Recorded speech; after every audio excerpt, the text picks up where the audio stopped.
Good morning and welcome to the BDTV Breakfast Show. I am Bethel Ogunjobi. My name is Elizabeth Musa. And this is the social listening segment on the BDTV Breakfast Show. We're talking about the Fly Nigeria Act. Can you give us a background into what this is about? We are here today on the streets of Lagos, Nigeria, to gather opinion about a pressing issue. I go look at the cost of petrol.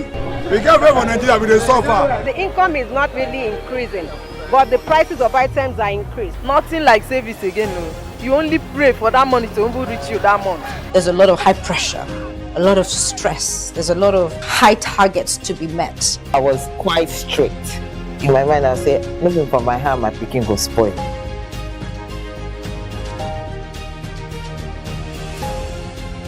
To allow all banks and all the players in the space.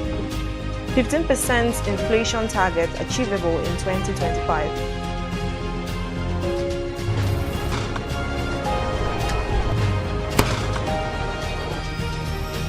The command and vision philosophy of both the Chief of Defense Staff, the Chief of Army Staff, and indeed all the service chiefs.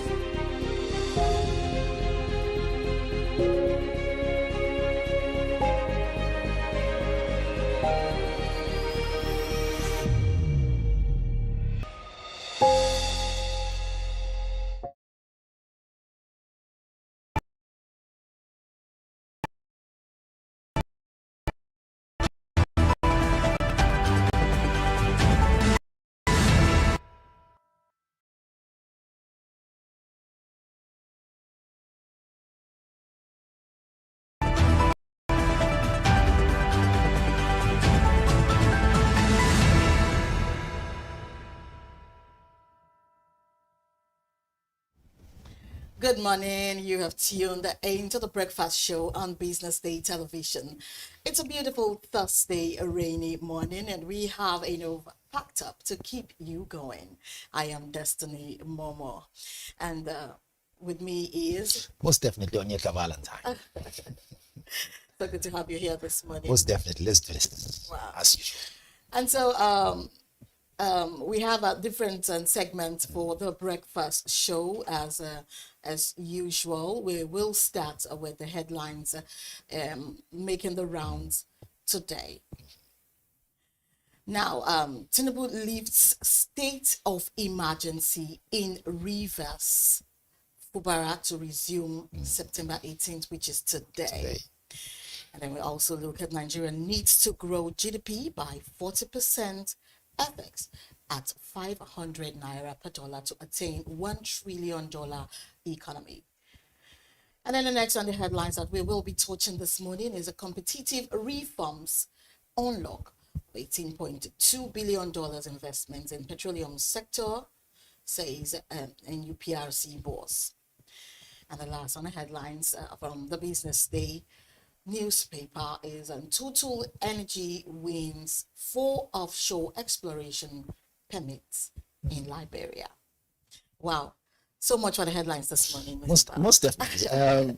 Just before we jump off, so it's something to smile over. Yeah. That we can see that President Bola Ahmed Tinubu, our president, has now said, "Look, let us lift off the issues that have been holding down River State since Fubara is about to, resume office." It seems so. I don't even know. 6 months already gone. It is. Time flies. Some say when you're having fun. It was fast for me. I don't know about you.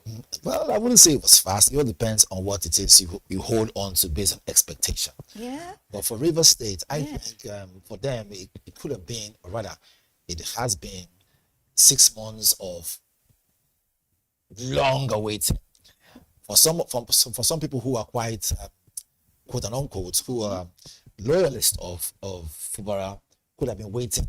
When is this going to be? Will it ever be? And I'm sure the what's it called? The general or the naval officer that is taking over, Ibas says, I'm sure he's enjoying the seats already and not ready to leave immediately because, as an administrator, there's so much for you underneath, so much that he needed, to have finished, before the governor comes back. But I'm sure that he'll be needing more time, but time they say, do not wait for anyone. Waits for no one. Waits for no one.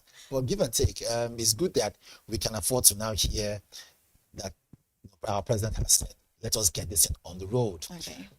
Also, I might want to disagree to say that he doesn't want to live there as Ibas. I'm sure he's not really keen on wanting to stay an extra day. River State is a very complex state. Yeah, I agree with you. Yeah, we do have the challenges, yes. And I'm also sure that some supporters, will be, thinking that this will be towards restoring stability and democratic governance. Most definitely. But on the other hand, some other things might just, crop up, and then before you know it, it might not be in that line they are seeing it. It might be the other way around. Let's hope, like this. We're in renewed hope, right? Of course, we're in renewed hope. I also worry that the timing could trigger fresh power struggles rather than resolve the existing disputes, if you ask me. So, new power struggles. We hope it doesn't. I will explain why. River State cannot afford another crisis. Sure. They were able to, by some stroke of the universe being on their side, not to have a total pandemic, big and as a total problem, such a way that things couldn't run at all. In this case, they were lucky enough to have someone to have stepped in, thrown at them to now say, because I would say that he was obviously thrown at them to make sure he was thrown at them, but I'm also sure that somewhere along the line he would have tried. Now, even if the Rivers people would not see him, because he's actually matured. He has served Nigeria for 35 years in the Navy, and now still brought out his best foot to help Rivers, get to a restored stage. Some people might not see it like that. You know how it is with ethnicity and the whole, power tussle in states when they want their own people to actually, govern. But because of, like you said, the here and there that has happened, the president deemed it fit to describe or to call it a state of emergency and brought in that administrator who, of course, has military training to be able to handle whatever it is, because it's an oil-rich state. Like I said, let's hope for the best and prepare for the worst. Sure. All right, moving on, still on the headlines. We're looking at that Nigeria needs to grow GDP by 40%, FX at 500 naira per dollar to attain $1 trillion economy. It's good. If our economy has room to smile, I think we should embrace it. However, in doing that, we should also remember that there are other indices that needs to grow at the same time. Yeah. But looking at that particular amount and projections, one will begin to wonder and ask those questions that it asks. Yeah. Is this thing going to be sustainable? Sustainability is what has always been the issue here in Nigeria, in our wonderful country. We have no other country. And so when we say our beloved country, indeed it is our beloved country. But the economy needs to work well for it to be loved by those who want to call it the beloved country. Yeah. And when we hear updates like this, you kind of begin to wonder, will this thing have a proper ripple effect to the down sector?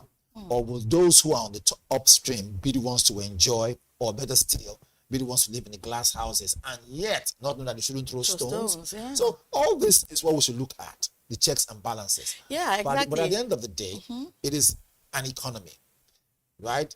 Economic analysts will tell you, if there's nothing to analyze, then there's no economy. Talking about economists, like you rightly put it out there, they will be seeing the political undertone of this and seeing it like a political soundbite, if you ask me. Most definitely. Wow. And then, again, every economy has its own politics. Okay. Apart from the rhetoric and then the whole normal political saga every country has. And Nigeria here, ours is quite unique. Where there's always an issue is when you bring in politics into finance and begin to not see that mathematics plays a major role.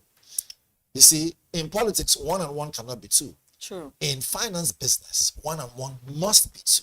Okay. Otherwise, you have problems. For bankers always tell you every cent and every kobo does count. Yeah. Take away a kobo from 1 billion naira, it's no longer 1 billion. I agree. But in politics, take away one local government chairman from, look, they will find You to and I function. know, you and I know how these things work. And you see, because the economy has been able to describe, this whole thing, like I said, 40% GDP rates and goal, and also seeing it, they are not looking at it, like I said, in the economic roadmap. They are still seeing it as that political soundbite thing, and still brings us to the back and forth thing. Most definitely. How are we going to resolve all this? Again, these are questions that likes of Bismarck Rwanda will have to answer. Likes of Cardoso himself will have to answer. These are people who are telling you.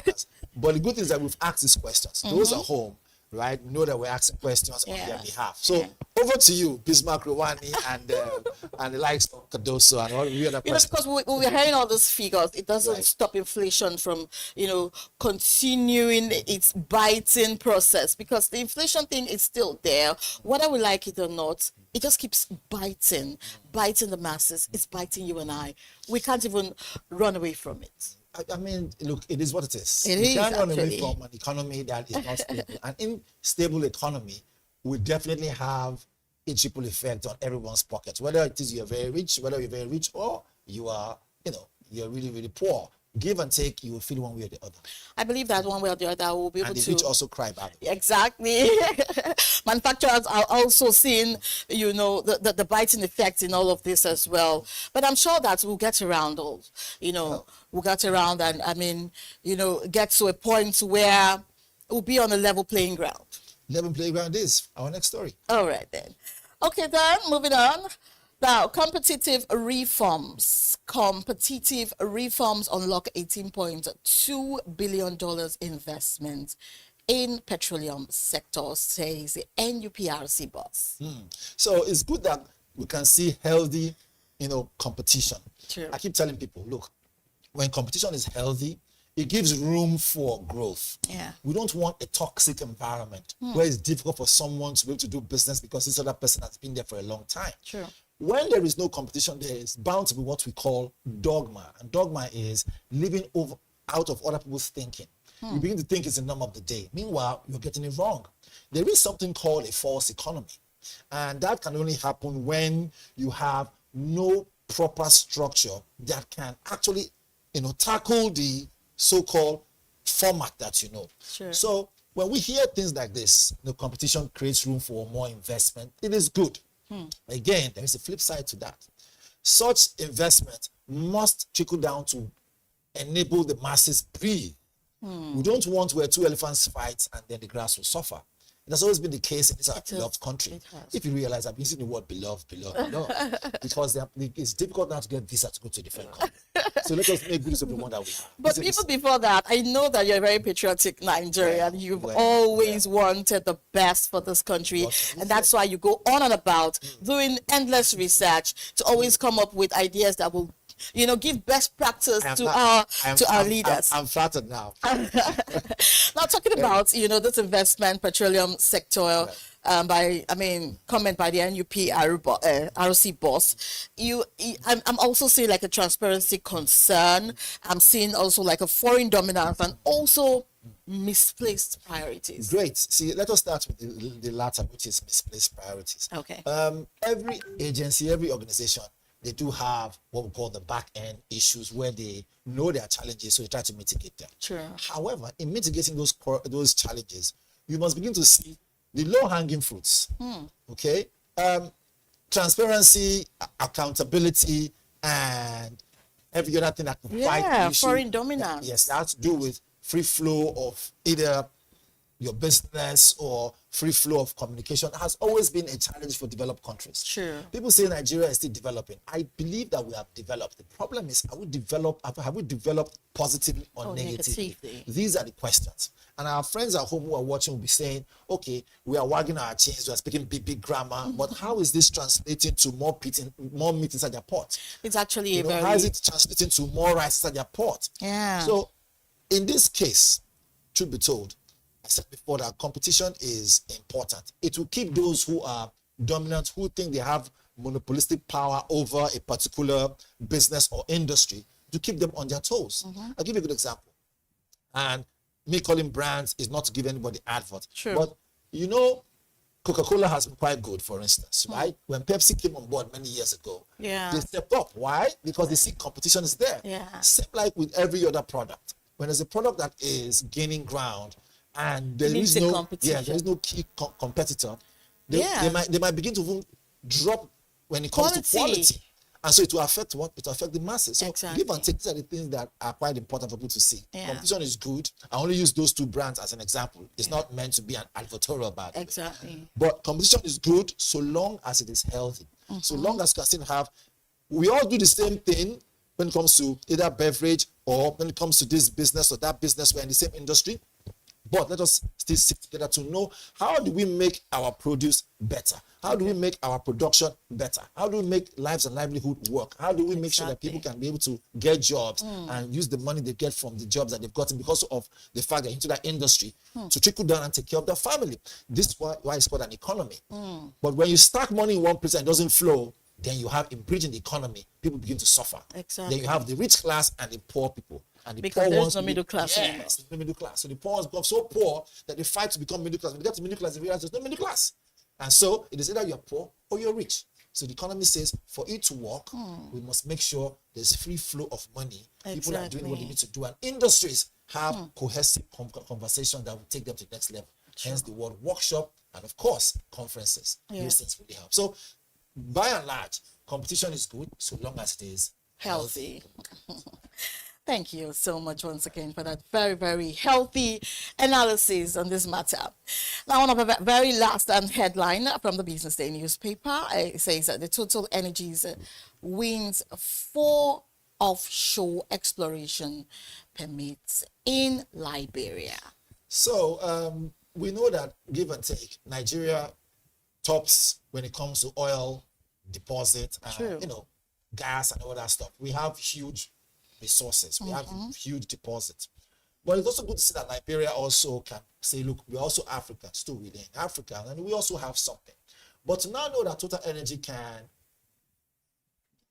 raise their shoulders and say they've actually won some certain projects, give and take, it makes us in this country sit up even more to say, look, now these guys have their own deposit of oil and every other thing. I hope we can still manage as well. Again, I talk about oil competition.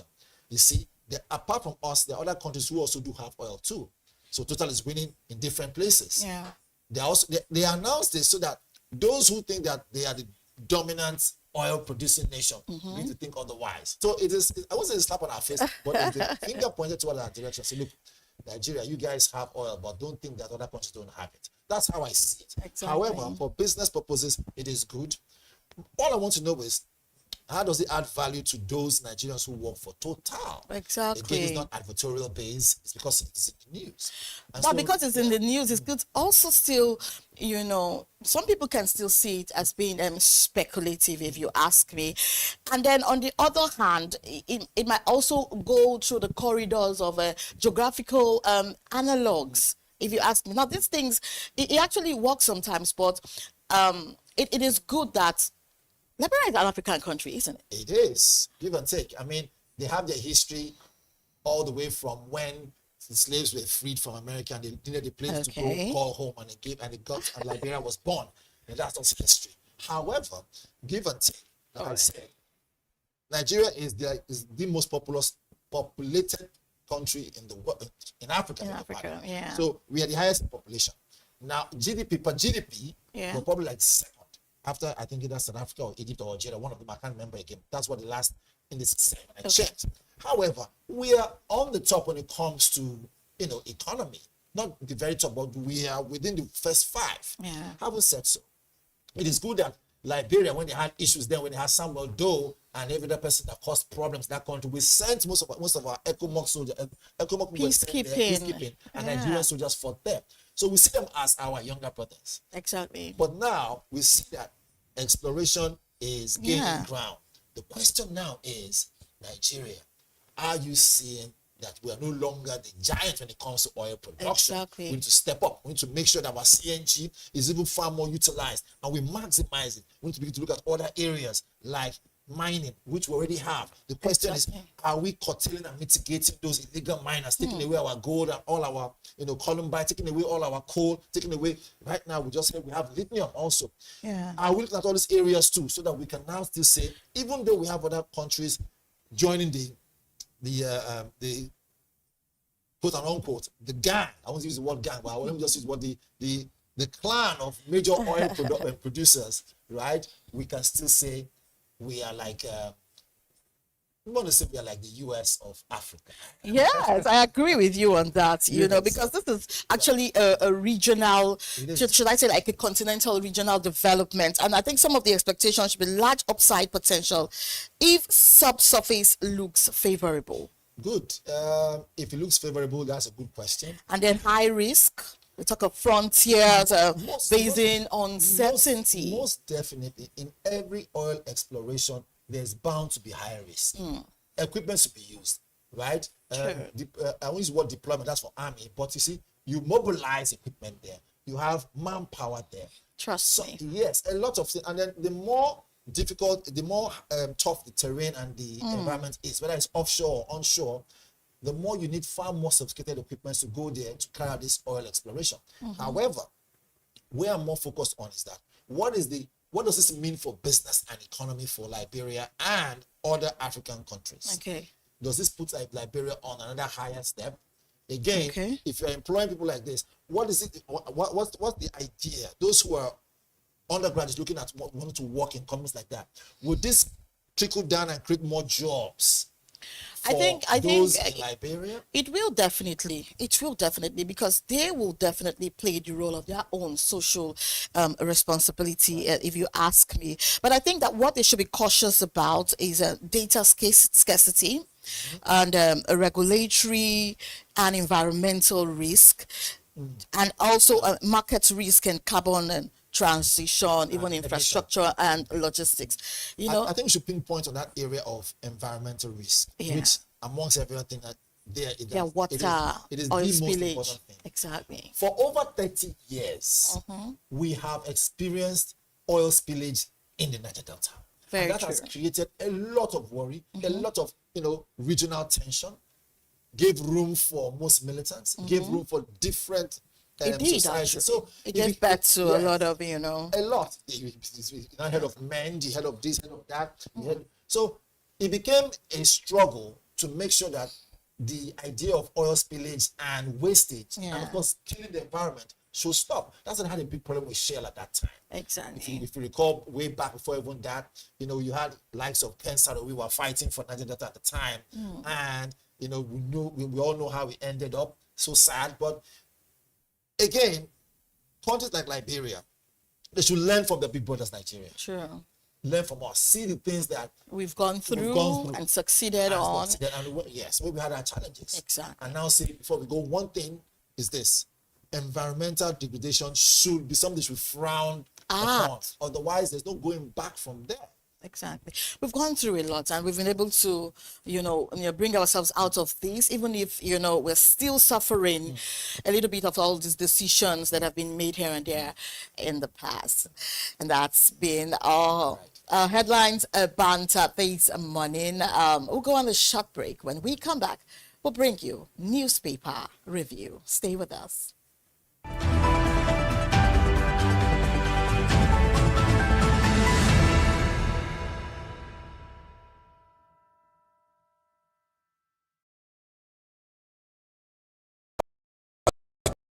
Attention business lead decisions. Join the ranks of the best with Premium Business Day. Access in-depth analysis and expert opinions to stay ahead. Subscribe now at premium.businessday.ng and unlock premium content. Plus, you get 50% off your first subscription. Don't miss out. Make smarter choices and seize new opportunities. Sign up now and elevate your business game. Visit premium.businessday.ng today.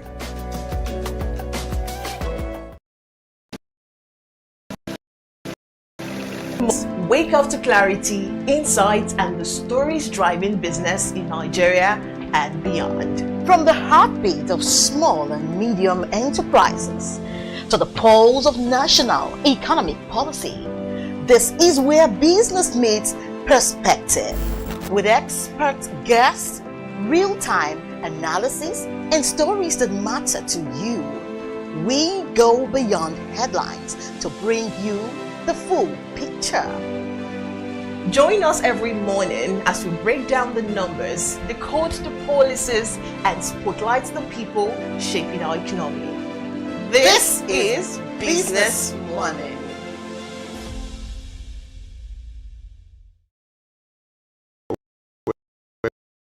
Come to the triumph again is right. But if you're lucky enough and determined enough to find your superpower before you get to a certain stage of your life, you will be incredibly successful. Look, the first thing is you just decide not to look at the challenges, because if you do, it's going to end you. The closest thing I think is that I had a deeply military background, which is a bit of a never say die background.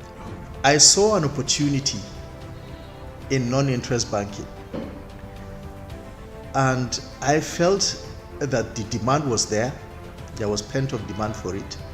People were yearning for it, and I felt that if we did it properly, if we brought in professionalism into it, and if we brought in our experiences, our various experiences from various backgrounds into it, that it could succeed. Very few people do that because very few people explore their superpowers. They just explore bread and butter issues. I need to eat, and Yes, there will be challenges. This is a very difficult business environment. The government keeps working on how to make business easier. The first problem to overcome is really just starting, right? We thought about this idea for over 2 years before we even took the first step. You cannot ignore this country. No, and to be from here, I think is an incredible privilege. Nigeria will be ascendant in my lifetime.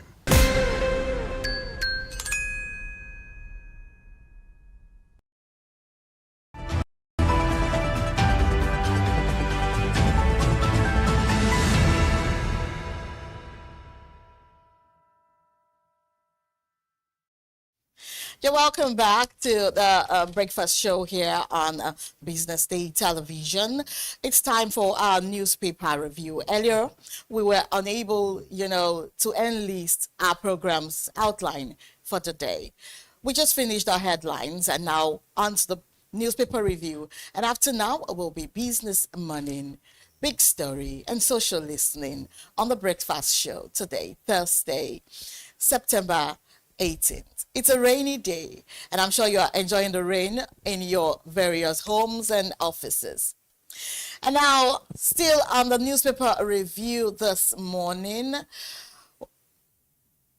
we want to explore top headlines on the front pages of our dailies.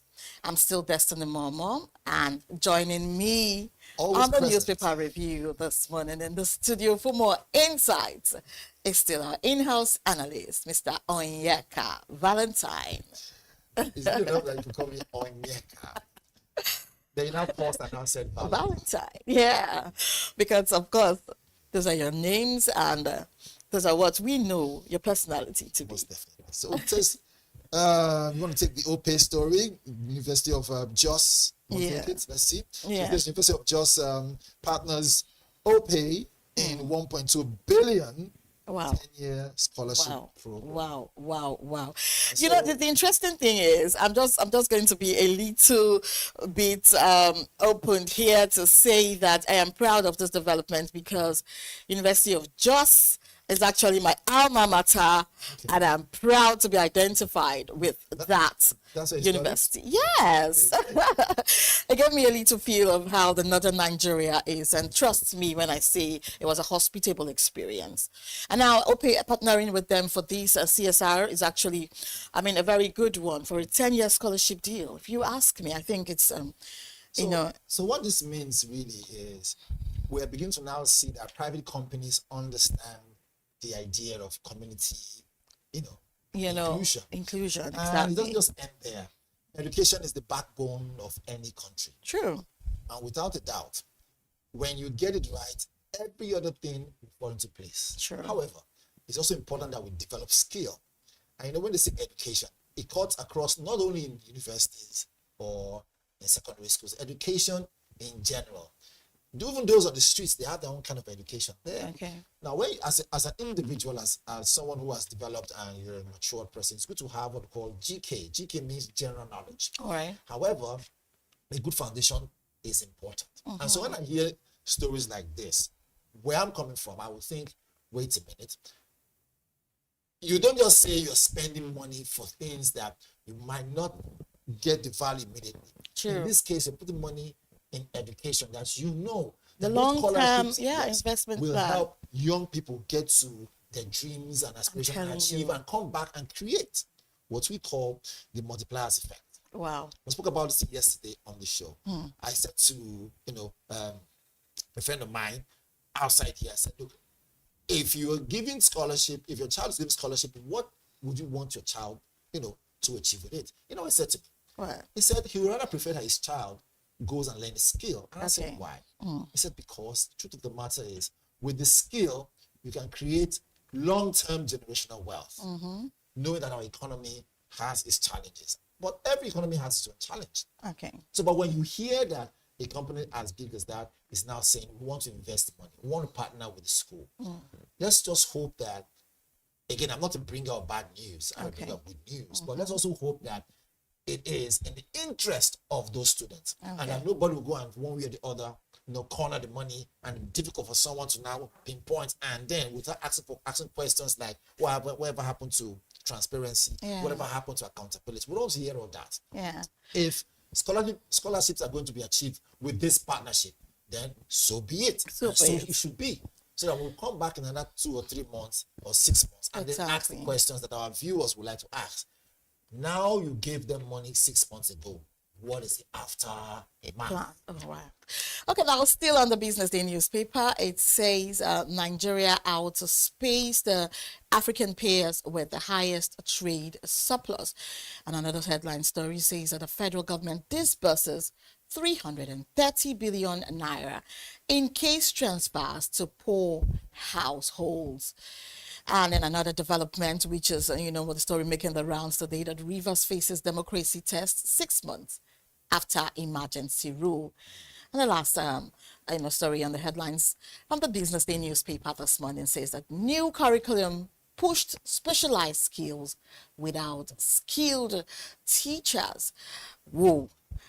Whoa. So I think if you ask me, we want to touch more light as a follow-up to what we spoke about. Yeah. The one of the FG disburses 330 billion naira in case transfers to poor households. So in cash transfers, cash. So give and take. Cash transfers. Yes, cash transfers. Wow, I beg your pardon. So if we need to now pour more light to that, it will be a follow-up of the fact that we see private companies like we mentioned exactly coming to now say, let them partner and then support students through that idea of scholarship. Now let us talking about this. Okay, go ahead. Go ahead. As a follow-up story. Okay, exactly. Right? We take this FG disburses 330 billion in cash transfers to poor households. The question now is, we want to see that these monies are actually getting to them. True. We don't want to see ghost poor households. No. Just we used to have problems of ghost workers in ministries. We don't want to see that. We do not want to see that. We want a case where we can say 330 billion naira is not small money. That's our taxpayers' money. That's what I'm trying to tell you. I'm trying to say that I've never, not once have I heard anyone say they were able to receive these monies. This is not the first time, developments like this are cropping up, to our hearing. Now, should we say because we're living in an urbanized, environment, and that's why we do not get to hear these things? Are they limiting it to the suburbs? Are they limiting it to peasants? Are they limiting it to the rural areas? So, on the contrary, I wouldn't say that if the cash has started, has been disbursed, that we've not heard about it. I would say that, but first and foremost, let me say, they said they just started disbursing the money. Oh, they only did. So it will take a while before we begin to hear the after effect. We need to see people come out and say, okay, they've gotten their own. There's a lot of money. It has to go through the banking system. And in that kind of huge amount of money, you will have a lot of interest. People want to find out, make sure this money is going to where it's going to. Exactly. However, we are in an age where you have computers, an age where everything is digitalized. So it might not be difficult for this money to be transferred. Exactly. Which is why I want to kick for, not against now. Kick for the idea of testimonials. Kick for the idea of people come and say, look, I've gotten this money, right? This is my alert, okay? And then another thing I want to find out is, how do they know which household is poor? I'm sure they would have called for them to come to some form of biometrics, because if they do not do some biometrics, how would they be able to organize, to send this monies or to spread this money in an organized format? So when you talk about poor households, there are some very poor people who don't even have access to phones. They don't have NIN, they don't have BVN, they don't have bank accounts. People like that, are you saying they're not Nigerians? They are, actually. Some of them could have health challenges. Some of them could be one way or the other, disabled such a way that they can't even reach to areas where they can attain all this, or like get all this information well tabulated. So how do you reach people? How do you reach people like that? That's where stakeholders in the wards must come in. That's where local government chairmen must come in. That's where councillors must come in. You must be able to have these people, because that's their primary duty, really. Exactly. To be able to create proper head count of who is in your constituency, who is in your ward, how many people make up your constituency from the local government, who is representing who are the stakeholders. Once you know, normally these leaders are supposed to know, because those are supposed to be their focus on at every time they gain these appointments, these are supposed to be their focus. Okay, so very quickly, moving on, the Business Day newspaper, we're talking about Rivers faces democracy test 6 months after emergency rule. I like the headline. I like the way it's been described. They're facing the democracy test 6 months after emergency rule. So we touched on this before. I was going to land on that last part before we move to the next one. I just like the headlines. I just like the way it was put out there. So it's good that we can now say, in the spirit of democracy, when Ibas leaves the office, because we know him as a former military person and he was brought in based on emergency. True. When he leaves the office, would we still see proper democratic dispensation? We usually see people really, stakeholders and politicians really doing that which they need to do and not add godfatherism to it. Sure. Well, the spirit of democracy still continues. So it's a big test for them. Remember, it has been 6 months. They've been away from, sitting in Senate in their doing a lot of their government office, all that. And don't also forget that a local government election also happened during the course of this time. And then you know how it is with politics and all of that one. Okay, now moving on to the last headlines from the Business Day newspaper says that the new curriculum pushed specialized skills without skilled teachers. So when the teachers are not skilled, what does this mean? It means you are bound to chunk out, right, undereducated pupils, undereducated students, because teachers are really the backbone of every educational system. Okay. So when we hear that new curriculum pushes, specialized skills without skilled teachers, the question will now be, who are the people out there ready to train the trainers? Exactly. We must send them back to training school to become better teachers, so that we can create that multipliers effect on those that they teach. I agree. Even as a teacher, you still need to be, taught what to do and then actually learn it very well. So you can come and then transfer that skill. So the skill becomes a skill that can be valuable. See, the teachers and KPI should always be in check. The key performance impact, it should always be in check. You cannot tell me, because this teacher is very good or was very good. That's word of mouth. It's still very good. No, you can't weigh it in that manner. There's supposed to be KPIs for these teachers, and then daily education, like daily trainings, not necessarily daily trainings per se, because How would they have the time to undergo those, daily trainings? But these things, should come so that as teaching formats change, these teachers will be in the know and know how to go about it. Because a lot of them, might not understand that some students are actually not as good as the other, and so they need different ways of teaching them.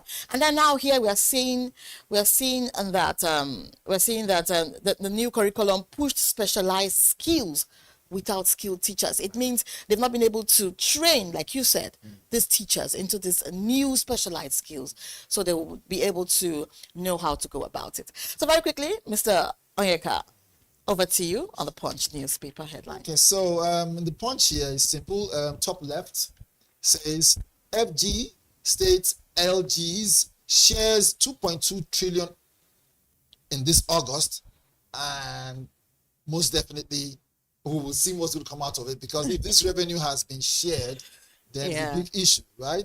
So let's jump to the next one very quickly. Emergency rule. Yes. It says winners, losers as Tinubu reinstates Fubara. So it's important we look at those ones. Though we've taken those ones before, but let's look at it again very quickly. So do we touch that part? Let's touch that part a little bit. Okay. So winners, losers as Tinubu. Already we mentioned it before initially. We have actually. So we just skip it and go to the next one. Okay, yeah, because of time. Because of time. So let's look at the Guardian itself. It says doubts, uncertainty in Rivers, power tussle as Fubara returns. Almost the same thing that the Punch is talking about. Yeah. So it says doubts, uncertainty in Rivers as power tussle, right? And it also says that power tussle and Fubara returns. Yeah, the Guardian also talks about over 60% of candidates pass 2025 SSCE with 5 credits. I think that's a good one.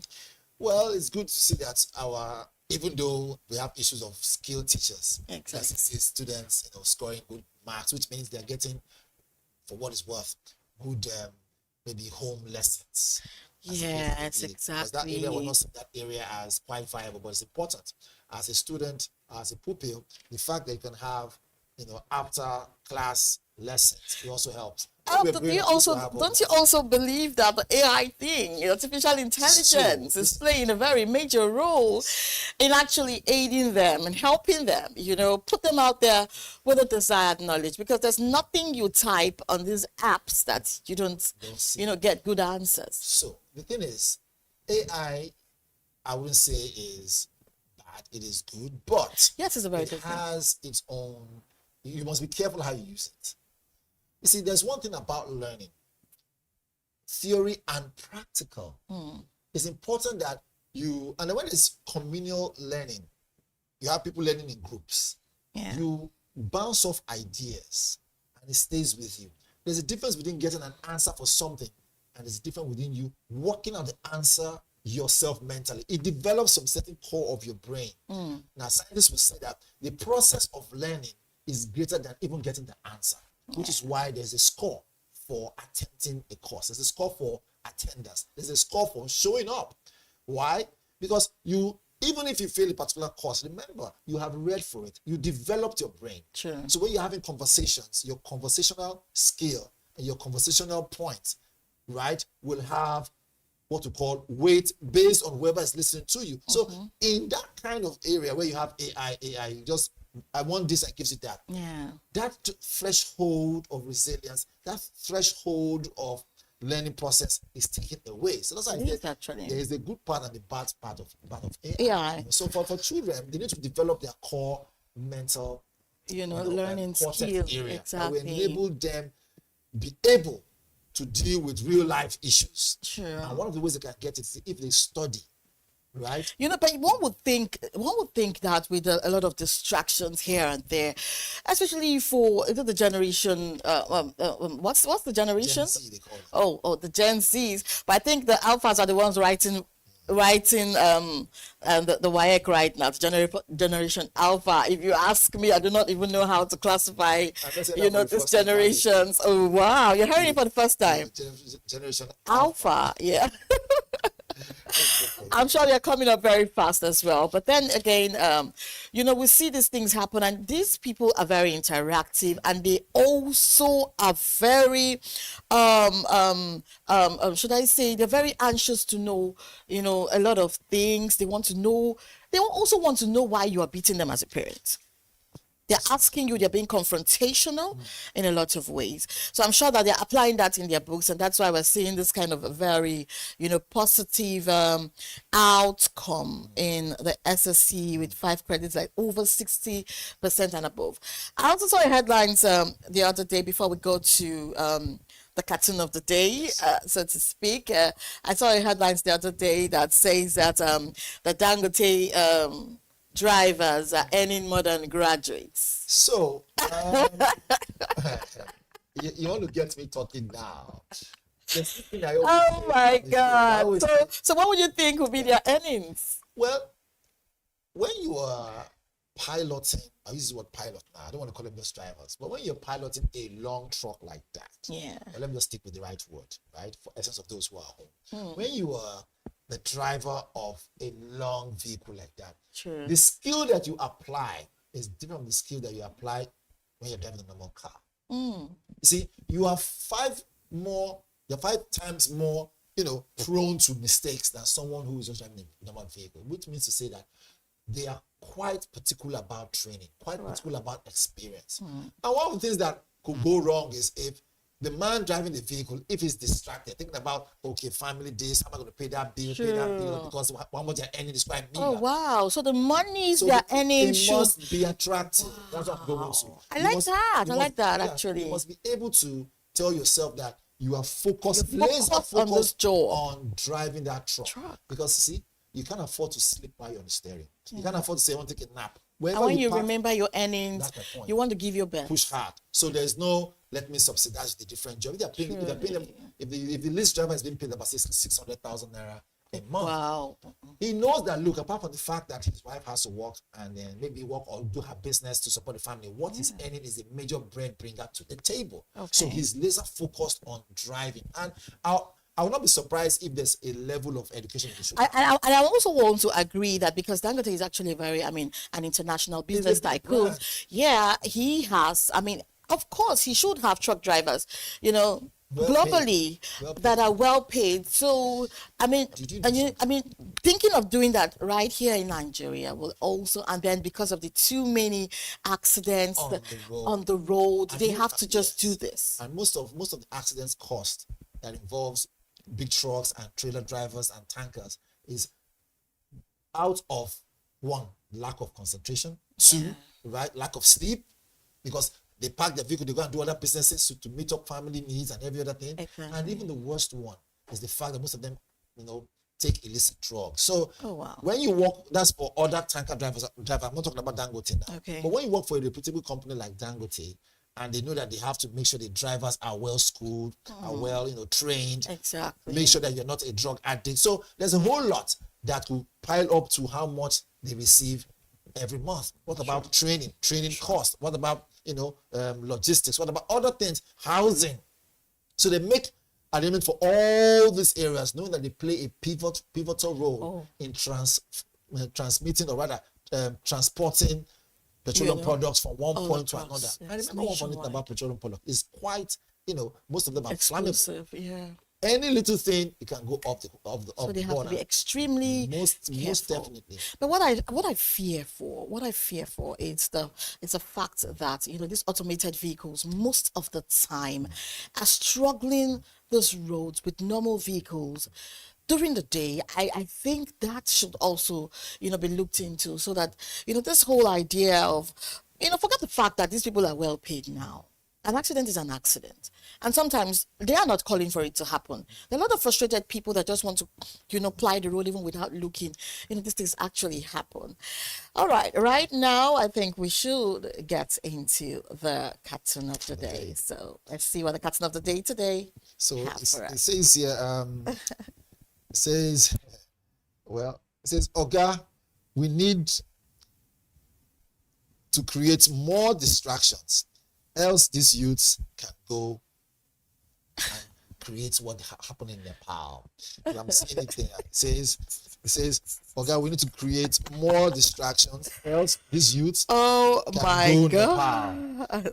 And when they speak of Nepal, means what happened in Nepal. Exactly. For those people who have not been following the Nepal story, right? Yeah. The uprising there wasn't something, it's not something to laugh No. But they were able to not just push and then muscle the government to do what they wanted. And all this happened because there was a ban on some social media platforms. True. And it just spiraled out of control. And that was it. So you can see the picture there. Yeah. It says, "Oga." Oh, and then the response comes and says, "Oh, that's not a problem. Another girl will soon serve them more jollof rice from a much bigger pot." And talking about this whole thing, I actually saw a video of someone saying that the youths in Nepal, over 20,000 youths. Right? Or did they say 1 million youths in Nepal have been able to change the government? But the Nigerian youth are interested, over 20,000 Nigerian youth are interested in eating jollof.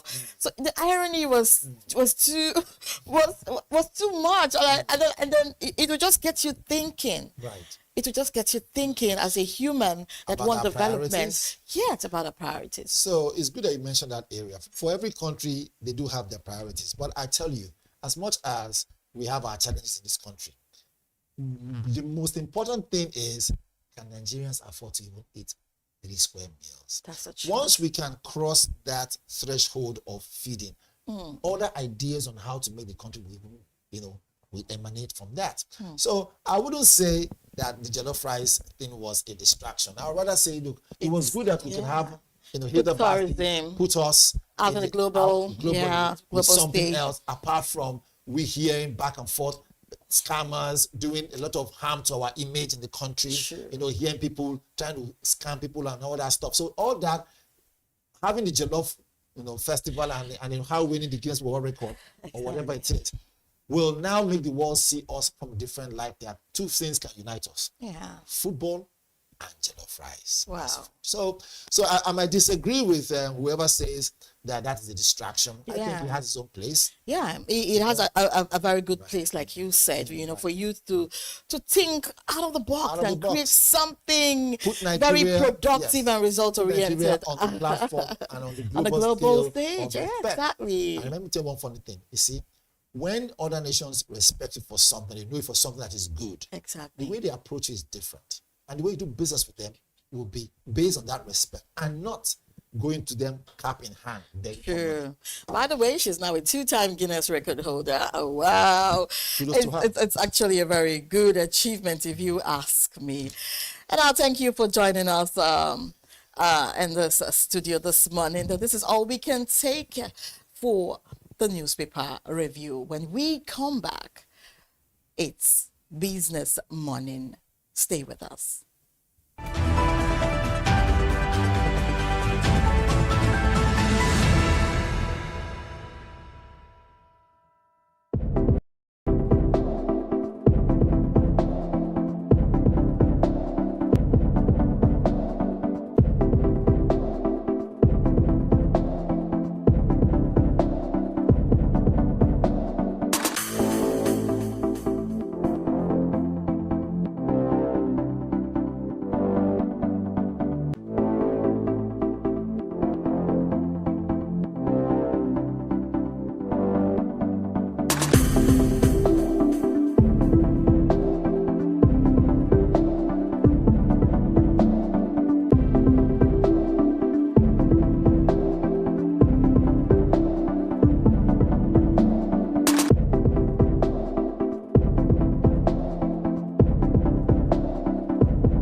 Welcome to Today in History, right here on BDTV, where we look back at some of the events that have shaped economies and the world of business. I am Norma Obunda. On this day in 1873, Joe Koch and Company announced its bankruptcy. The announcement would lead to bank runs and a major sell-off in railroad equities. The resulting panic would eventually close the New York stock market on September 20th, 1873, and would last for 10 days. As the crisis continued to unfold, newspapers would begin to refer to this day as Black Thursday. It would take the economy more than 6 years to recover from the panic, a period that would become known at the time as the Great Depression. After 1930, it would also be known as the Long Depression. J. Koch & Co. became overextended, lending to North Pacific Railway to build a second transcontinental rail train. Several other banks were facing trouble during this time, but J. Koch & Co. was the largest. When the bank failed, investors feared that anyone could be next.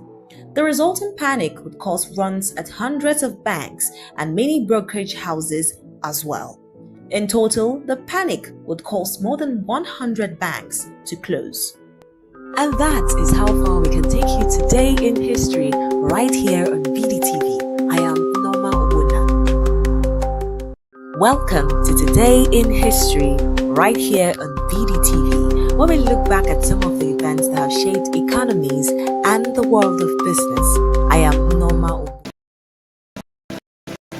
Money never sleeps. Wake up to clarity, insights, and the stories driving business in Nigeria and beyond. From the heartbeat of small and medium enterprises to the pulse of national economic policy, this is where business meets perspective.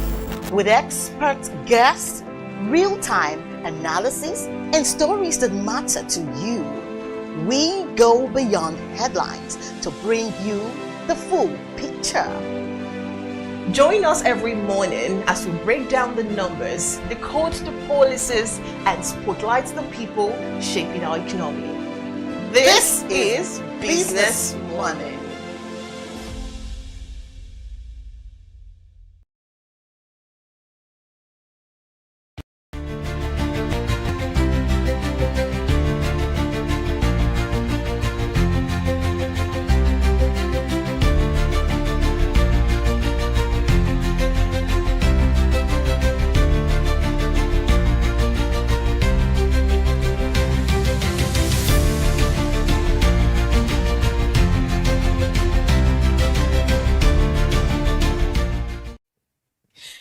Good morning. This is the Business Morning segment on the Breakfast Show. I am Destiny Momo.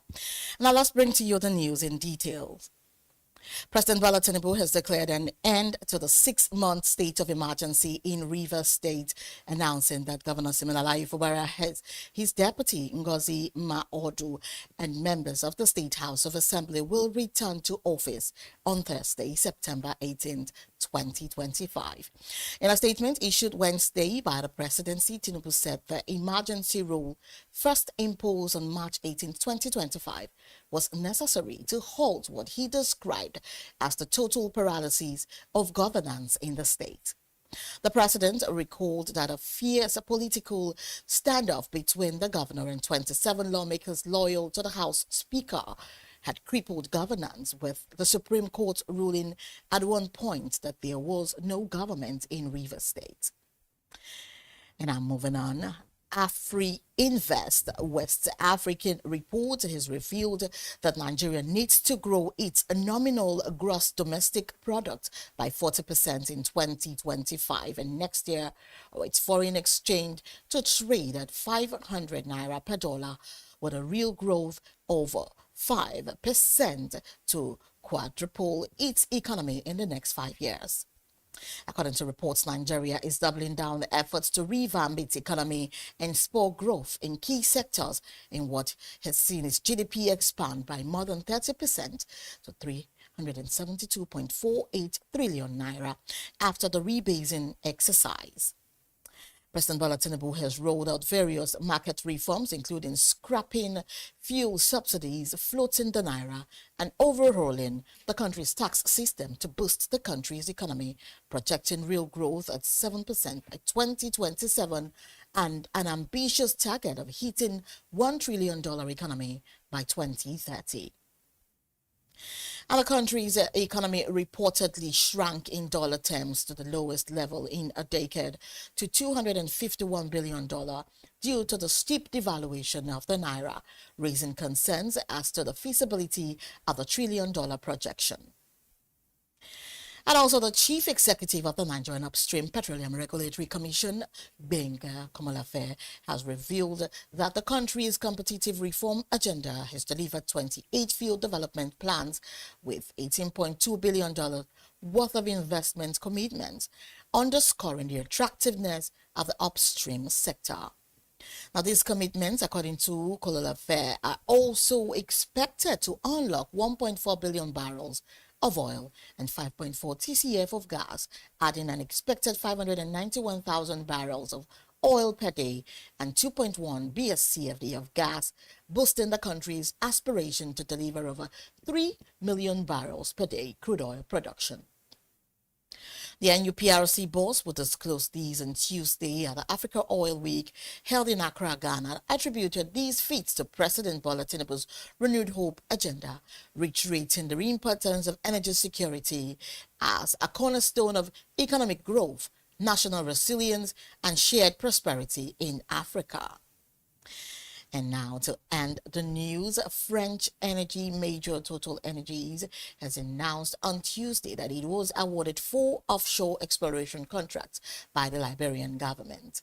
Total revealed that it has signed 4 production sharing contracts for the LP6, LP11, LP17, and LP29 exploration blocks in the south of the Liberia Basin, covering an area of approximately 12,700 square kilometers. According to reports, the Liberian government has been striving to reform its oil sector over the last decade, passing laws to attract investors after limited interest has left the West African countries 29 exploration blocks without a contract. And that's the end of the news. Now let's go on a quick break. When we come back, we will be discussing the business morning in details. Stay with us.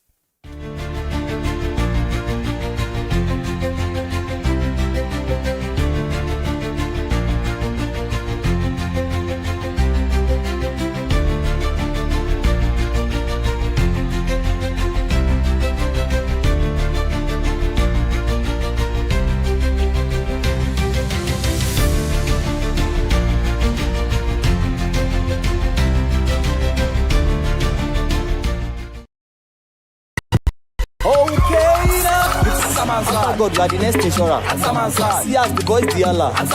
All the ladies the Allah. Ensure your car protection from accidents. Unforeseen loss, you can see them. Mistakes are meant to happen. If you don't jam the car, they'll jam yours. Will you beat them? Ah yes, you will get them arrested. Your plans for that day is affected.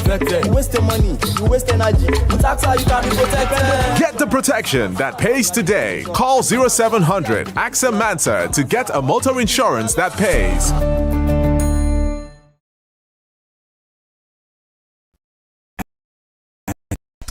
Stanbic IBTU Grow, with financing that helps you expand expert knowledge across 20 African markets, trade solutions that open doors to 195 countries globally, and an online banking platform that works hard, because with us, there's possible, then there's more. Visit www.stanbicibtcbank.com/business for more. Stanbic IBTC.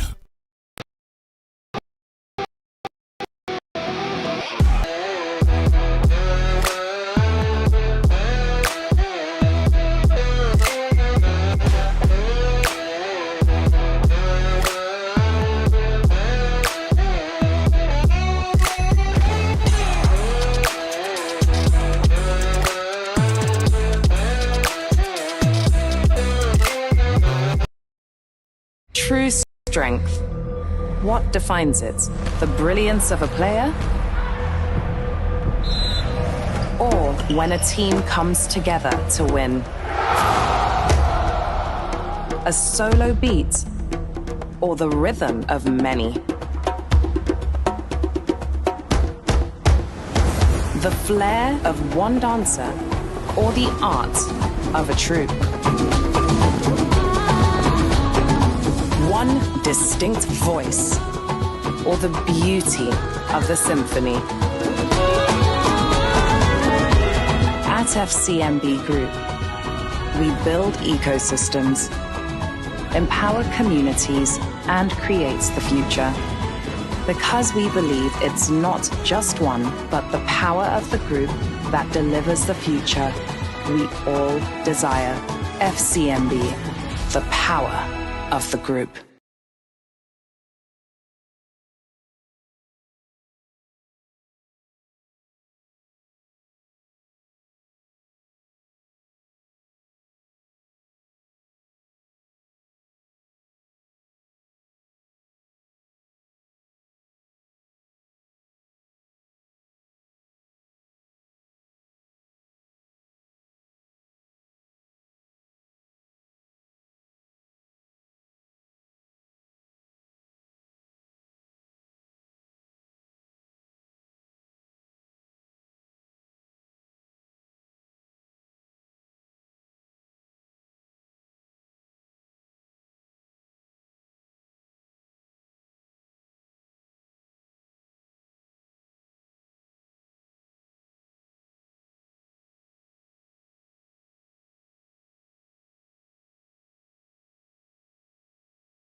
National Health Financing Dialogue, Reimagining of Health for Nigeria, has government official leaders, experts, how to fund and insurance pay.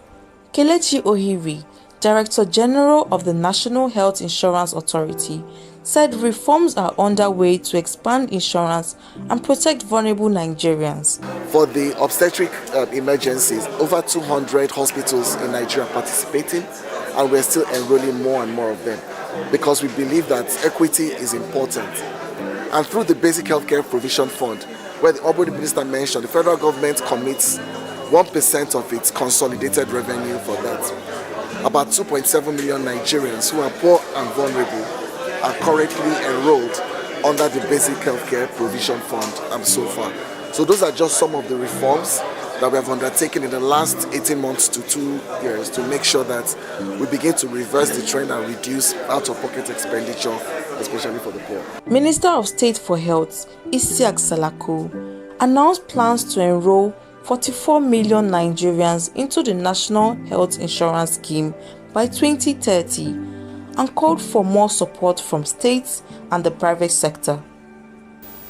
A key deliverable of the Federal Ministry of Health and Social Welfare under the Presidential Performance Bond that we signed is to enroll at least 44 million Nigerians into the National Health Insurance by 2030 so that we can reduce out-of-pocket expenditure on health. Frank Aigbogun, publisher of BusinessDay, described healthcare as part of national security and urged local governments to take bigger responsibilities for delivering services.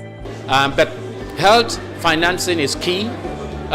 We can't go anywhere in terms of looking after our people. I believe personally that healthcare is a very good part of national security.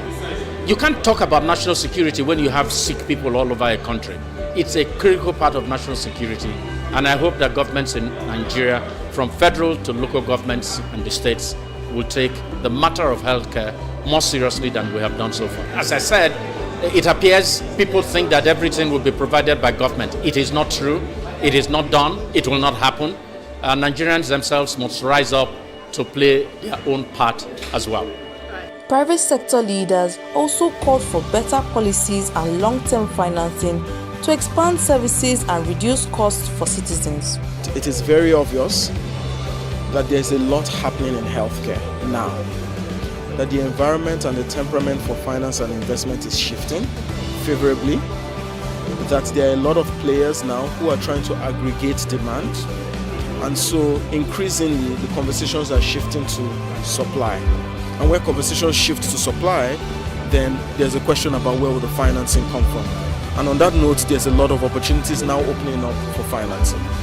This dialogue has been a long time coming, but we are glad it has happened. We are glad that the National Council, working with the Honorable Coordinating Minister for Health, as well as the DG NHIA, have come together to put together these discussions.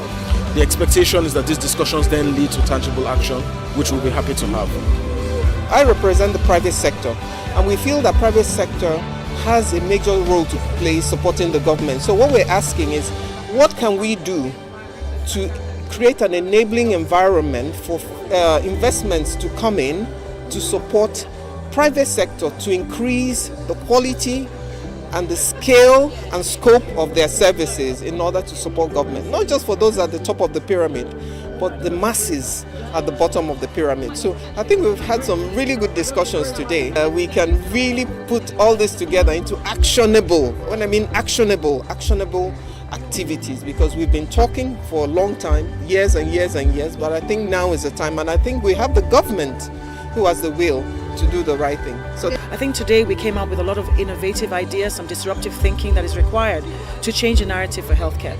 We need to unlock the potentials of the private sector and the public sector, and that can only be done by strategic partnership.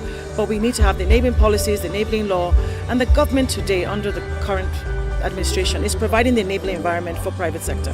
However, we need to step it up. We have some fundamental challenges. 70% of healthcare in this country is provided by the private sector. However, it's very fragmented. Now, for the private sector to scale, we need to get long-term patient capital that is in Naira. We don't want dollar loans. We want long-term financing that is in between 7 to 10 years. And it should be single digit. It needs to be patient capital for the patient.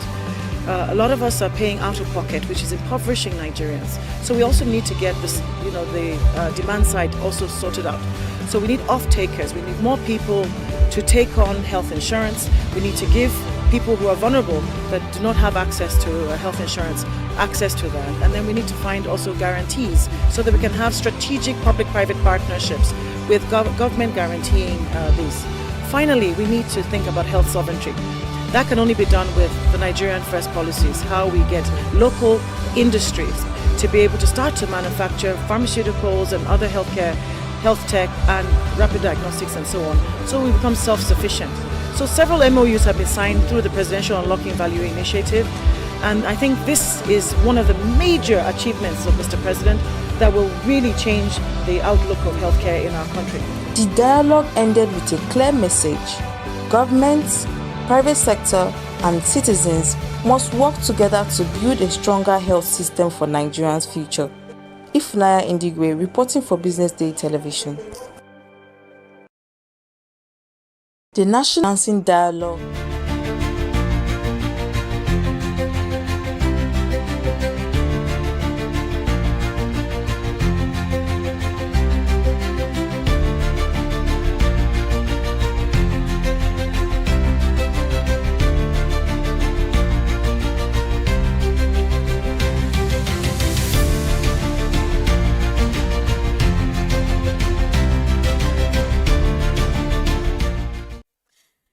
Welcome back to Business Morning on the Breakfast Show. Now let's move to our first conversation for today. Now, CBN directs banks to nominate successors 6 months before the CEO's exit. The Central Bank of Nigeria has issued a new directive mandating deposit money banks and other financial institutions to propose replacements for their chief executives at least 6 months before the end of their tenure. The Apex Bank said the policy is designed to strengthen succession planning in the banking industry, ensure stability in leadership transitions, and reduce disruptions that often follow sudden executive exits. According to the circular, banks are expected to submit names of potential successors well in advance, giving regulators ample time to access competence, fit and compliance with corporate governance requirements. Industry analysts say the measure could prevent last-minute power struggles and even help prepare competent leaders for smooth takeovers. However, some stakeholders note that strict adherence will be key to avoiding boardrooms delays or even political interference in succession processes. And now, joining us, throw more light on this development is Olauton Fawemi. He's a seasoned marketing communications professional with vast expert knowledge in the banking sector. Good morning, Olauton. Morning, Destiny. How are you? Fine, thank you. I hope it was not so much from the rain this morning. Well, somehow we're used to it. Oh, wow. Thank you so much for joining us on the short notice.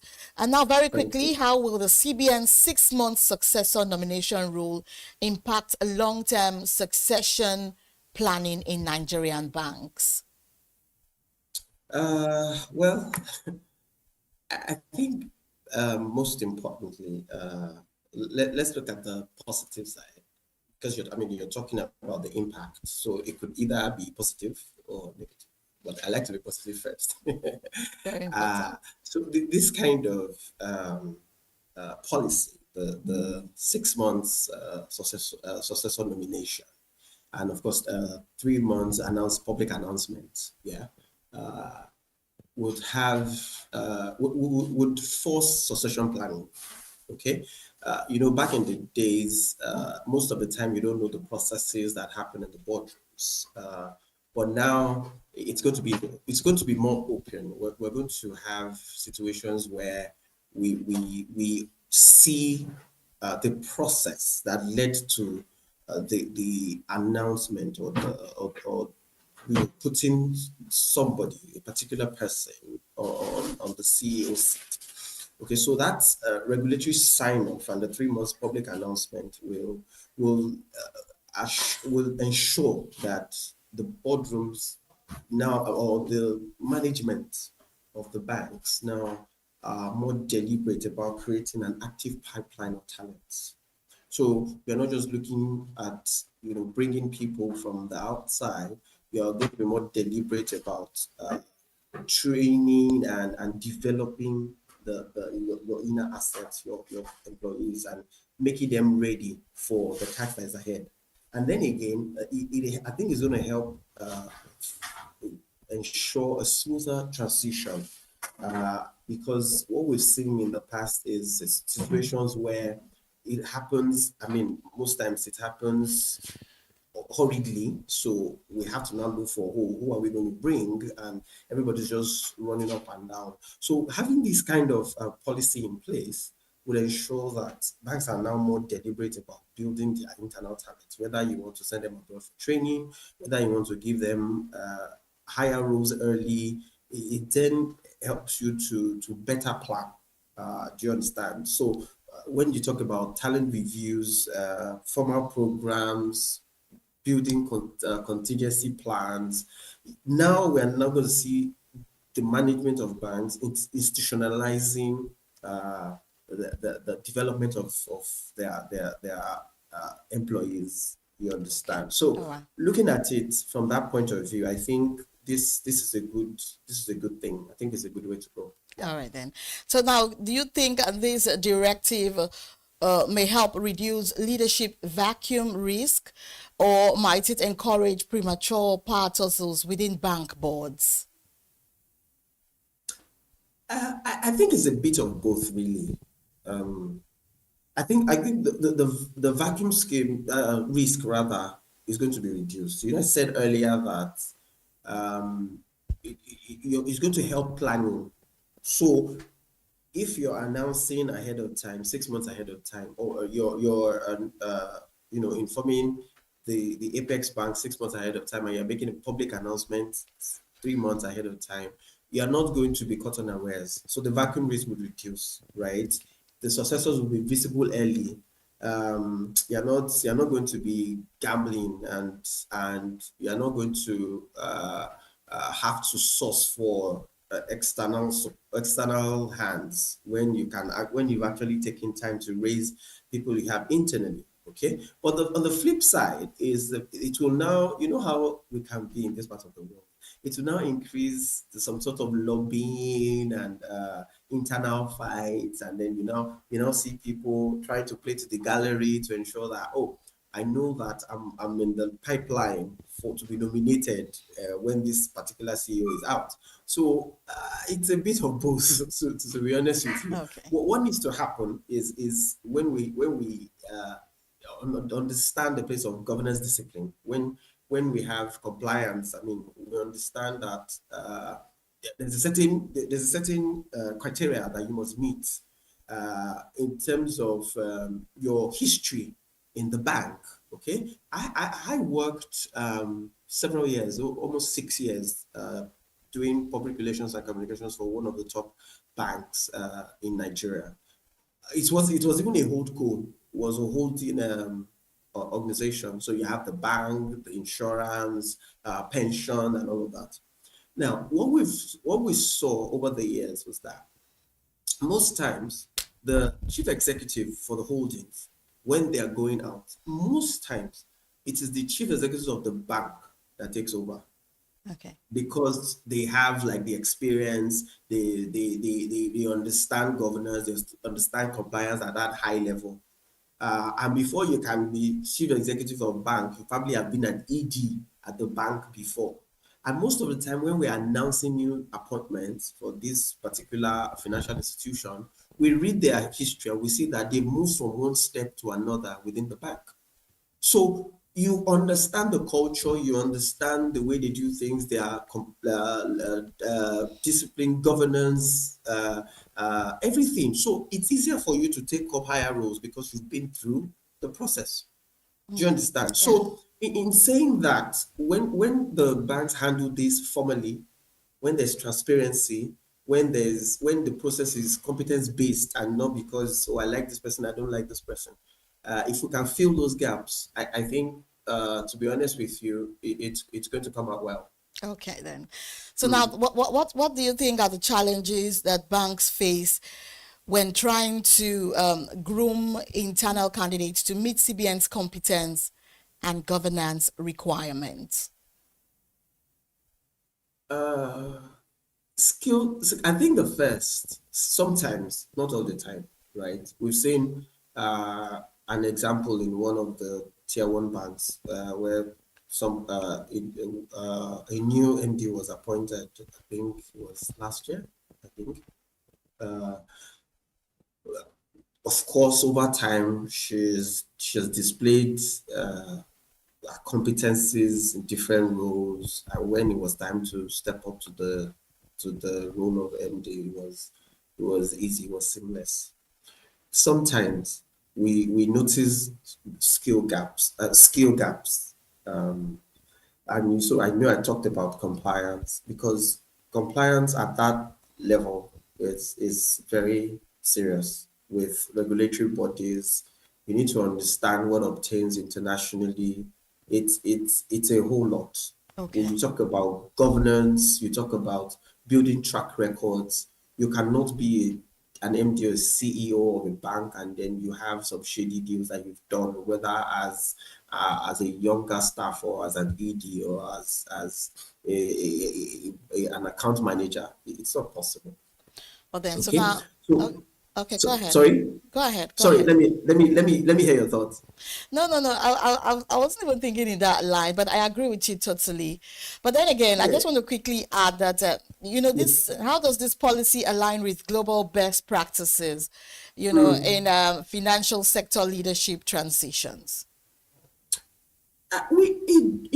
It does align, to be honest with you. If you look at the UK, the US, Europe, basically, if you look at developed countries, it's the same framework. Okay. You don't wake up and then just call somebody and tell them to come and lead the financial institution. The role is very sensitive. The position is sensitive. The sector is sensitive. You are dealing with people's monies. You are dealing with treasures. So you don't just. I think it mirrors it. To be honest with you, regulations in developed countries, the regulations are the same.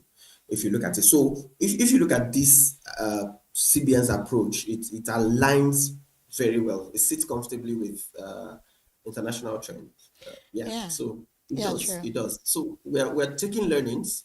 My only concern is to ensure that the process is thorough and it's transparent, so that it builds trust, and then we're not in a position where we're saying, oh yes, we are following trends, international trends, but at the same time we're not following due process. We're just still being funny with the appointments. If we can avoid that, it's a good way to go, to be honest. Yeah, but then I see in the case of when the late Access Bank CEO passed, and a woman was brought forth. But I also see that recently she has been replaced. Now, could it be that something happened along the line?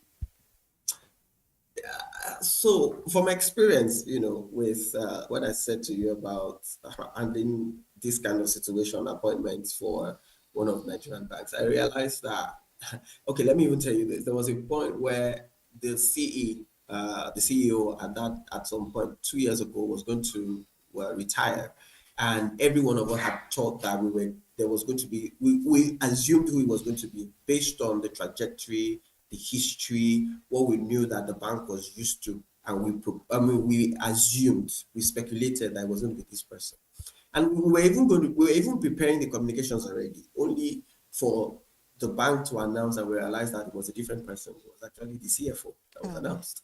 And what we realized was that a lot of things happen back end. A lot of interviews happen. It's like apart from scaling through the organization, the interviews and rigorous assessments within the organization, you also have to do it with regulatory bodies as well. Yeah. CBN being the top. It's when you pass CBN's assessment test that you get in fact they call it regulatory approval.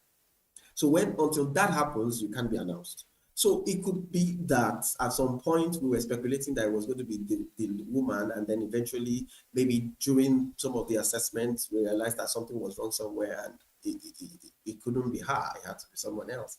And then again, don't also forget that it was someone who was CEO of that bank who stepped down before the late Ahmad Igwe came on board. So it's also a lot of it could be anything really. We're not sure what it is, or it's left to the board. I mean, and it could also be that during the assessments something didn't go right and they had to change. Oh, then. So now, do you see this directive strengthening depositor confidence and market stability, or adding unnecessary regulatory pressure on banks? Again, it could be both ways. But what it would do, first off, I think it will strengthen confidence, honestly. But then, that is if we handle it well. If it's implemented well, it will strengthen confidence. I said that earlier. Yeah. Here, you can predict leadership. You can tell. I've said, if we've looked at what's the trajectory, who takes over after what. And again, some organizations, some banks are deliberate about these things. They know who takes over a particular position because they are grooming, that's the word, they are grooming the person for the CEO seat. Okay. So when you are able to predict the leadership and you see that over time a lot has been done to groom the person, it's easy, it's better. Okay. But then again, you think of the compliance bar, it will raise it, whether you like it or not, because even the stakeholders, the investors, the shareholders, everybody wants to be sure that you are handing over the governance of that bank to somebody who is capable. So again, it comes down to capability. It boils down to capability. There's going to be pressure on the banks. There's going to be pressure on the board that it cannot be business as usual. You can predict who is supposed to take over the position. However, if due diligence is not done, then there will be an issue. Then you see rumors. Then you have risks. Do you understand? So I say that let's balance things up, right? Let's make sure that the process is transparent. Whatever it is, why are we selecting this person? Let's make sure that the selection mechanism is open, is clear. Everybody can see that this was why we chose this person, and not just some lobbying and favoritism and all over this and all of these things happening here and there. If you can remove all of that, I can assure you it's Okay, then. I see also that that the CBN is on and about, nominating successors and ensuring that they are chosen on merit rather than boardroom politics. But I also see a lot of banks, when you want to see who their CEOs are, you find a lot of women. Could it be that, women are actually succeeding banks these days? Because from all indications, these banks are actually doing well. Or what do you think? There is a policy for gender balance. Okay. Yeah. There's a policy for gender balance. In fact, it's as bad as it is that you do it a 50-50 or you do a 60-40. And this particular financial institution that I worked with, they are very particular about those things. They take it very seriously. At the top level, if you have 6 men, you must have minimum of 4 women. Because there must be gender balance. And that's what we've been preaching. And we have to show the international world that we mean what we're saying. So if right now we're putting women, it's because, over time they've worked in the organization, they have all it takes. You check the documentation, everything is fine. You scrutinize their work over time, their capabilities, their everything. You look at it. If they merit it, why not? So yes, we've noticed that women are being brought forward, and that's because now everybody is particular about striking the gender balance and no more, we have to sideline the women because no, it has to. It's not a men's game. Even fintech that back in the days, technology that back in the days used to be a man thing, that's not anymore now.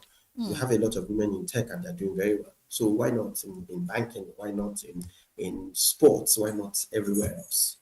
Well, So, which is yeah. very good. Okay, then beyond naming a replacement, what mechanisms are in place to actually evaluate the readiness and capability of these successors? Their work, their trajectory, their work history, their performance history. You know, I did say that if you want to succeed as a CEO, you don't start from being a CEO. Maybe you even start, maybe you enter the bank as an executive. Maybe you even started as a trainee. It's possible.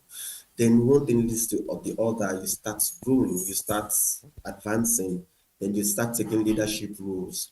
I did say that when we announced leaders in that bank at that time, we always also show their profile, and you can see that from handling a particular a particular arm of the bank to maybe now handling one of the legs, one of the companies, one of the either the bank or the pension or the insurance, or you must have handled one of the business units before then you are now even before you are even considered to become the CE of the holdings. And at some point you must even have been like a non-executive director and all of that. So it boils down to trajectory. It boils down to what you've done over the years, how much of leadership capabilities you have, how much of the culture of the organization that you're aware of, what you have done.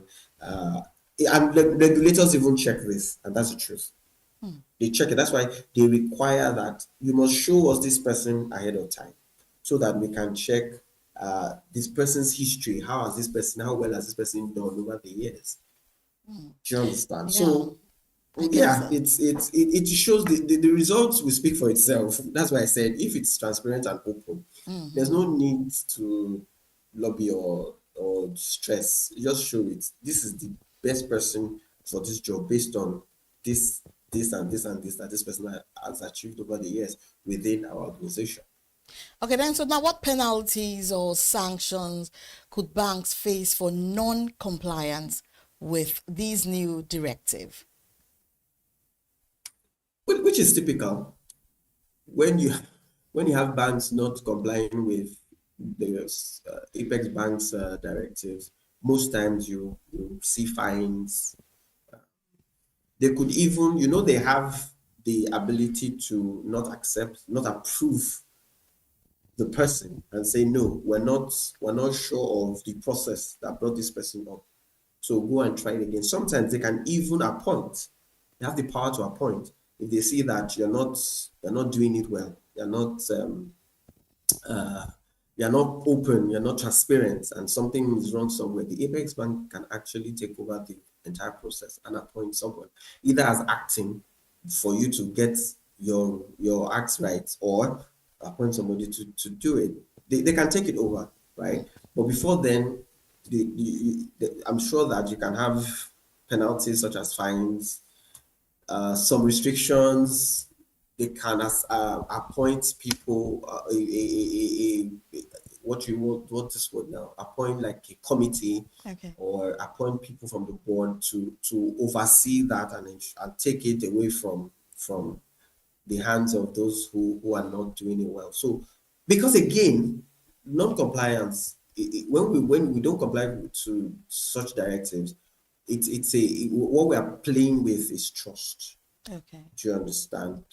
Trust from the Apex banks, from the from the shareholders, from even the customers, and from the public generally. So penalties are there, it will always be applicable when there's non-compliance. So then could this policy indirectly limit banks' ability to scout like maybe international talent or even external candidates? Sometimes they might, have this this person in mind, and then maybe at the end of the day, because of the CBN's policy, finding out that the people they have in mind are not technocrats in this regard. So do you think it will affect like international talents or even external candidates? So getting external candidates, it shouldn't. I don't think it should. Okay, But when we are pressed for time, which is very common with us, when our processes are rigid and maybe when we are pressed for time, it could, but it shouldn't.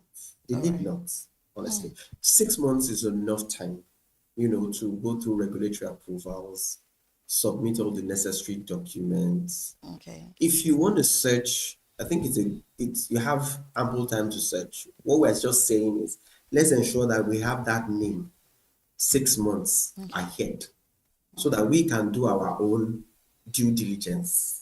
Because we realized that the time before now, the timing used to be very short, and then a lot happens in a rush. You understand? So the planning cost, the getting travel documents, relocation, it's a lot. It's a lot. So if we are going to go that way, what it then means is that we plan ahead. So maybe like a year before then, you're already looking out. You're already speaking to the person. You're already getting the documents and submitting it and informing the Apex Bank that, oh, well, this is the route we are going. So if we do all of that in before 6 months before the time that you announce, you do due diligence, I think it should be fine. So it doesn't mean that we will now shut down, even though it will increase our dependence on local talent, to be honest. But then it doesn't shut I personally don't think it will shut the door to international hires or external hires. So then, lastly, how will the CBN balance regulatory oversight with board autonomy in actually making leadership decisions? Let me be very honest. It might be difficult to remove board autonomy. Anyway, yes. Let's face it. Let's face it. It might be difficult to remove board autonomy. But then, if the process, I'll still say that everything lies on process. The outcome in branding, in when you're dealing with brands, you say the product is only as good as the process. Okay. This entire thing, the outcome is only as good as the process. If you check for what are we looking for? What are we looking for? We're looking for suitability and continuity. Sure. When this kind of thing happens, you can be sure that policies or whatever it is you are doing, somebody else comes, the succession is smoother, and to continue in the same line is easier because you were even there in the first place when the producers was there. So you taking up most of those things, you just continue because you've been part of it anyways. Good oversight. When we stay true to our word, we check, we ask questions, we're transparent, clear guidance, making sure that what we have said, we don't go back on it. That's it. So the Apex Bank has to strike a balance as much as the financial institutions themselves, striking a balance in terms of nominating the person in the first place. The Apex Bank as well has to do diligence, due diligence in scrutinizing and assessing the person. So when that happens, even when there is board autonomy, it will be open, and then we can do the right thing. I don't know if you understand what I'm saying. I agree. So we may not totally eradicate it, but we can fish it out and correct it. So let's ensure compliance to this policy. Okay. We set the clear timelines. Let's ensure that the people who are involved comply, and in cases where there's no compliance, there's sanction. And when there's compliance, there's due diligence in assessing, and engaging with the person and the board. Let's know why you're choosing this person. So it's balance across board, Destiny. That's the truth.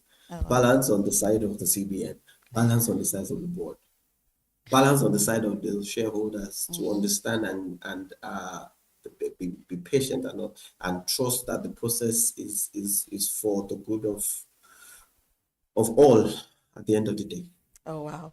I want to thank you so much, Alauta Fawemi, marketing communication expert, for actually throwing more light on this on CBN's policy right now. You've given us the headlights on how and why these policies should hold. Thank you so much for your time. Thank you so much, and have a great day. You too. Thank you.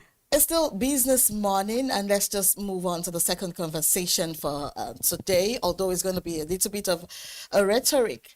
Nigeria sees a strong growth in remittances, boosting economy amid global uncertainty. As Nigeria is witnessing a significant surge in diaspora remittances, providing a vital lifeline for its economy amid global economic headwinds. According to recent data from the Central Bank of Nigeria, remittance inflows have climbed steadily, reinforcing the country's position as one of Africa's top recipients of funds from citizens living abroad. Analysts say this growth underscores the resilience of the Nigerian diaspora, whose financial contributions actually continue to support millions of households. Experts highlight that remittances not only serve as a cushion for families against inflation and unemployment, but also inject foreign exchange liquidity into the economy at a time when Nigeria faces pressure on its reserves. Economists also point out that the rising inflows create opportunities for investment in sectors such as real estate, education, healthcare, and small-scale businesses, which is further strengthening the nation's economic base. And with the federal government pushing for digital remittance channels and even reduced transaction costs, industry observers believe Nigeria could unlock even greater inflows in the coming years, which will bring about transforming remittances from household survival tools into engines for national development. Now, because we're pressed for time, we'll not be able to, admit questions in this remittance regard. But we also believe that some factors are driving the recent surge in remittances to Nigeria despite global economic uncertainties. But we'll bring you more updates on this in our subsequent editions of Business Morning, so that fintech experts will come on board and, actually, give us more analysis in this regard. Now, this is how much we will take on a Business Morning this morning. I am Destiny Morning. Up next is the big story. Please don't go away. It's still the breakfast show on BusinessDay television. Stay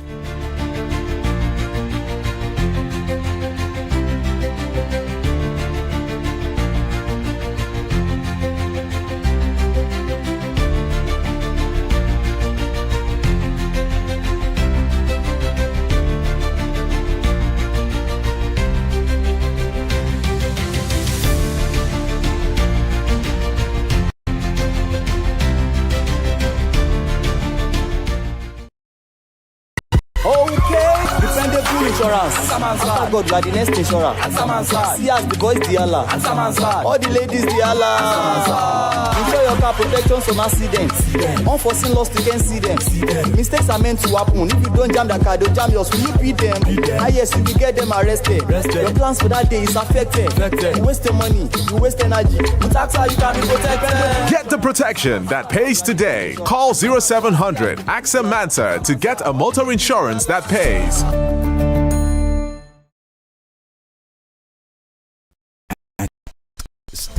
We are here to help you grow with financing that helps you expand, expert knowledge across 20 African markets, trade solutions that open doors to 195 countries globally, and an online banking platform that works hard, because with us, there's possible, then there's more. Visit www.stanbicibtcbank.com/business for more. Stanbic IBTC.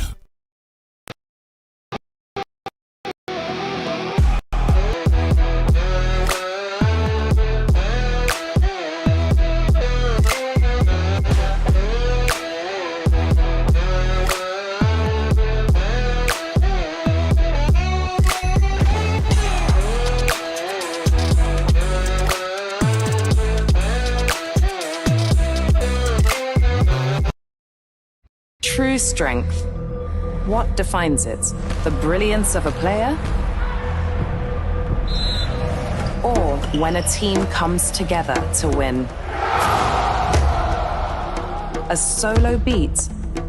Or the rhythm of many? The flair of one dancer or the art of a troupe? One distinct voice or the beauty of the symphony? At FCMB Group, we build ecosystems, empower communities, and create the future. Because we believe it's not just one, but the power of the group that delivers the future we all desire. FCMB, the power of the group.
The MBA Students Conference themed executions as a competitive edge, skills, systems, and partnerships brought together MBA students, alumni, business leaders, and industry experts for a full day of engaging discussions, knowledge sharing, and networking.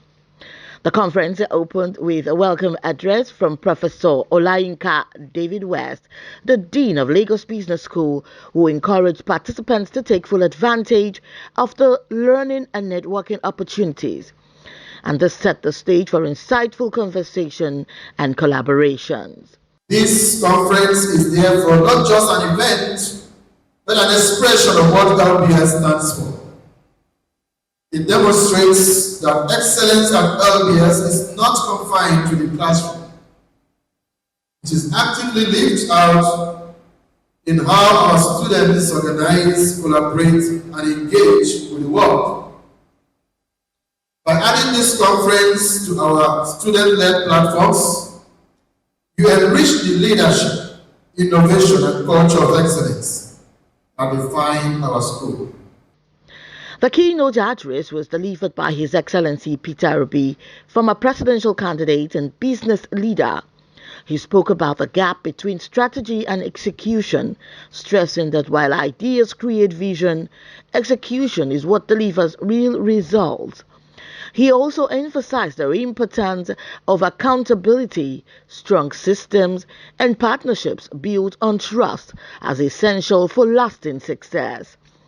The keynote speech emphasized the importance of strong execution in leadership, business, and governance. When it comes to delivering the result, it is execution that matters.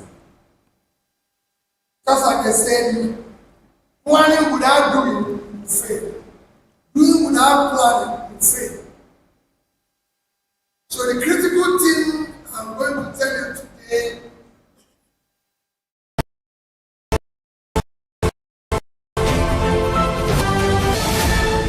You are watching Business Day Television.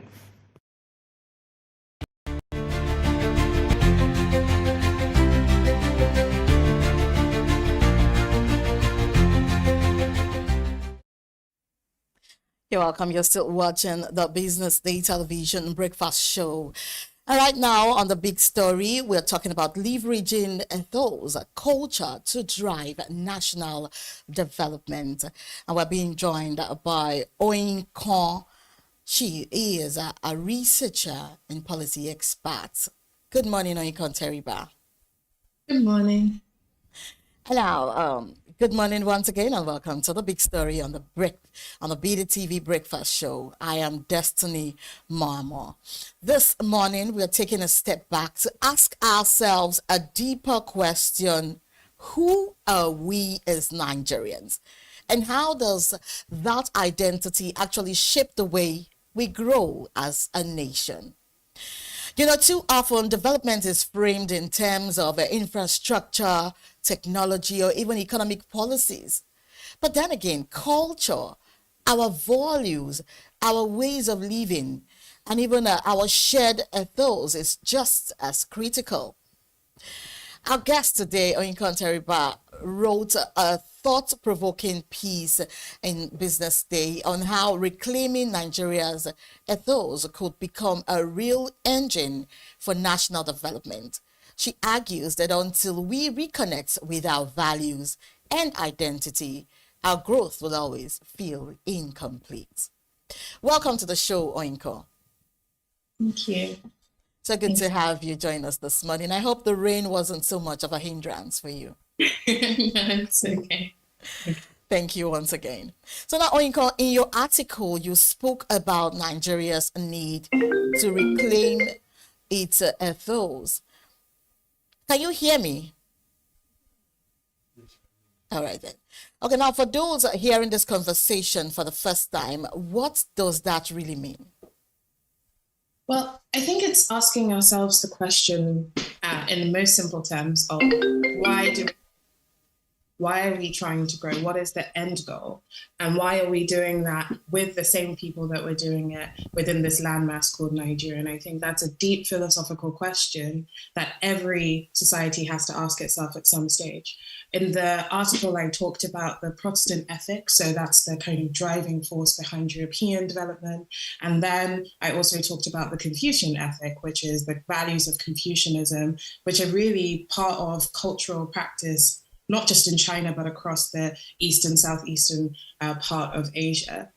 And in the Nigerian context, we are in a moment where we're seeing increasing sort of a rise in sort of ethno-politics and tribalism. We're also seeing a sense of listlessness about what it is that we're driving towards. We want to bring people out of poverty, but that's not just because we want better statistics, it's actually because we want to enrich the lives that we share together in Nigeria. And so that's the reason I think it's important to ask this question. But I also think that that exercise involves a lot of soul searching as to how we build that national identity. It doesn't need to displace any of our ethnic identities or other communities, but rather one that's capacious enough to sort of hold all Nigerians in their beautiful diversity. But then again, many of us think of culture as festivals, music, or even movies. But you place it at the center of national development. So why do you believe culture is such a powerful driver of progress? Well, I think it's a more recent thing to think of culture simply as what happens in art galleries, and what happens at the time of festivals. But actually, if you kind of look into what the real grounding of the term culture is, it's an interaction between our traditions, so those kind of practices that are recognizable to us, but also how we live our day-to-day lives and how that structures our day-to-day lives. So cultural practice is things like the way on a day-to-day basis Nigerians tend to be deferent to elders, and how we revere and value wisdom, and how we have a really strong sense of familial responsibility. And so many of us work and send remittances, not just people who go abroad, but also people who are inside Nigeria. And so what I'm arguing for here is a conception of culture that really takes into account not just the nice stuff that we get to pay for and go for as festivals, but also takes into account how we as a society define ourselves and also how we place ourselves in the world. And I think that's a more fundamental question. So that's what kind of reward systems do we have in our society, and how do we think about morality? Those are the kind of cultural questions that I think Nigeria needs to kind of bring to the fore. Wow, really nice. But then, okay, Nigeria is a country of over 250 ethnic groups. And sometimes, this diversity, it feels more divisive than unifying. So how can a shared national ethos actually bring us together without erasing those differences? Yeah, I was trying to sort of argue a really straight up position in the article, and so there were parts of the article that I was unfortunately unable to include. And I think there's really a beautiful kind of story here, because it's not simply that Nigerians have always been divided and that we've never had any moments where we as a society have galvanized ourselves to be able to pursue our development goals. Actually, my grandfather was of the generation of Nigerians who would travel abroad, go and get an education, get qualifications, and come back to Nigeria and commit their kind of portion to national development, right? And so in recent years, I really pinned this sense of a fracture in Nigerian society around ethnic questions and diversity down to a misconception that in order to be Nigerian, you can't also be Yoruba or Igbo or Efik or Hausa, right? Actually, those two identities can coexist. So as a nation, what is our purpose? And then we also, within our smaller subgroups, have like shared cultural identity, shared traditions, but that doesn't need to displace. And there's really a cosmopolitan approach to identity that I'm advocating for. And crucially, that's not unique to Nigeria.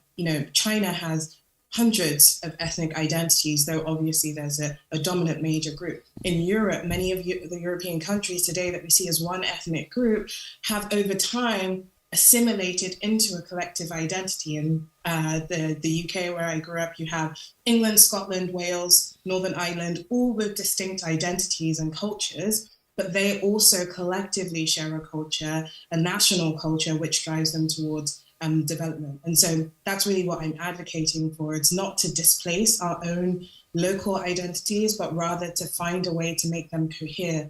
And I think making them cohere will give us a sense of purpose and also renew our commitment and patriotism towards the Nigerian cause.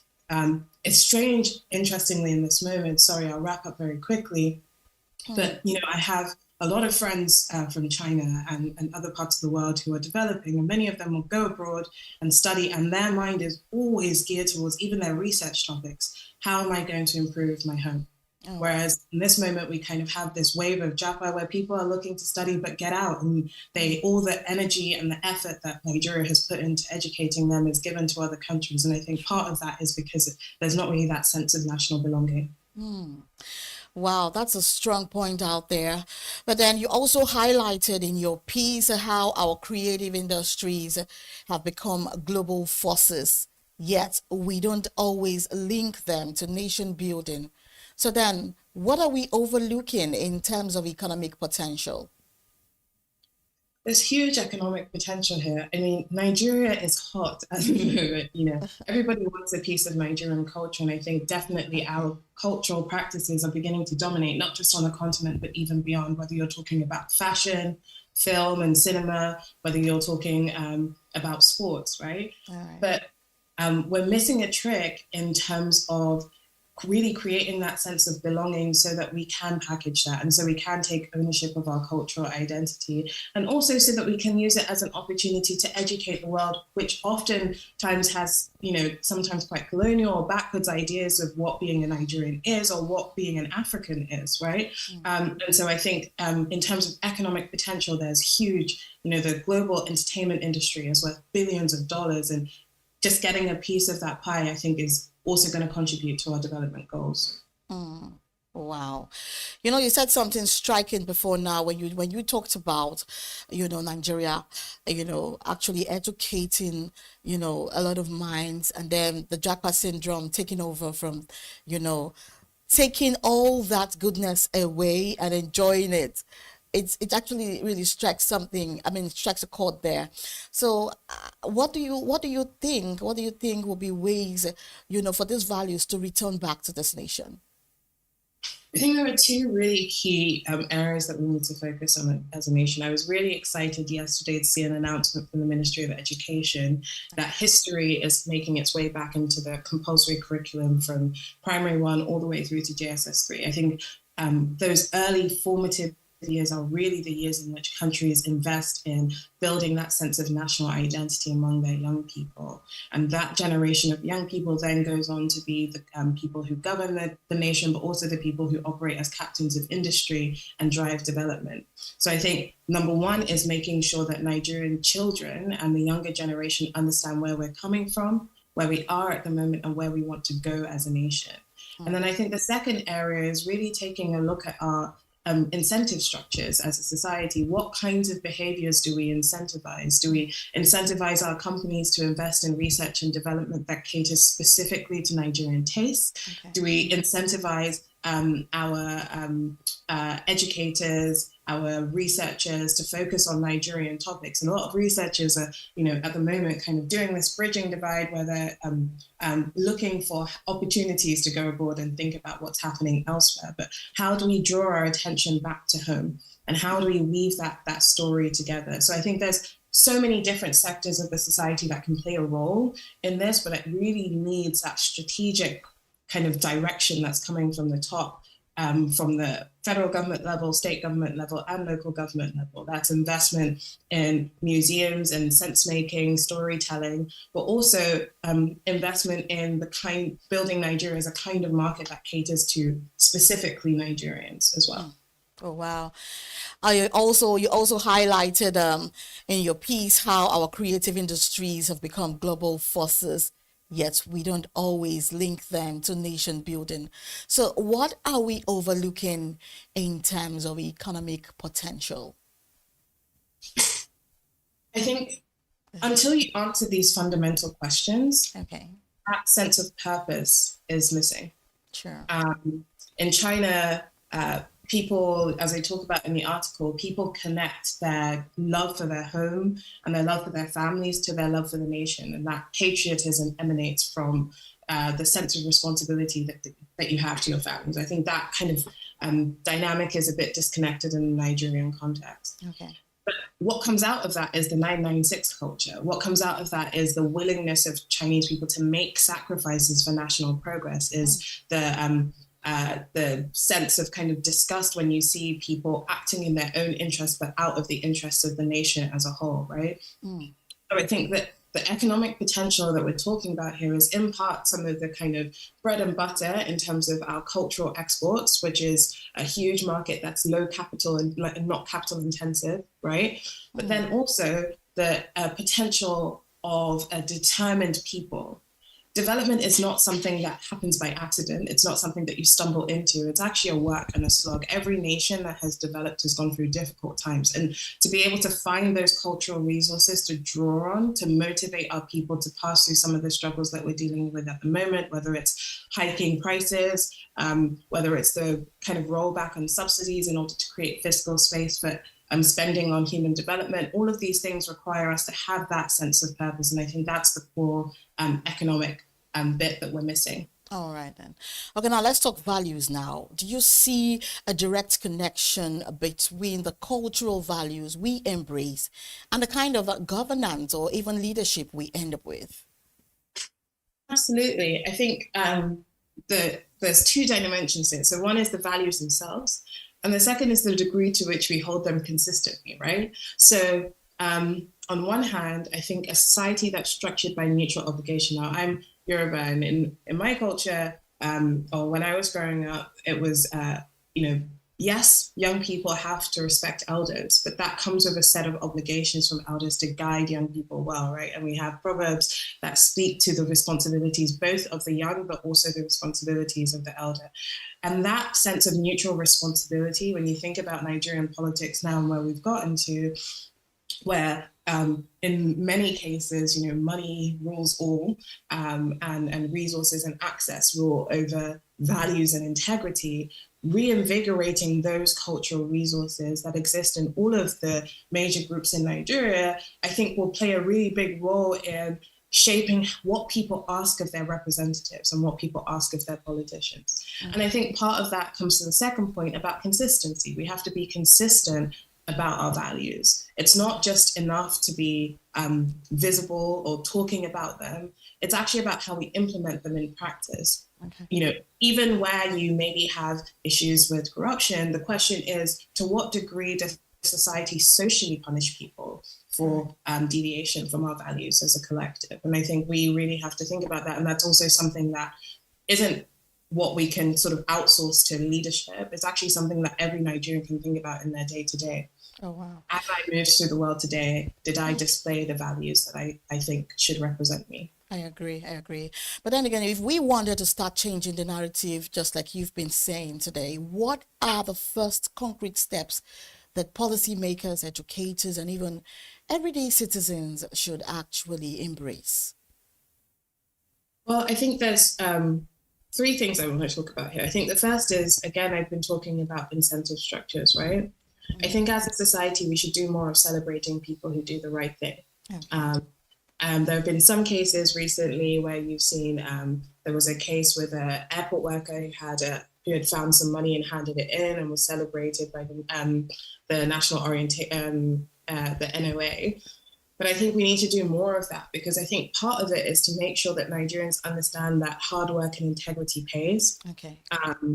And so that they're not sort of tempted to, I think inconsistency on that front can lead people to being kind of turning away from the values that we hold dear.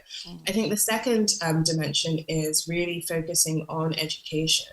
And it's not just about educating people so they know things that are necessary for their profession.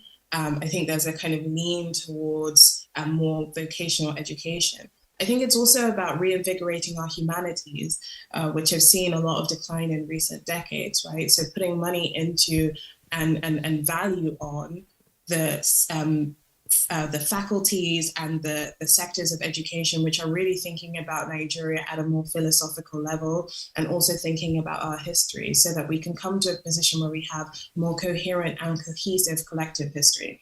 And then I think the third thing is also to celebrate our diversity more. I think that lip service is often paid to the diversity of Nigeria, but I think in practice, really what I want to see, the other day, I talked about how you very rarely see Nigerian languages directly translated between each other. So people translating directly from Yoruba to Hausa or directly. And I think oftentimes, given that concepts are very culturally specific, that kind of inter-ethnic dialogue can throw up a lot of the similarities in our cultural practices and the similarities in our collective ethos that might be missing or lost in translation when English is used as a mediator. So really, I think that it's about creating a tighter ship so that you can create the kind of social agents and actors that you need for development, with the same values and the integrity that you need for development as well. Oh, wow, I must commend your, sense of belonging. But then again, are there other nations you would point to, maybe in Asia or Africa, that have successfully made culture central to their development story? I think there are a few cases. I think, even if I mentioned China in the piece, and I think that also reflects in the way that their economy has developed and the cultural resources. There are cases like, if you look at South Korea, when South Korea was dealing with a debt problem, there was a national drive. It was symbolic. Obviously, it wasn't going to pay off the debt, but people donated their own household gold towards the nation being able to pay off its international debt because of that sense of patriotism and belonging. Closer to home, if you think about countries like Tanzania, where you have a diverse nation adopting Swahili as a language in order to provide a framework, and it wasn't like it was a dominant group's language or some minority group's language, but they wanted to provide a cohesive framework so that they could have that intercultural dialogue outside of their colonizers' language, right? So I think it's really, it's not something that's too far-fetched for Nigerians. It's just about having the political will to implement, and also the vision and sort of inspiration to do so in an innovative way. I think people really want to see their languages protected. People really want to see their cultural identity respected. But I don't think that that is mutually exclusive from having a cosmopolitan sense of what it means to be a Nigerian. Oh, wow. Now, because we're pressed for time, I could go more, on and on, but I think I should just, ask you this. On a personal note, if you could leave Nigerians with one reflective thought about our ethos and our future, what would that be? I think for me, being a Nigerian, as someone who grew up Yoruba, but also Nigerian, outside of Nigeria, but is deeply committed and was always raised to be deeply committed to Nigeria. I think for me, my final note would be on patriotism. Okay. To be a patriotic Nigerian, to me, is not to kind of love the flag or to know the words of the anthem. To me, it's a deep commitment to everybody that is in Nigeria to play my role in developing Nigeria so that we can all have a better quality of life. And I think if more Nigerians kind of approached patriotism in that way and really thought about how their actions and their destiny is interconnected with what happens to other Nigerians. If there's corruption in Nigeria, it affects us all. If there's development in Nigeria, it affects us all. If we grow as an economy, all of us stand to gain. And if we lose out as an economy, all of us stand to lose, right? So I think it's understanding that patriotism flows from how our destinies, whether you're in Nigeria or outside Nigeria in the diaspora, are tied together. Because the perception of Nigeria and also the reality of Nigeria shape all of our lives. Oh, wow. Oh, wow. Oh, wow. I believe that with you, our national image is safe. With the passion with which you speak, and with, there's so much passion with which you want us to actually embrace, all of this to make us a better nation. I am actually very proud of you. But then before I let you go, you also touched on some of the challenges, colonial legacies, globalization, and even internal fragmentation. Which of these do you think has actually done the most damage to Nigeria's sense of self? I think all of them are connected. We have a foundational problem, which is that we came together as a nation not by our own making, right? And every effort at making a Nigerian identity since then is structured by that problem. So what we need is consent to this Nigerian identity. It's not something that comes naturally to us as it may do for some other nations, right?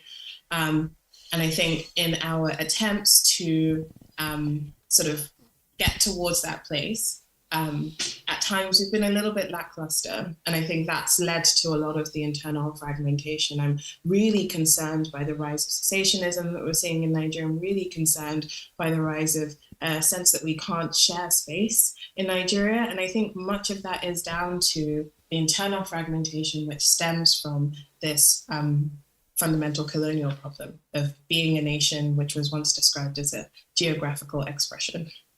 Oh, wow. Oh, wow. Thank you so much for your time, Oyinkan Teriba. Oyinkan Teriba has been our guest on The Big Story. She is a researcher and a policy expert. Thank you so much for joining us on The Big Story. It's been such an awesome and very, very insightful conversation. Thank you for your time. And that's the much we will take on Big Story today. Up next is social listening. Stay with us on The Breakfast Show.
watching Business Day Television.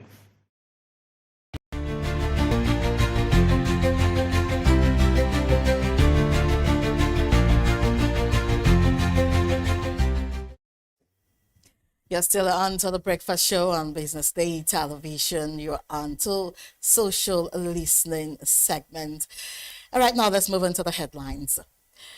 Dangote says his drivers and modern graduates. And the federal government approves Chinese language for senior secondary schools. Another one on the headline says 4 FIRS staff die in a Freeland Tours fire in Lagos. That's on a sad note. It is actually very sad. And now welcome to Social Listening on the Business Day Television, where we break down the stories everyone is talking about online. I am Destiny Mama, joined by Onyeka Valentine. I cannot wait to talk about this story. Oh my God, I greet you very, very highly once again, Mr. Onyeka. Thanks. So I can choose to smile, but when I think about the lives, livelihood that was put this way, that depend on those wonderful souls that died. Think about it. Sometimes I begin to ask myself a question, which is this. Yeah. Is it that we don't know how to put round pegs in round holes any longer? We will definitely get into those round pegs and those round hole after we, just talk a little bit about Aliko Dangote saying that drivers are working for his company and modern Nigerian graduates, and almost 4 times the national minimum wage. He added that each truck actually creates multiple jobs, and drivers who work accident-free for 5 years can even apply for a house loan. Whoa! So it's good that they have a criteria. I told you when we had it. Yes, you said so. When they say they pay their staffs or rather their drivers more than graduates. It just makes you understand that skill is worth more than sometimes. Yeah, exactly. Trust in university, they don't teach you how to drive. No. You go to driving school to learn that. True. But see, it is you having, as if you have what called, you must have a level of driving skill above just regular drivers. Yeah. To be able to talent, able to maneuver the Dangote trucks, because they see it as a crucial role. However, for me, what is striking, more striking and kind of gives me that room for conversation is the fact that they can confidently tell you, even after you graduate, I get a job somewhere. Yeah. Our jobs as drivers could be more attractive. What does that tell you? It tells it tells you one thing, which is this. Gone are the days when you will say, oh, I want to go to university and study this course and that course so that I can come out and then follow normal regiment and get paid this bigger salary as basic salary. I can tell you for free that a lot of people will now start learning how to drive trucks, so they can fit into, the Dangote policy. And then again, another striking thing there is, that mouth-watering promise of driving accident-free after 5 years to be able to apply for a house loan. Now, the kind of house loan, I want to ask, is it a personal house loan or a house rent loan? So before now, if that has always been a criteria and an incentive for you to drive safely and be mindful about what you do on the road, when you're driving the vehicles, if that has always been there, I would say kudos to them. True. However, if that rule came in after the issue they had where the young lady died, right? Not just the young lady, a lot of people, Hearts came out in the open because of a celebrity relative. Then I would say this, that if that came up as a new development, because a lot of people have started asking questions, then I would say there's some form of eye service per se. But I'm sure that Dangote himself is aware of what's going on with his company. Now this is Mr. Valentine on here because of you. So that let's just quickly see what the tweets are saying on this particular matter. And before the tweets come up, I think we should just also touch on the fact that look, anyone who the tweets are here. Yeah. Okay, now Emmanuel Achibong actually, said being a graduate in Nigeria doesn't guarantee you anything special. He said, if I don't have the proper recommendations and connection. Oh wow. And then from Kem says, it's not about how much they earn. All we are saying is that employ qualified drivers. And any time there is casualties, kindly take care of them. Kem is just kind of hitting the nail a bit. She's just trying to bring out the good points from, everything that's happening away from the mouth-watering deals. And then Penty Voice said, this just shows how broken our system is.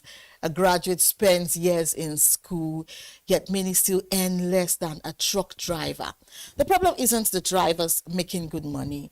It's that Nigeria has undervalued education and skilled professionals for too long. Do you agree with Penty Voice? I want to disagree. I mean, there are some indicators there that gives room for debate, also gives room for disagreement. And I will list them out very simple. One, I think we should quickly just take what Archangel Jesse has said on the tweet. So, we can get to hear what, I know that you have so much to say. Okay, now, Archangel Jesse says that it's not just Dangote truck drivers that earn more, that most companies, heavy-duty truck drivers, earn more than 100K per drive. Whoa, per drive. Said it's standard practice many people don't know about. You see? So let's see. Okay, I'm sure there are no more tweets on this. So you were saying something very, very, very mouth-watering just now. So I mean, if you look at it, people want to air their opinion. All right. But what's more important is to see that their opinions don't sway the negativity that a lot of people might ingest in. Having said so, once you're a skilled person, it means you stand a better chance to get job quite easy these days now, unlike before. Now, the money the money a normal driver earns in countries like Canada as a truck driver, it will shock you. Some bank managers don't earn such money here. Yeah. So once you're skilled in a particular thing, you are highly sought after. Exactly. Okay, so I would disagree with the other person who, before the last tweet or last message or last commenter, I would say this, that look, I don't believe that Nigeria doesn't value education any longer. Yeah. Instead, we don't value people who are well educated and have created a lot of value system for those who can now say we are learning from them. Because if we don't value educational system, then why are we still pumping money into it? Sure. That is one. Now, as an individual, you might be undervalued. It all depends on how you present your case. Like they say, white people don't present their pearls in front of people who don't really value it. Otherwise, you'll be undervalued. And in this case, let's look back to institutions. If you are going to get a government job after you have graduated, is that institution working very well? Are they doing the right thing in such a way that you can afford to say minimum wage is being paid? That's one on one end. And then the private sector. Private sector in Nigeria has been already known to be far more well managed than government agencies. Yeah. Why? Because you know that if you fault up one way or the other, you lose your job. Sure. Because there's direct responsibility. So just to agree. hit the point on the head, I would say this, that for what it's worth, Dangote is a big company making a lot of money. True. And they know that their drivers' incentive cannot be toyed with. So pay them well. Let that area be something that whoever wants to come in will know is attractive. Create incentive packages like the one of loans and every other thing. And housing. And when you do that, you get the best of the driver. Now, I'm also going to say something here, it's not just about, promising them a house loan if they drive, accident free. They also need the the development of the various roads to be able to drive, accident free.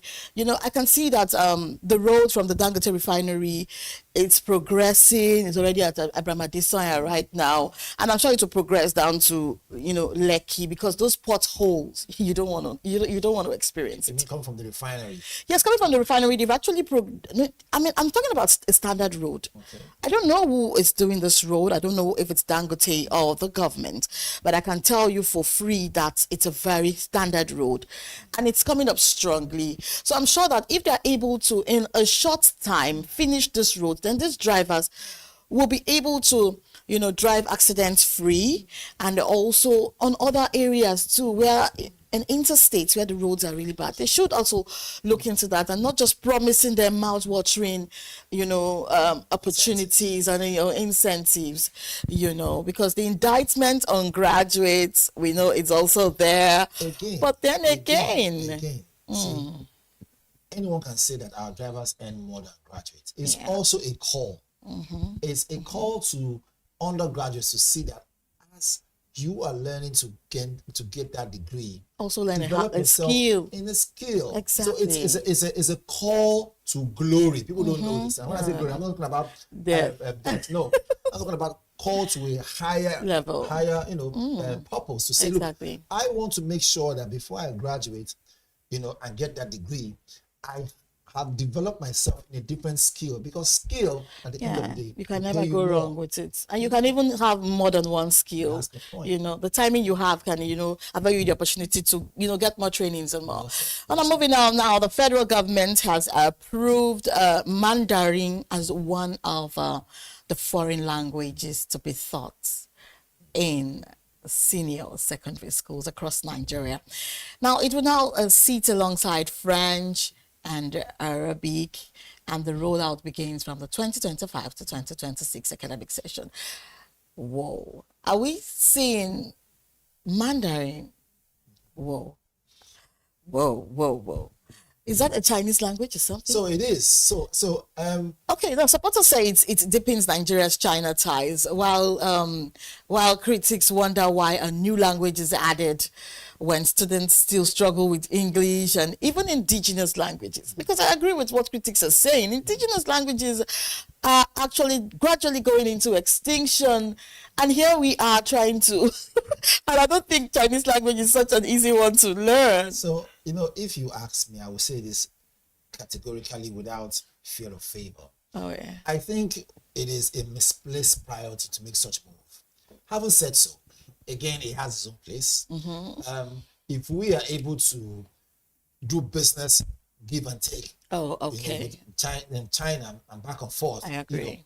And we can communicate in languages that makes it easy. It will also cement the fact that, look, already Nigeria is doing business with China directly, and they are boycotting the dollar. All right. So they are doing business with the Chinese yuan and the Nigerian naira. So if we now top that up with communication, right? At the long run, that would be great. But however, my question now is that, you see, amongst everything that we're dealing with as a country, is that a priority? Now, let's don't forget in a hurry. It's not actually. If we are going to do that, can we also see that the Chinese government should also ask say, their citizens? Hold on, without saying, look, scholars and students in China include Yoruba, Igbo and Hausa and other languages that we have in Nigeria. Most definitely will frown at that. Exactly. So this is where the thing is now, because you don't see it, but there's a hidden point there. There is something that people are not telling us.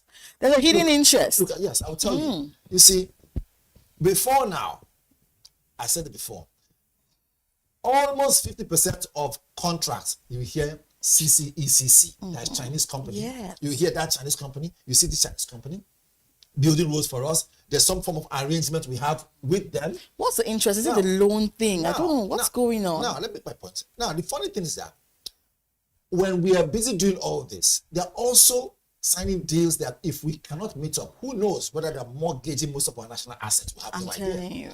Now, in those deals, I'm sure that we could have mentioned also add Mandarin, which is Chinese language, and other ones to your curriculum to teach your students. What are they saying? is Nigeria now Some becoming... fears are beginning to come into light. Is Nigeria now becoming a boys' quarter for China? An annex of China? What's going on? So these are things that we should be very careful about. I think we should also see tweets to be able to hear what the social media rounds are saying about this, because it's really something to talk about. Bagudu says, honestly, this is a good development. China will transform Nigeria better than the UK. Congratulations to us. Well, I'm surprised at that. And some... Before you go ahead, that particular account, I'm sure behind that account is not a Nigerian. Oh, wow. It could be a foreigner using a different name just so that they can partner. I'm telling you, it's social media. Exactly, anything can happen. All right, then Sam K for Nigeria says teaching Mandarin in Nigeria is fine. But what about our pride? Has China added Yoruba, That's my point. Igbo, or Hausa in their schools? That's my point. We must not trade our identity for foreign influence. Cultural exchange must go both ways. Oh, wow, exactly what you said. Whoa. Wow, you know, and this is Global Trend X says Nigeria's decision. Oh, you want to take that? Go ahead, Mr. Valentine. Okay, let's see. So Nigeria's decision to add Mandarin to the secondary school curriculum may sound like progress, but there's a but there now. It highlights a troubling... There's that tweet that I just covered that, but it's okay. It's the same thing. It's the same thing. Highlights a troubling contradiction. We still lack a solid grasp of our own history, which is important. And by the way, there's a time when they removed history from our curriculum. They actually did, but they brought it back. 2010.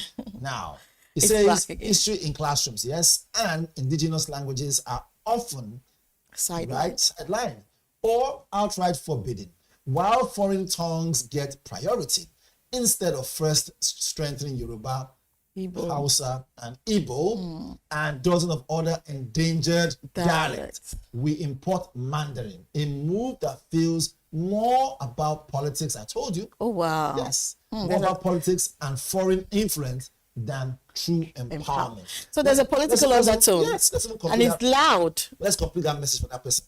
True empowerment, I will add something there, and the interest of Nigerians. Oh my God. That's a fact. There's another one for you. Oh, now Felix Izuna Ken says, do we have enough qualified teachers to take care of this responsibility in all the senior secondary schools in Nigeria? What teachers are they going to get? The ones that have learned this Chinese language or Chinese people themselves? That's I said, it's politics. Now they're going to import. There's a reason for them to now bring Chinese teachers and Chinese lecturers. I don't want to go on and on, but I'll tell you this. This will create room for a lot of things that might give credence to the fear that we're worried about. Exactly. Now, they will now start employing a lot of Chinese teachers, Chinese lecturers in our schools. Then there will now be continuous intermarriage. I'm not against that. But as time goes on, will our identity as a country, as Nigeria, be threatened? I'm sure that all these fears that we are worrying about, one way or the other, will be taken care of. But then again, is teaching Mandarin in schools a good step, or, I mean, a misplaced priority? We all know that it is actually a misplaced priority right now. But then I think we should just move on for time, you know.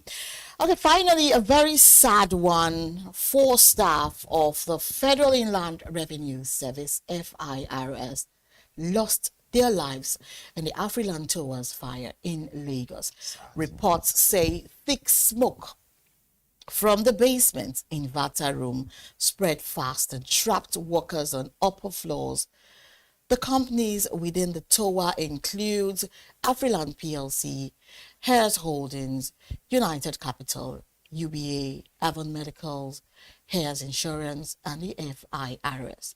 Tony Elumelu, chairman of Afriland Properties, cut short his trip abroad to mourn the victims. Oh, wow. So first and foremost, I would say it's a good thing to see that Tony himself, Elumelu, could directly, say that is a tragedy that what has happened in Afriland. Cut short his trip. Cut short his trip. It shows you that sense humanity. Yes, that sense of belonging. Shows you that he's someone who puts the lives of Nigerians first before any other personal gains or professional dealings. So I would say kudos to him for being quite sensitive. Exactly. Also, but I was hearing, I don't know if it is the same UBA building. So again, there are a lot of skepticism going on, but Yeah. as time unfolds, we will see more details about the story. I was hearing about some exit doors not functional, and and then all of that one. But before that, let's see some tweets to see what's making the rounds on this, because social media seems to have so much to give out in terms of information on these matters. And now from Nancy Ilochi Ikpe, she says Lagos is one of the fastest growing cities in the world. If our urban planning and emergency services do not keep pace with these growth, we unfortunately will keep seeing preventable disasters. And then from Observers, OBL said he did well by cutting short his trip to New York to return and commiserate with the families of those who lost their lives in the fire incident, I beg your pardon. However, this is the right time to introduce the fire escape ropes like this in every high-rise building in Nigeria. They will help save lives. Oh wow, fire escape ropes. Oh wow, that's an example of how it is. I'm sure. That's also very good. Emmanuel Obisha said, "My condolences. I'm not sure if others have noticed, but I have never seen fire safety measures in place in office buildings in Nigeria. No fire doors, no fire evacuation drills, and no designated assembly points in case of a fire." Oh wow. I think that's about what we have in the tweets right there in this topic. Trust me, it's actually a very sad one. Now, Tony Elimolu was able to cut short his trip abroad to mourn victims. What's your take on this, and how can incidents like this be prevented? It is what it is. Because we have all just seen, I think it's because the exit doors are not available and the safety ropes, like the other the other tweets, made mention. So safety measures must be put in place really. At all times. When those safety measures are not put in place, it doesn't matter if the building is on the mainland, the island, in the business prone areas, in Lekki, wherever it is. Even though it's not a high-rise building, if it's a bungalow, it must have safety measures put in place, because you never know when this will come knocking on the door. Anything that causes a fire, from electrical, from gas leak, from human error, it could be anything at all.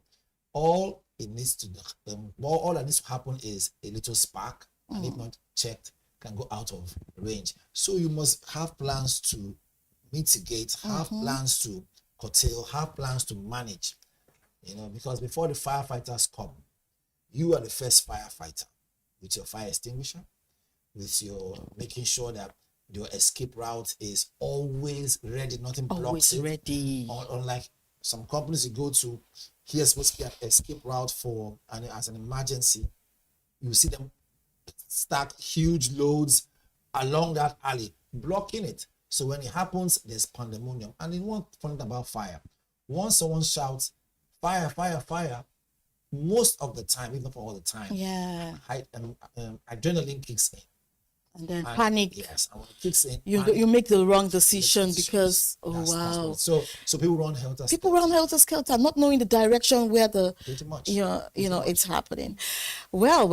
We've said so much. That's it. That's it on social listening today. We looked at Dangote's driver pay, the government's move to introduce Chinese language in schools, and the tragic Afriland Towers fire in Lagos.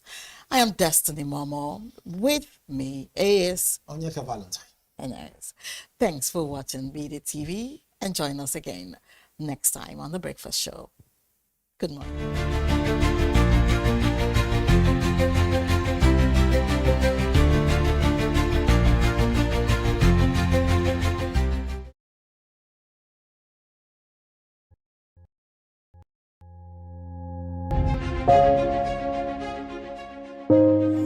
Good morning and welcome to the BDTV Breakfast Show. I am Bethel Ogunjobi. My name is Elizabeth Musa. this is the social listening segment on the BDTV Breakfast Show. We're talking about the Fly Nigeria Act. Can you give us a background into what this is about? We are here today on the streets of Lagos, Nigeria, to gather opinion about a pressing issue. I will look at the cost of petrol. We get away from Nigeria with the suffer. The income is not really increasing, but the prices of items are increased. Nothing like service again. No. You only pray for that money to reach you that month. There's a lot of high pressure, a lot of stress. There's a lot of high targets to be met. I was quite strict. In my mind, I said, looking for my hand, my picking go spoil.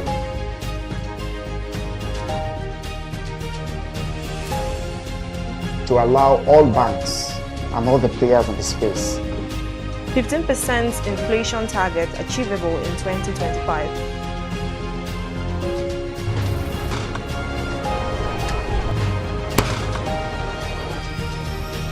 The command and vision philosophy of both the Chief of Defense Staff, the Chief of Army Staff, and indeed all the service chiefs.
Good morning and thank you for tuning in to the bdtv Business News Hour. My name is Glory Brown. Let's begin with a look at today's top business headlines. Lagos, Ogun, Kaduna, top states in IGRO human capital investment. Federal government disburses 330 billion naira in cash transfers to poor households. AFDB approves $25 million to boost local currency hedging in Africa. NCR Nigeria shares surge 31% month to date, hit 15 naira after strong first half comeback. Economic recovery, RMPI predicts 17% fall in inflation. Now let's begin the news in Nigeria, where water, sanitation, insecurity remain drawbacks. Lagos, Ogun, Kaduna and Adamawa have outperformed other states in internally generated revenue investment in human capital and other indices. These were revealed in the 2025 State Performance Index recently released.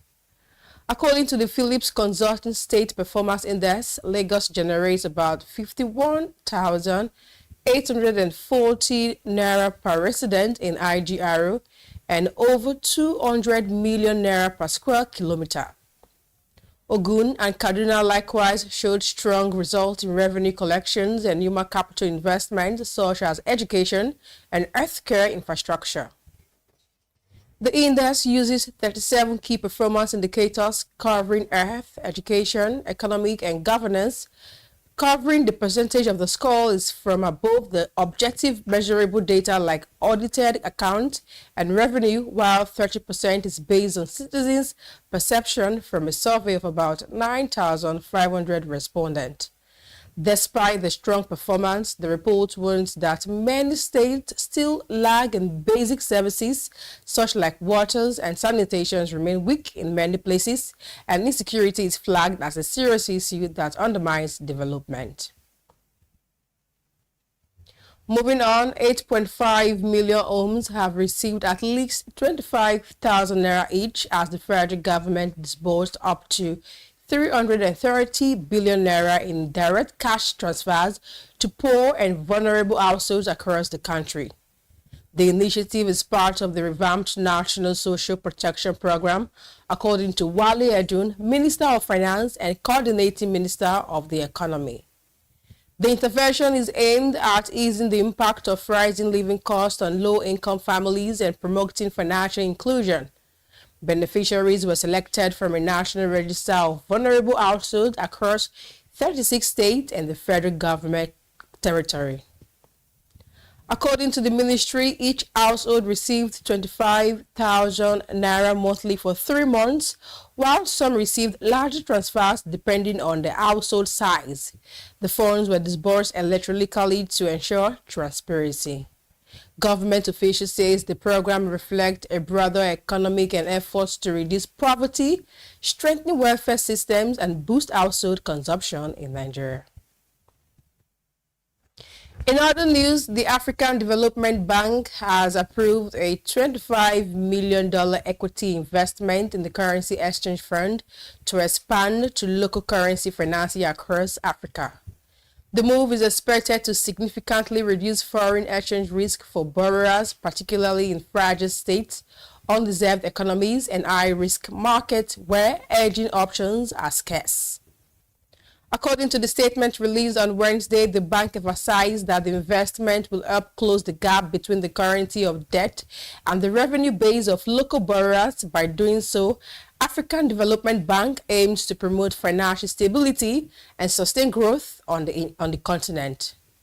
The investment is also expected to attract additional development finance institutions and private investors, further integrating Africa into global capital markets.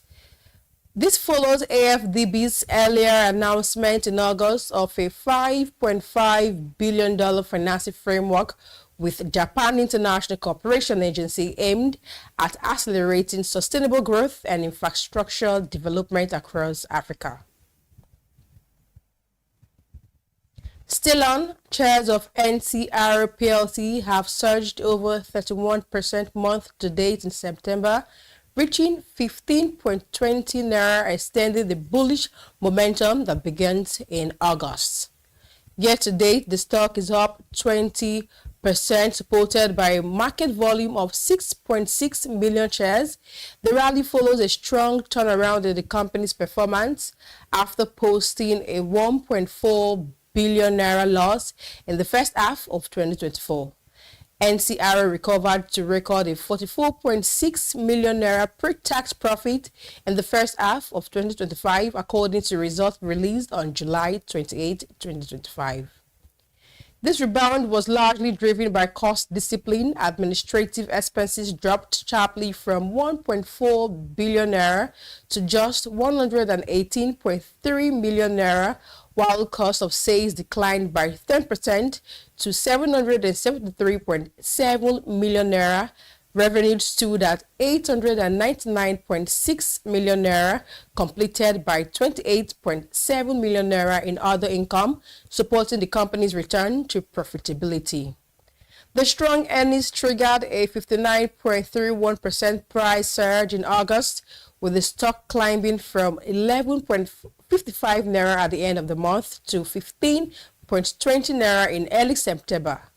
NCR began the year at 5.0 naira, closing January at 7.30 naira before resuming its upward momentum in July. In other development, Nigeria could record its lowest inflation rate in nearly a decade by the end of 2025, with headline inflation projected to fall to 17% in December, according to the Independent Media and Policy Initiative. The think tank chairman, Dr. Moniyi Akinsusu, noted that the economy is currently experiencing a rare period of disinflation, marked by 5 consecutive months of inflation decline. IMPI, however, stressed that the Central Bank of Nigeria must seize this momentum by easing its tight monetary stance. It urged the CBN's Monetary Policy Committee to consider lowering the benchmark interest rate to consolidate recent gains.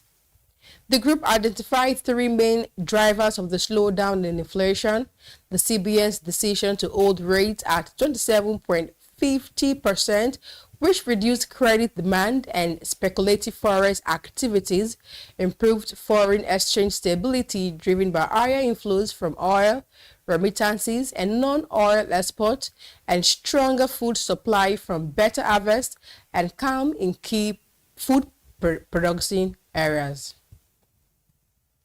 To end the business news hour, the Ministry of Finance Incorporated has disclosed that Nigeria imported more than 560,000 metric tons of fertilizers raw materials in 2025 alone, underscoring the federal government's determination to guarantee steady access to agricultural inputs under the Presidential Fertilizer Initiative.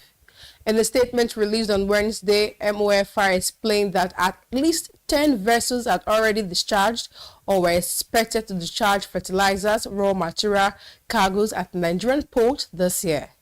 The agency stressed that the continued inflow of inputs was building a strong foundation for robust local production while assuring uninterrupted supply and stability across Nigeria's fertilizer value chain. New data confirms steady progress from 2022 to date. In 2025, 48 distinct vessels have delivered critical raw materials for fertilizers blending under the PFI. In 2025 alone, 10 vessels has already been discharged, being expected to discharge, and also accounting for more than 560 metric tons of input received at Nigerian port, the statement read. The agency emphasized that the initiative was directly aligned with President Bola Tinubu's vision for food sovereignty, which prioritizes not just production volumes, but also resilience in the supply chain, according to MOFI, ensuring that blending plants have consistent access to raw materials has boosted confidence among farmers and industry stakeholders. And that's where we wrap it up today on the Business News Hour. Thank you for staying with us. I am Glory Brown. Stay tuned and keep watching BDTV.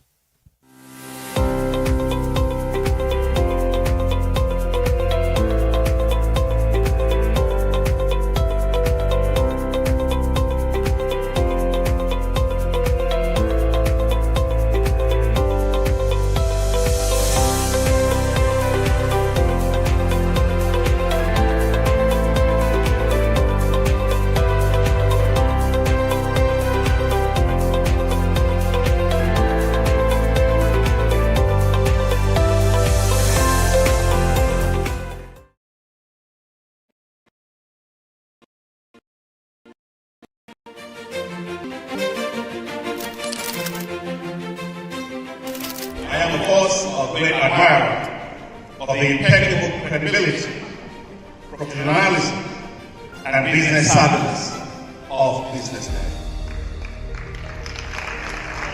If you really mean business in Nigeria, start your day with BusinessDay.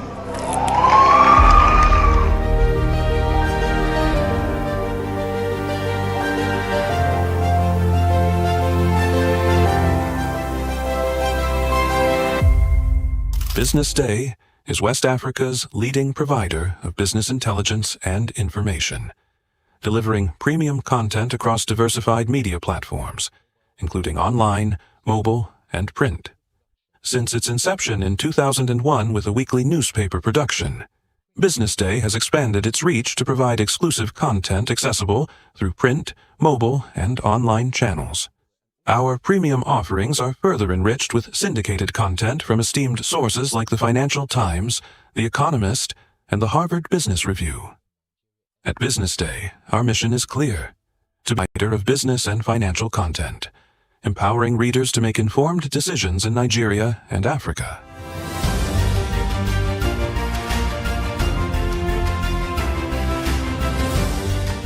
Since our establishment, we have been committed to delivering insightful, relevant, and accurate information about Nigeria's business and finance environment, while contextualizing the impact of global events. We monitor the stock market, analyze the companies driving it, and report on government policies and their economic implications. For being consistent in organizing these CEO forums for almost the last 14 years, I think this was a commendation, and I think something that will encourage them to continue.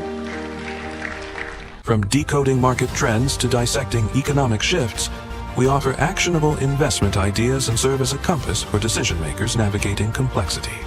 Beyond headlines, BusinessDay fosters discussions on critical economic issues through impactful conferences and events. These platforms bring industry leaders together to share narratives that drive innovation and spark meaningful dialogues. Our events galvanize connections, bridging the gap between inspiration and achievement. For businesses seeking visibility, our strong digital presence offers unparalleled opportunities, with millions of followers across social media and a dynamic website attracting visitors from within and outside Nigeria. BusinessDay is the ideal platform to boost visibility for your products and services.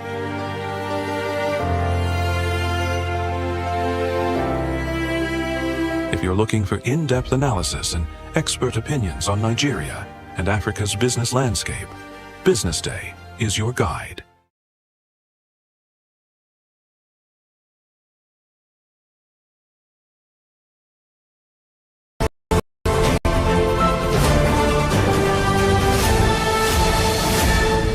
You are watching BusinessDay Television. Good afternoon and welcome to the BDTV exclusive right here on the BusinessDay Television. Today I'm seated with Dr. Adeosun. Dr. Oluyemi Adeosun is Chief Economist here at BusinessDay, and he just attended the just concluded Nigeria Economic Summit Conference in Abuja. Firstly, let me say welcome back. Thank you so much. How did it go? The Nigerian Economic Society Summit was a massive one. We had over 2,000 participants, and we had participation from 22 African countries. Oh, wow. 4 ministers were also in attendance at one point or the other. Who are the 4 ministers in attendance? For example, we had the Minister for Livestock. It was there in person. We also had the former Minister of National Planning and so many other top-notch representation. The World Trade Organization director, she did a video call. Oh, she joined us virtually. Virtually. Oh, okay. It was quite interesting and engaging. Interesting. So can you give us some of the insights with what the Economic Society Conference was all about? Give us some insight on some of the things that took place. So first and foremost, there were over 300 paper presentations that were running concurrently. There were multiple keynote speeches. We had, for example, a speech from Bismarck Rwani, and it was very, very insightful. We also had a keynote from the WTO Director General, Dr. Ngozi Okonjo-Iweala. That was also very insightful. The Minister for Livestock also provided some insights around livestock and how it can impact the economy. And the Vice President, His Excellency Shetima, was also there in person and also provided a few insights as to some of the actions around the reforms and how it will pay off in the long term for the benefit of Nigeria. It was a great talk show that we hope will also translate into action. Right. And speaking of some of the talk, the keynote addresses and whatnot, fantastic lineup there. You spoke about the Director General, the DG of the WTO, Dr. Ngozi, obviously joining us virtually. Yes. You talked about Bismarck Rwani also joining us. Kashim Shettima, our Vice President, yes. Just notable names. Can you share with us today some of the key issues that were discussed? So, for example, the WTO Director General, Dr. Ngozi, mentioned something very profound. She spoke about the fact that data is very critical. That if you don't have adequate, sufficient, robust data, that the policy will be blind. And that was very thought-provoking. In other words, African countries need to strengthen the necessary data capacity of the various government functionary and the data agencies, for example, in Nigeria, the Bureau of Statistics. Because the more detail and information you have about your citizenry, the more you'll be able to plan and the more you'll be able to better allocate your resources. So things around population, census, those kind of things. So it's one thing to have revenue, it's another thing to deploy the revenue to the right sources. And it's also another thing to know where to target to even extract the revenue for. And another thing that came out also very strongly is the fact that GDP, all right, is not equal to real progress. And one of the strong things that emerged from this conference is, as we are trying to grow our gross domestic product, how inclusive is this growth?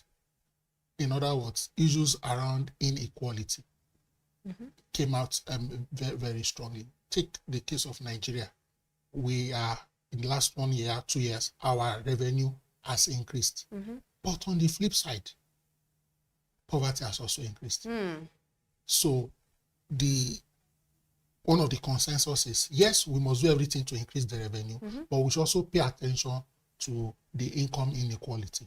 How, in other words, social inclusion. Right. How do we ensure that, for example, people in the rural area get as much as the dividends of the economic growth as the people in the city? These are really key conversations. I mean, you spoke about data, how important it is for us to deploy data, especially when we're solving problems. Last week, even on the big story, that was an area where we talked about, we focused on even the census and how the last time we had the census in Nigeria was in 2006. You know, just key conversations like this. But I also understand that one of the focus of the focus on that at this conference was on rethinking Africa's development.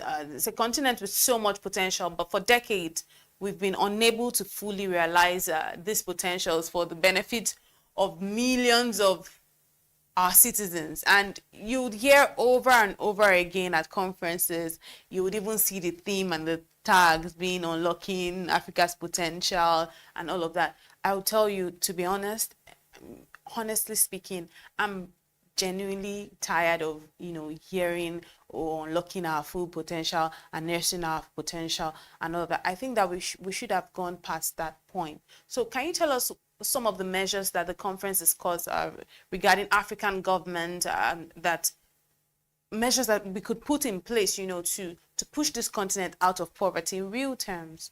Okay, thank you so much. The conference put together people from the academia, from the industry, and also from the private sector.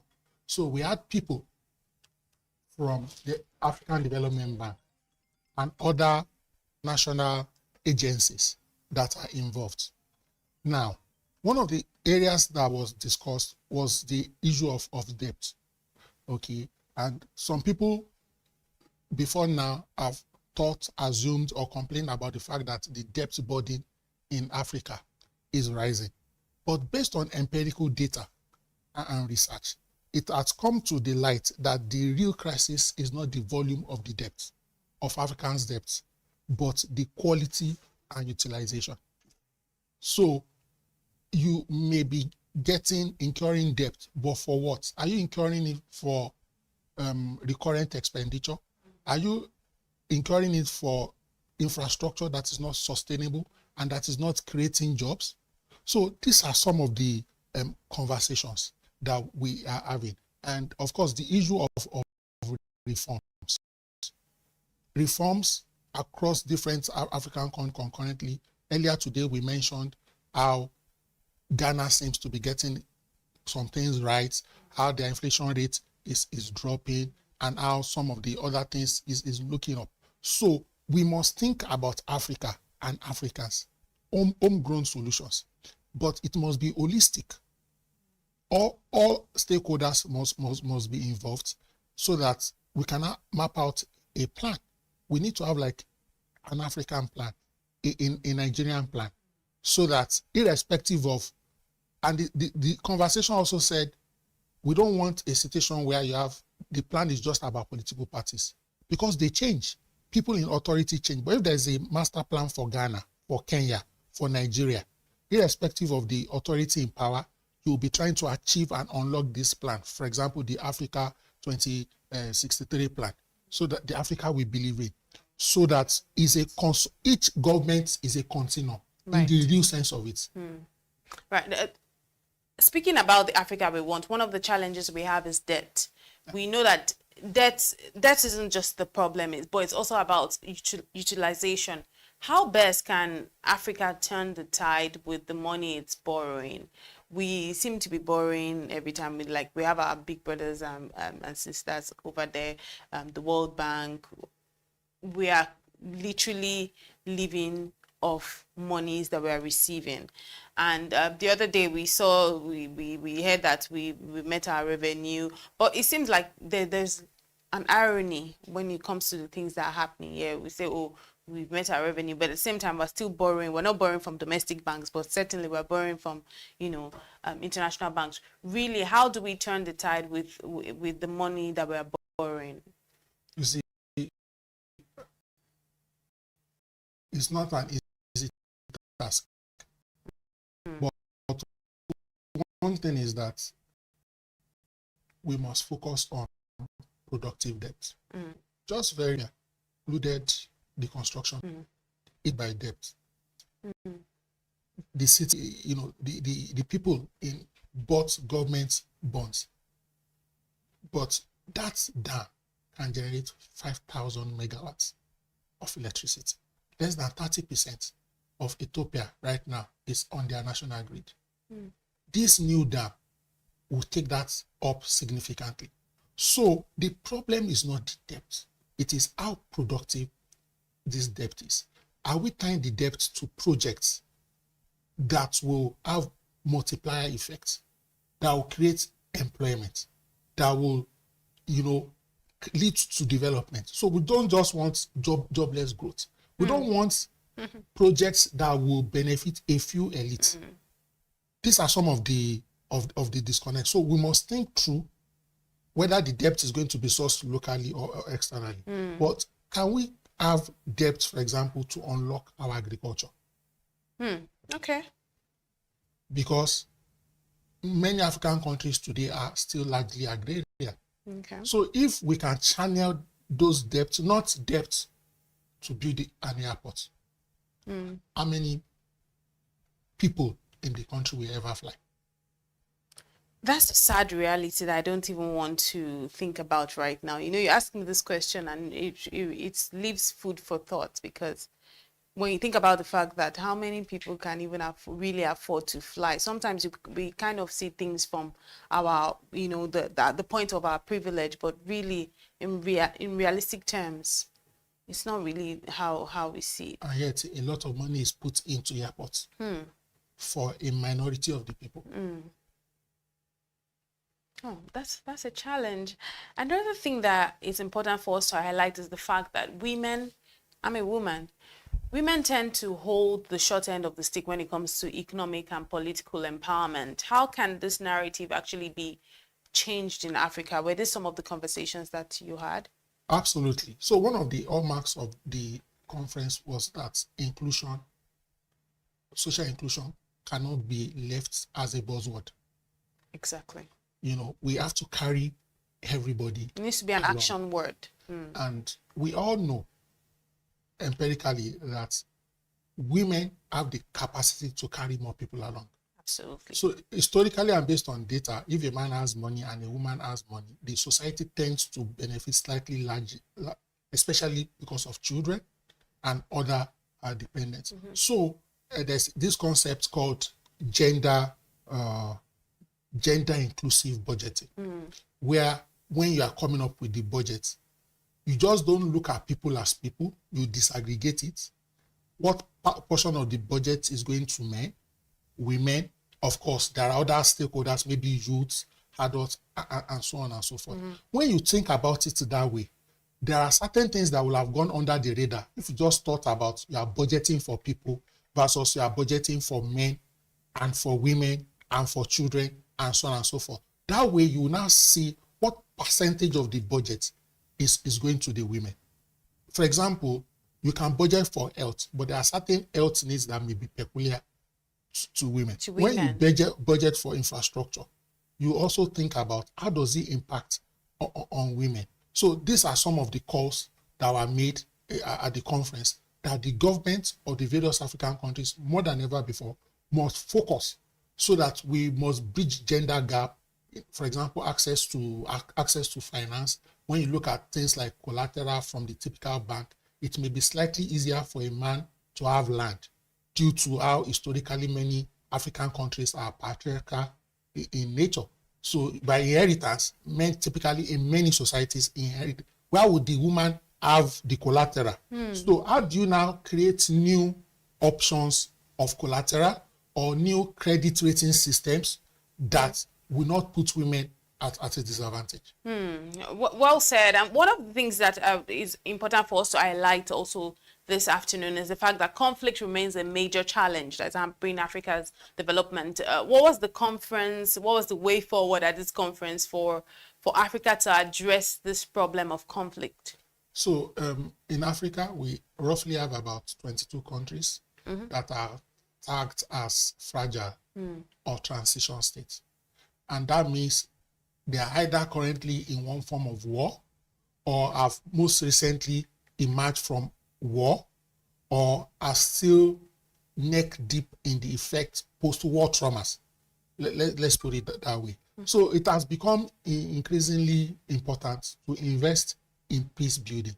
So when you are thinking about economic resource today, you know, when you think about, for example, natural resource, gold, oil, you must also see peace as an economic resource, because without peace, many things can go wrong and many things will not go right. So increasingly, African countries must collaborate with respect to data sharing. By data here, it can be security data, intel, and so on and so forth. And then when there are issues, we should collaborate quickly to nip it in the bud. If you cast your mind back not too distant past, some of the things that happened in Libya led to the proliferation of small firearms.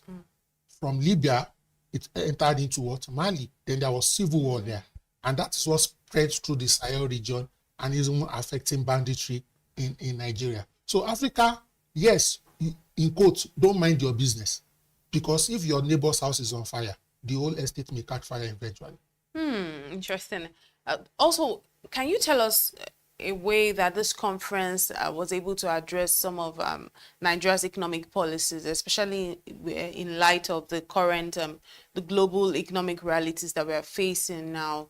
How were they able to address and highlight some of Nigeria's economic policies? So one of the main keynote speakers was Bismarck Rewani, and in his keynote address, he said that Nigeria's growth is currently concentrated in low linkage sectors that generate few jobs. He also said that we have very huge infrastructural gaps, especially in electricity and also in the transport. And these gaps, they cripple productivity. So more than ever before, Nigeria, for example, needs to step up our electricity generation, focus more on infrastructure, so that our real GDP will significantly improve. Now, while a lot of reforms are ongoing, specifically in Nigeria, okay, but these reforms must take into cognizance social cushioning, coherence, and credibility. On one hand, we have stopped fuel subsidy. Can we begin to quickly see what the savings to the federal government, state government, and local government, what's it translating to? Can we see the hospitals? Can we see the schools? Can we also see how we are using some of the savings from the fuel subsidy, for example, to agriculture? Can we also see how we are improving security so that we can minimize or eliminate banditry, so that ultimately food costs can go down? Don't forget that the average man on the street, the only way they can appreciate if a government is working is if they have food on their table. They have food on their tables. One of the things that I know we talk about a lot when we are speaking about some of our greatest exports, we talk about our human capital, that one of Nigeria's biggest export could be our human capital. I don't know if you believe in that. You agree with that? Now, when we're talking about education and our human capital development, we know that our youth are about over 60% of the population. What are some of the strategies for this youth to actually stabilize with the future of work? The future of work is changing, and if we're going to really hold on to this lovely title, so to speak, of having our human capital being our greatest export and whatnot. But at the same time, we're seeing the brain drain. What that also means is that this same human capital that we have, this same these best hands are the ones that they're looking for out there, and then we're left with the scrap. What are some of the strategies that were probably talked about at this conference to make sure that our youth are well placed within our continent to enjoy and to also participate with the future of work without having to export us out of the continent? Thank you so much. Some of the papers at the conference looked at this domain you just mentioned now.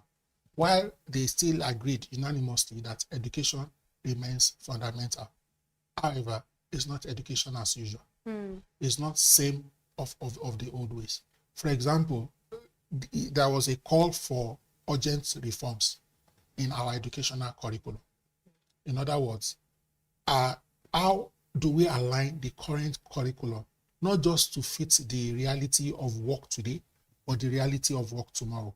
There was also emphasis on scaling up vocational training and skill. Okay, there are technical skills.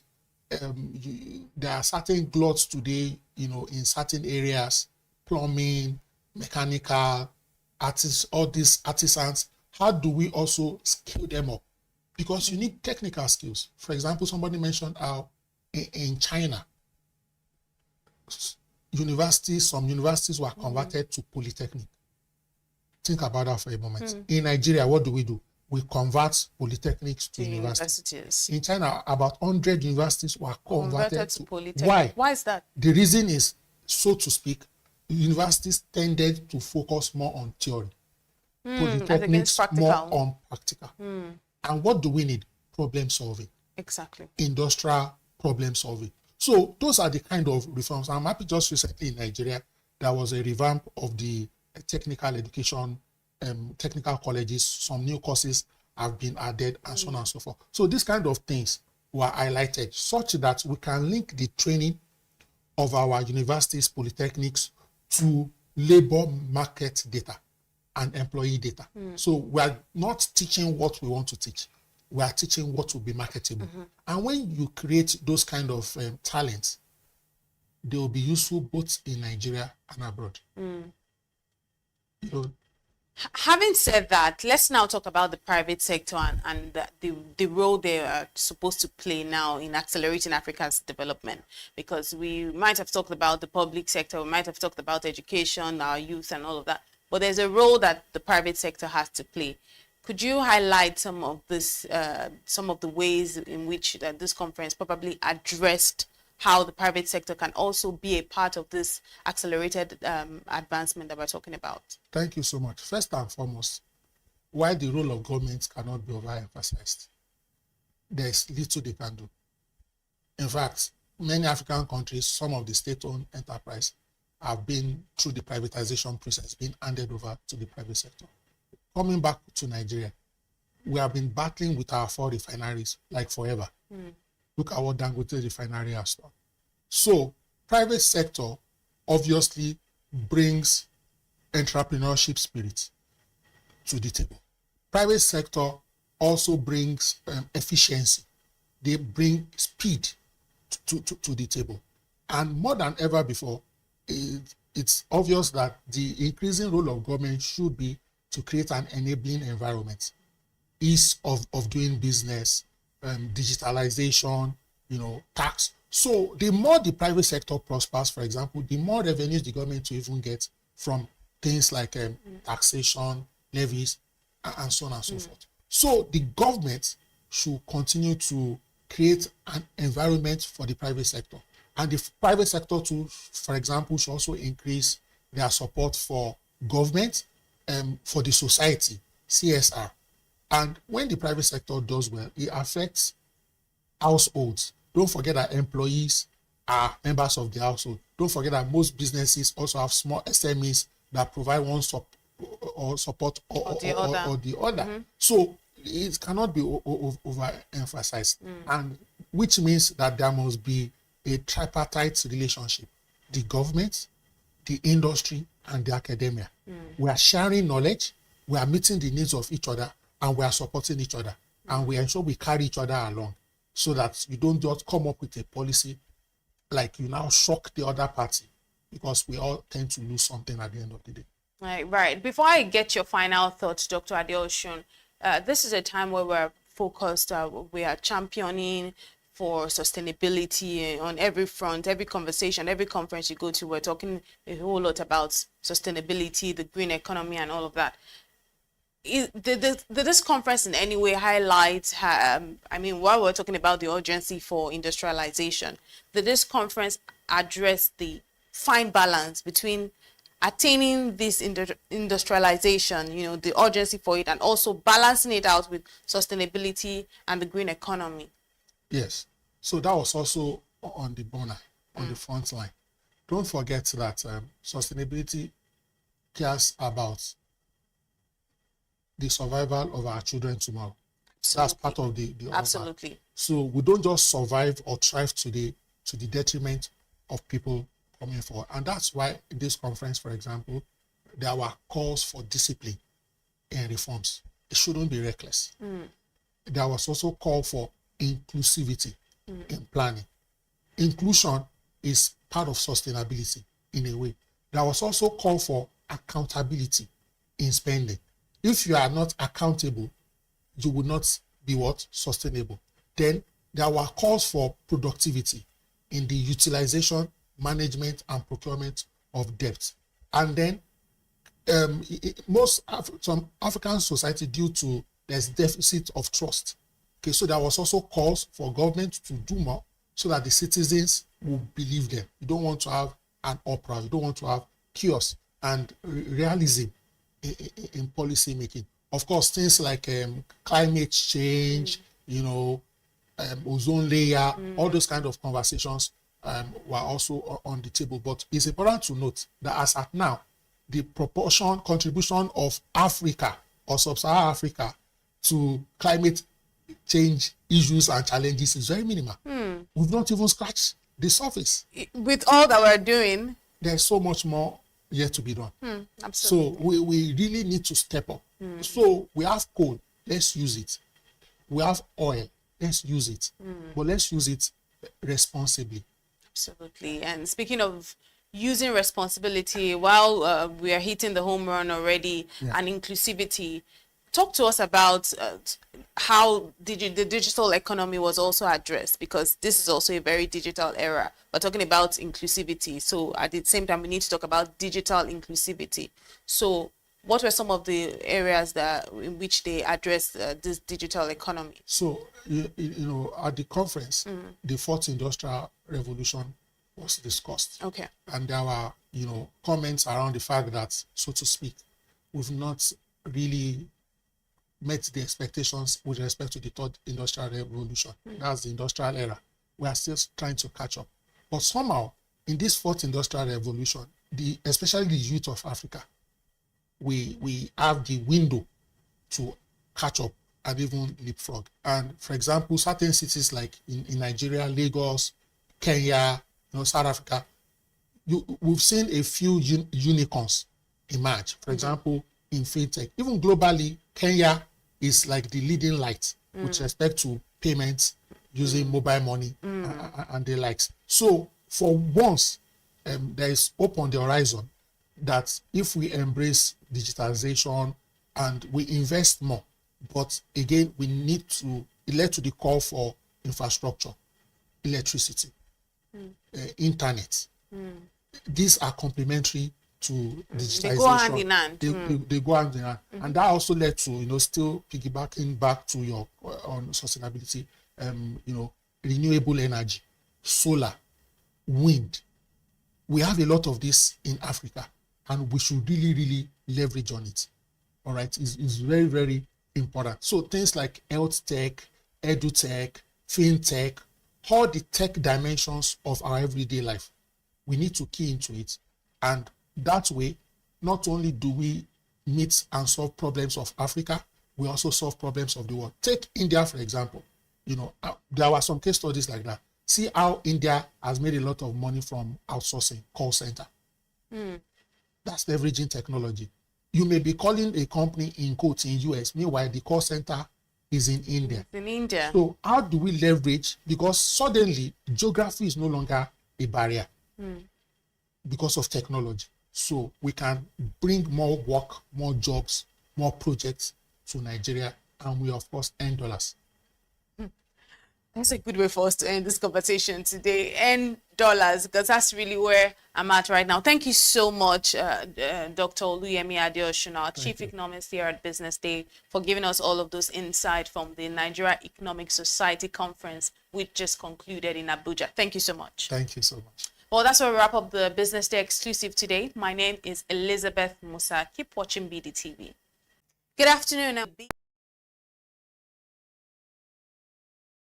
The conclusions as a competitive edge, skills, systems, and partnerships brought together MBA students, alumni, business leaders, and industry experts for a full day of engaging discussions, knowledge sharing, and networking.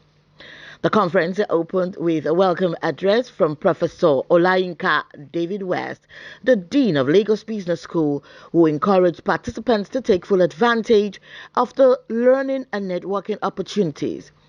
And this set the stage for insightful conversation and collaborations.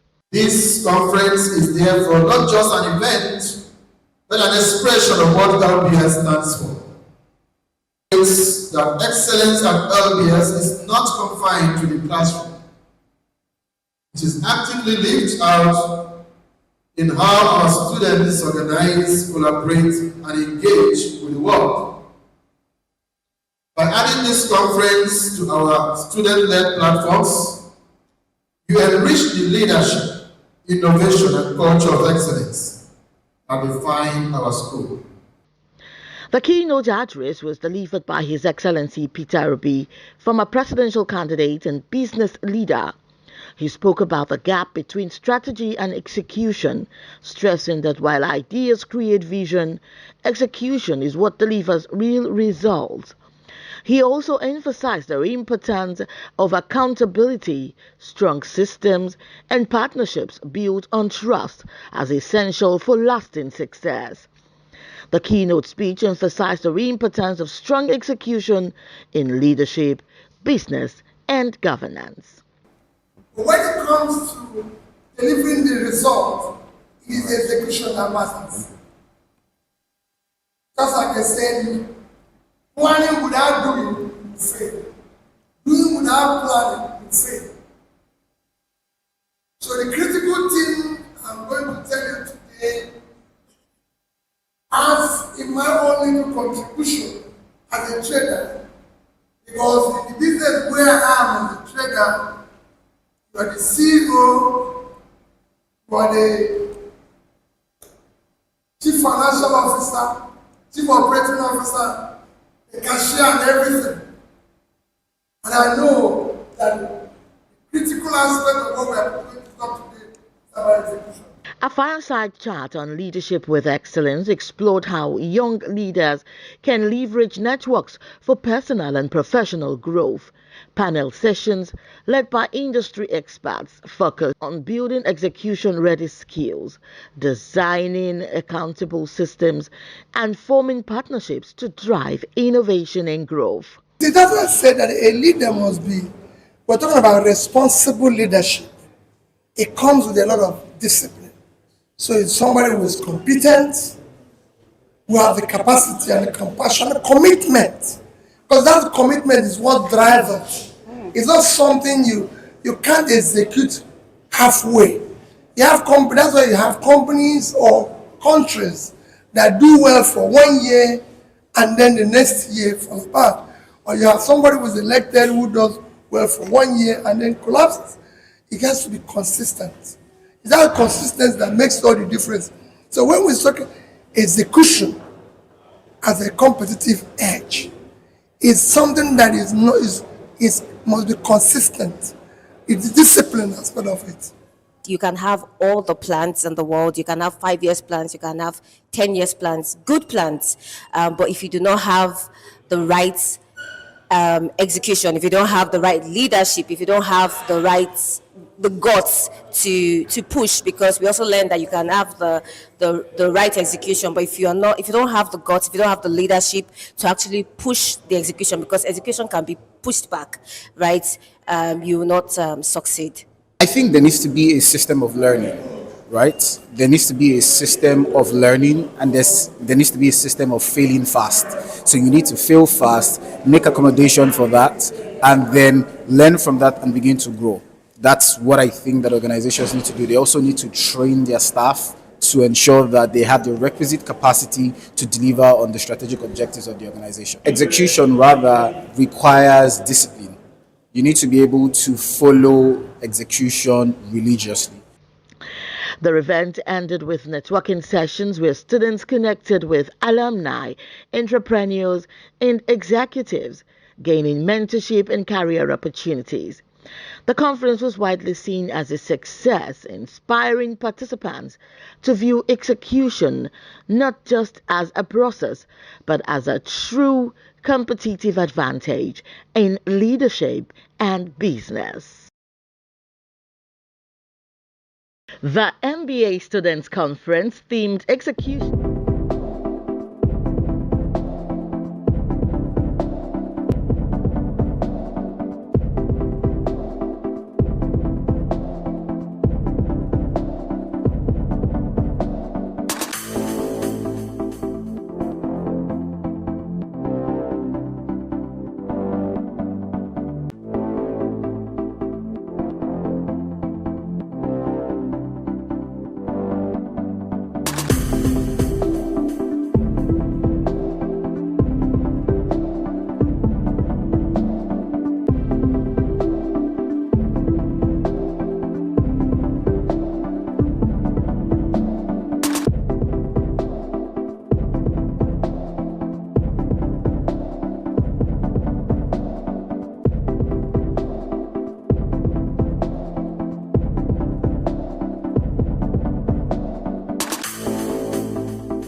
Welcome to History on some of its economies and the world of business.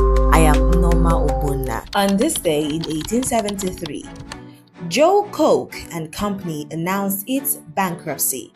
The announcement would lead to bank runs and a major sell-off in railroad equities.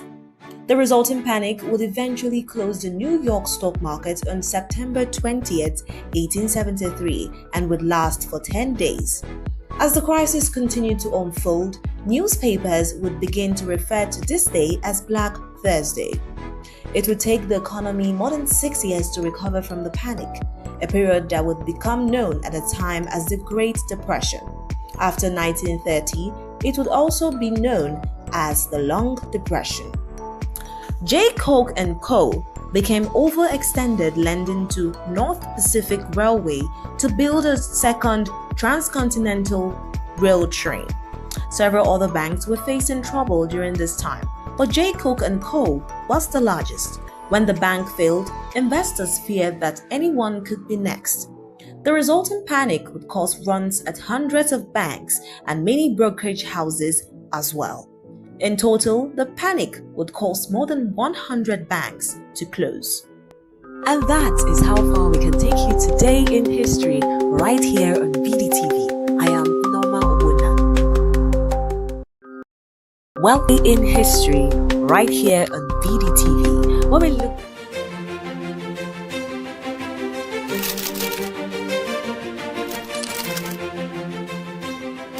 I am, of course, a great admirer of the impeccable credibility, professionalism, and business savviness of BusinessDay. If you really mean business in Nigeria, start your day with BusinessDay.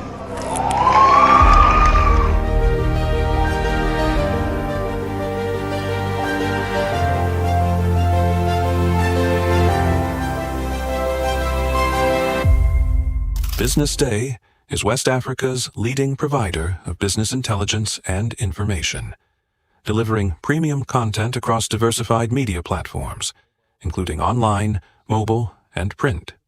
Since its inception in 2001 with a weekly newspaper production, BusinessDay has expanded its reach to provide exclusive content accessible through print, mobile, and online channels. Our premium offerings are further enriched with syndicated content from esteemed sources like the Financial Times, The Economist, and the Harvard Business Review. At BusinessDay, our mission is clear: to be the foremost provider of business and financial content, empowering readers to make informed decisions in Nigeria and Africa.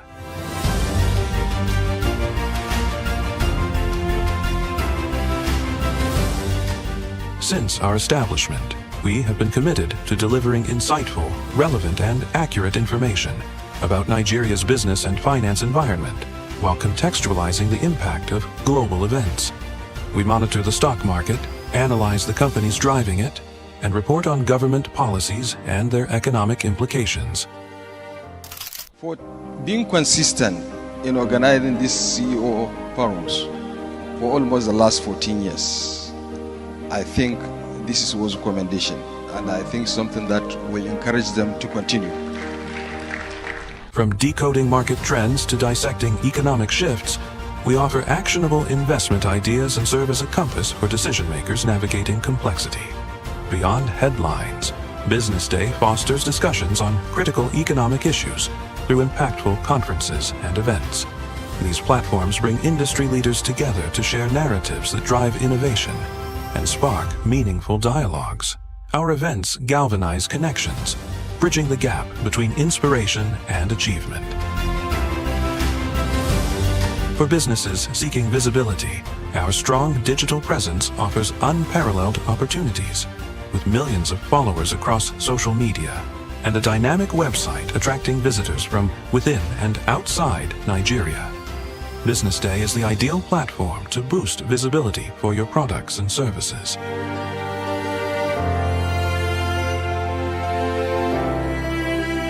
If you're looking for in-depth analysis and expert opinions on Nigeria and Africa's business landscape, BusinessDay is your guide.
watching Business Day Television.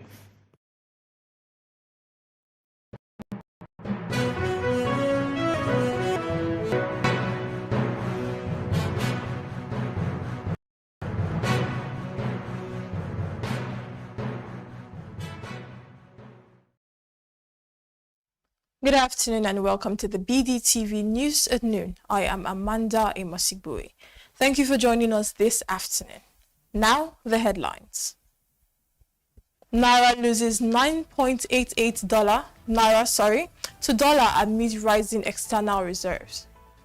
Edun call for prudent use of resources as FAAC disbursement jumps to 2.2 trillion naira.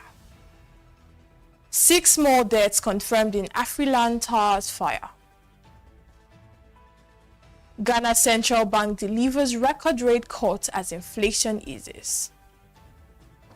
Mbappe scores 50th Real Madrid goal. Let's begin the news in Nigeria, where the Naira weakened by 9.88 on Wednesday against the dollar at the official foreign exchange market, even as Nigeria's external reserves continue to rise. According to the Central Bank of Nigeria, the Naira depreciated by 0.7%, with the dollar quoted at 1,494.01 Naira compared to 1,484.13 Naira on the previous day at the Nigerian foreign exchange market. In the parallel markets, also known as the black market, the Naira reportedly traded steadily at 1,525 per dollar, while Guarantee Trust Bank maintained its rate at 1,550 Naira per dollar for international transactions. Nigeria's external reserve climbed to $41.8 billion as of September 16, 2025, representing a 2.27% increase compared to $40.96 billion recorded on August 18, 2025. Minister of Finance and Coordinating Minister of the Economy, Wale Edun, has called for a prudent management of public resources as federal account allocation to the 3 tiers of government jumps to 2.225 trillion naira in September. The minister, who chaired the Federation Account Allocation Committee meeting, revealed that the economic reforms embarked upon by the federal government are yielding positive results, insisting that the government's efforts will continue to drive growth and development. Edun also commended the FAAC committee for their diligent efforts in ensuring the effective allocation of resources to the various tiers of government. According to reports, the 2.225 trillion naira disbursed to the 3 tiers of government is higher than 2 trillion naira disbursed in August, as the committee also revealed that the total gross revenue for the period was 3.63 trillion naira, lower than 3.836 trillion naira recorded in the previous month. Still on, at least 6 additional deaths have been confirmed following the fire outbreak at Afriland Towers, a 6-story commercial building on Broad Street, Lagos Island, Lagos State. According to reports, the victims were employees of United Capital, a financial and investment service firm occupying the 3rd and 4th floors of the tower. The confirmation comes just hours after the Federal Inland Revenue Service announced that 4 of its staff members also died in the incident on Wednesday evening. The fire, which reportedly started in the inverter room in the basement around 1:30 p.m. on Tuesday, sent thick smoke into the air, triggering panic among occupants, while some individuals were seen attempting to escape through windows as emergency responders battled the flames. Also, the Ministry of Finance Incorporated has revealed that Nigeria imported more than 560,000 metric tons of fertilizer raw materials in 2025 alone, underscoring the federal government's determination to guarantee steady access to agricultural inputs under the Presidential Fertilizer Initiative. Murphy, in a statement released on Wednesday, revealed that at least 10 vessels had already discharged and expected to discharge fertilizer raw material cargoes at Nigerian ports this year. The agency stressed that the continued inflow of inputs was building a strong foundation for robust local production, while assuring uninterrupted supply and stability across Nigeria's fertilizer value chain.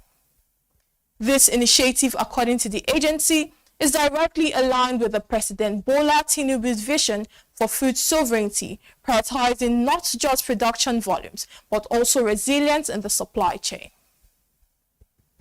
Still on the local news, the National Examinations Council has launched investigations into mass cheating involving 38 schools across 13 states during the conduct of the 2025 Senior School Certificate Examination.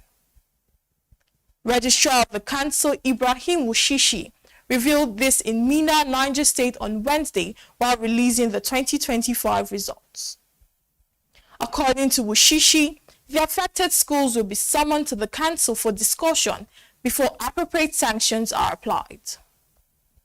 The registrar says the mass cheating cases form part of a wider 3,878 instances of malpractice recorded in this year's examination. We'll now go on a quick break. When we come back, the news continues.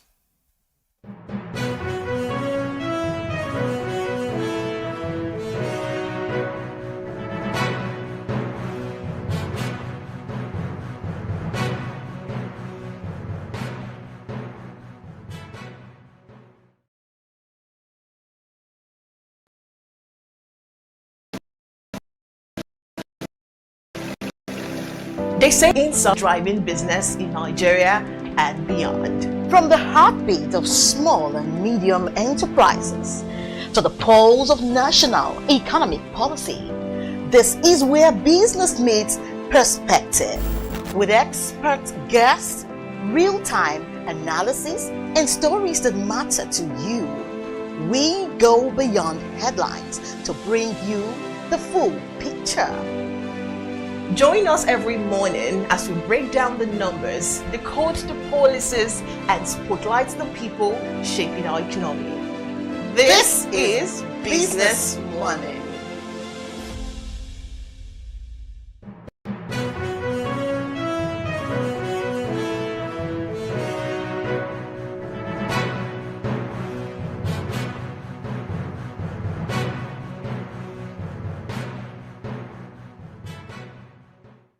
And we're back. Thank you for staying with us. To end the local news, the Lagos State government has directed the immediate suspension of all reclamation projects across the state, with or without environmental impact assessment approval and drainage clearance.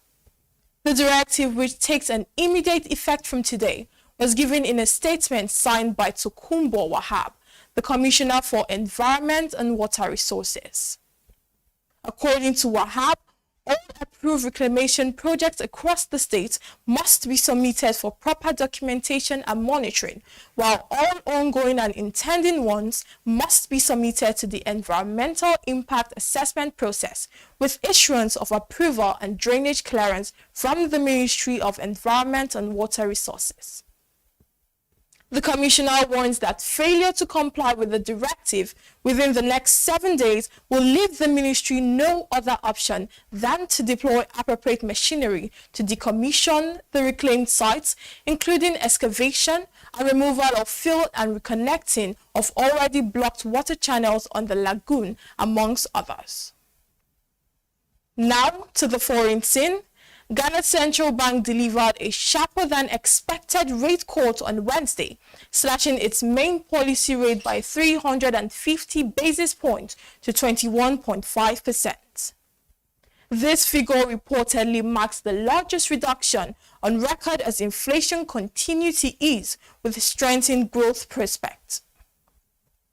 According to the report, the cut exceeded market expectations as analysts forecast a 200 basis point reduction to 23%, following a 300 basis point cut at the previous Monetary Policy Committee meeting in July. Governor Johnson Asiama revealed that Ghana's macroeconomic outlook had improved over recent months, with the economy showing strong growth momentum. Also, Australia, one of the world's biggest polluters per capita, will aim to cut its carbon emissions by at least 62% compared to 2005 levels over the next decade. The nation, which has faced global criticisms for its continued reliance on fossil fuels, had previously pledged to reduce greenhouse gases by 43% by 2030.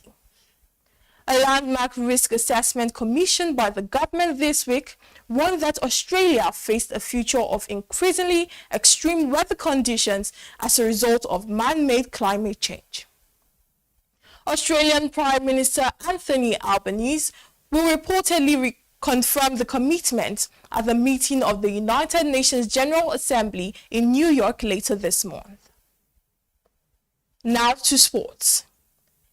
Kylian Mbappe once again won Real Madrid's match winner on Tuesday, converting 2 penalties against Marseille in the Champions League to take his tally to 50 goals for the club. According to reports, Mbappe reached the milestone in 64 appearances, the fewest for Real since Cristiano Ronaldo, who achieved this in only 54 games, following his move from Manchester United in 2009. Mbappe, however, did not win a domestic trophy during his first season at the Bernabeu, missing on the first Champions League title won by the former club Paris Saint-Germain. The French footballer, who also scored 44 times in 56 matches in all competitions last term, carried the form into the new campaign and registering 6 goals in 5 outings. To end the news, Jose Mourinho has agreed a 2-year deal to become Benfica's new head coach. The 62-year-old was sacked last month by Fenerbahce after just over a year in charge, but has secured a swift return to management at the club where he was briefly in charge between September and December 2000. Mourinho, who has also enjoyed successful managerial spells in England, Spain and Italy, is set to take charge of his first training session on Thursday. The United former coach replaced ex-Wolves boss Bruno Lage at Benfica as he was sacked following Tuesday's shock Champions League home defeat to Karabakh of Azerbaijan. This is where we wrap it up this afternoon on the Business Day television news at noon. I am Amanda Emosibue. Keep watching BDTV.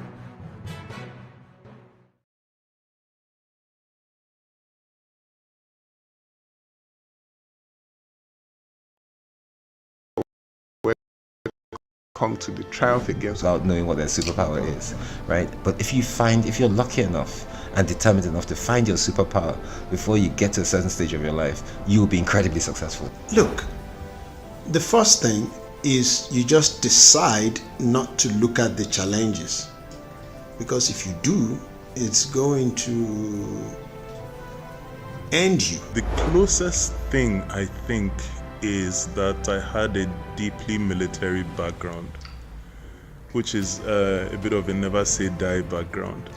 I saw an opportunity in non-interest banking, and I felt that the demand was there. There was pent-up demand for it. People were yearning for it, and I felt that if we did it properly, if we brought in professionalism into it, and if we brought in our experiences, our various experiences from various backgrounds into it, that it could succeed. Very few people do that because very few people explore their superpowers. They just explore bread and butter issues. I need to eat, and Yes, there will be challenges. This is a very difficult business environment. The government keeps working on how to make business easier. The first problem to overcome is really just starting, right? We thought about this idea for over 2 years before we even took the first step. You cannot ignore this country. No, and to be from here, I think is an incredible privilege. Nigeria will be ascendant in my lifetime.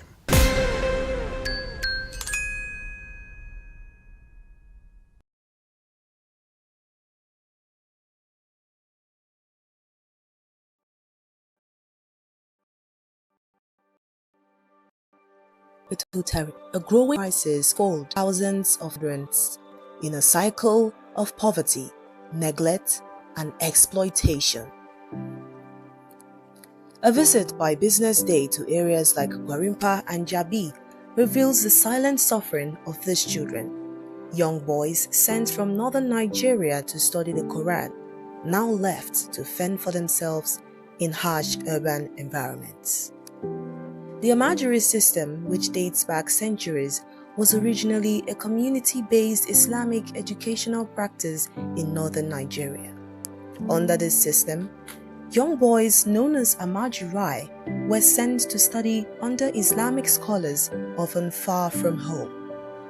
Traditionally, the local community supported the scholars and their students, but over time, economic pressures and the erosion of social safety nets have transformed this once respected institution. Today, many Amajiri children end up begging on the streets to survive.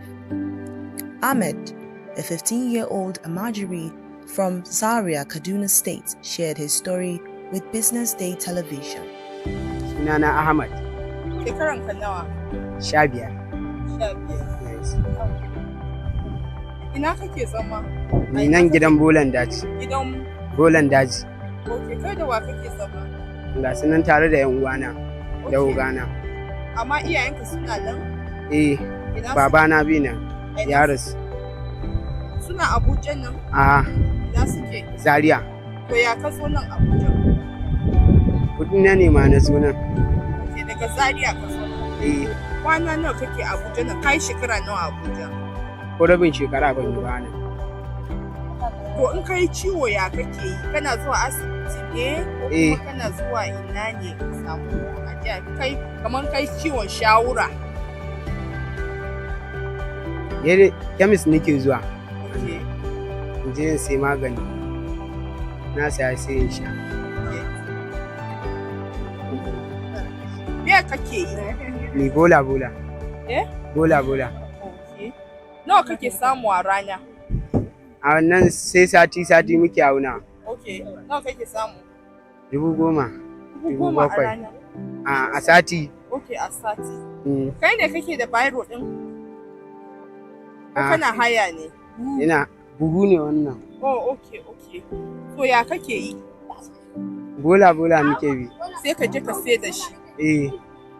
To me kake so gwamnati ta yi maka? Ta taimake mu daina wannan abin da muke yi. Mu koma wajen iyayen mu lafiya. Okay. Kana zuwa makaranta? A'a. Kana sana'a ne? In an ce ka je makaranta yanzu za ka je? Ka taba zuwa makaranta? Allura Islamiya ba. His experience is all too common. Without proper supervision, education, or welfare, many Amajirai become vulnerable to exploitation and abuse. The FCT administration acknowledged the crisis in 2022, announcing plans to engage at least 1,000 street children in vocational training programs aimed at economic empowerment. However, progress has been slow, and many children remain outside the reach of any meaningful support. In November 2024, the federal government launched a back-to-school initiative targeting Amajiri and out-of-school children in the FCT for enrollment into formal education. While the initiative marks a positive step, gaps remain in quality education, consistent funding, and holistic support.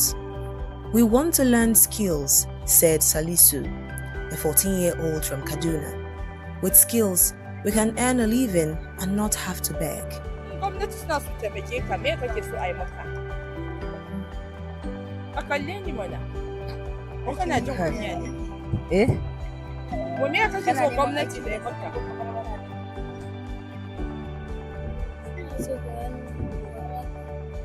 Ina so barbara in samu aikin yi. Wani irin aiki kake so ka yi? Aikin hannu. Aikin hannu. Allo. Abdulaziz. Shekaran ka nawa? 13. Okay, kana zuwa makaranta?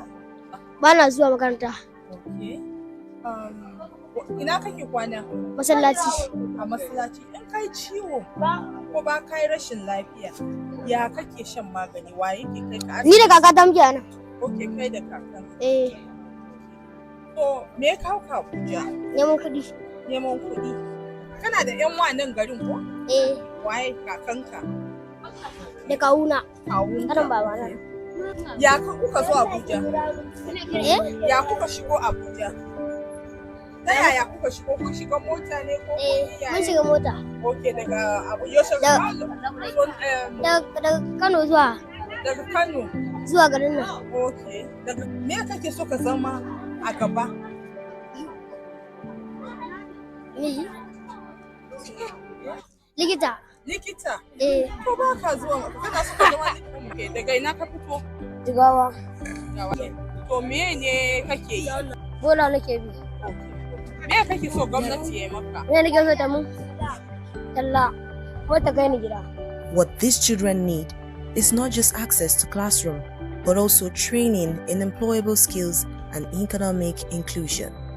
As the nation's capital grapples with the consequences of a broken system, the voices of these children demand attention, not just pity, but policy.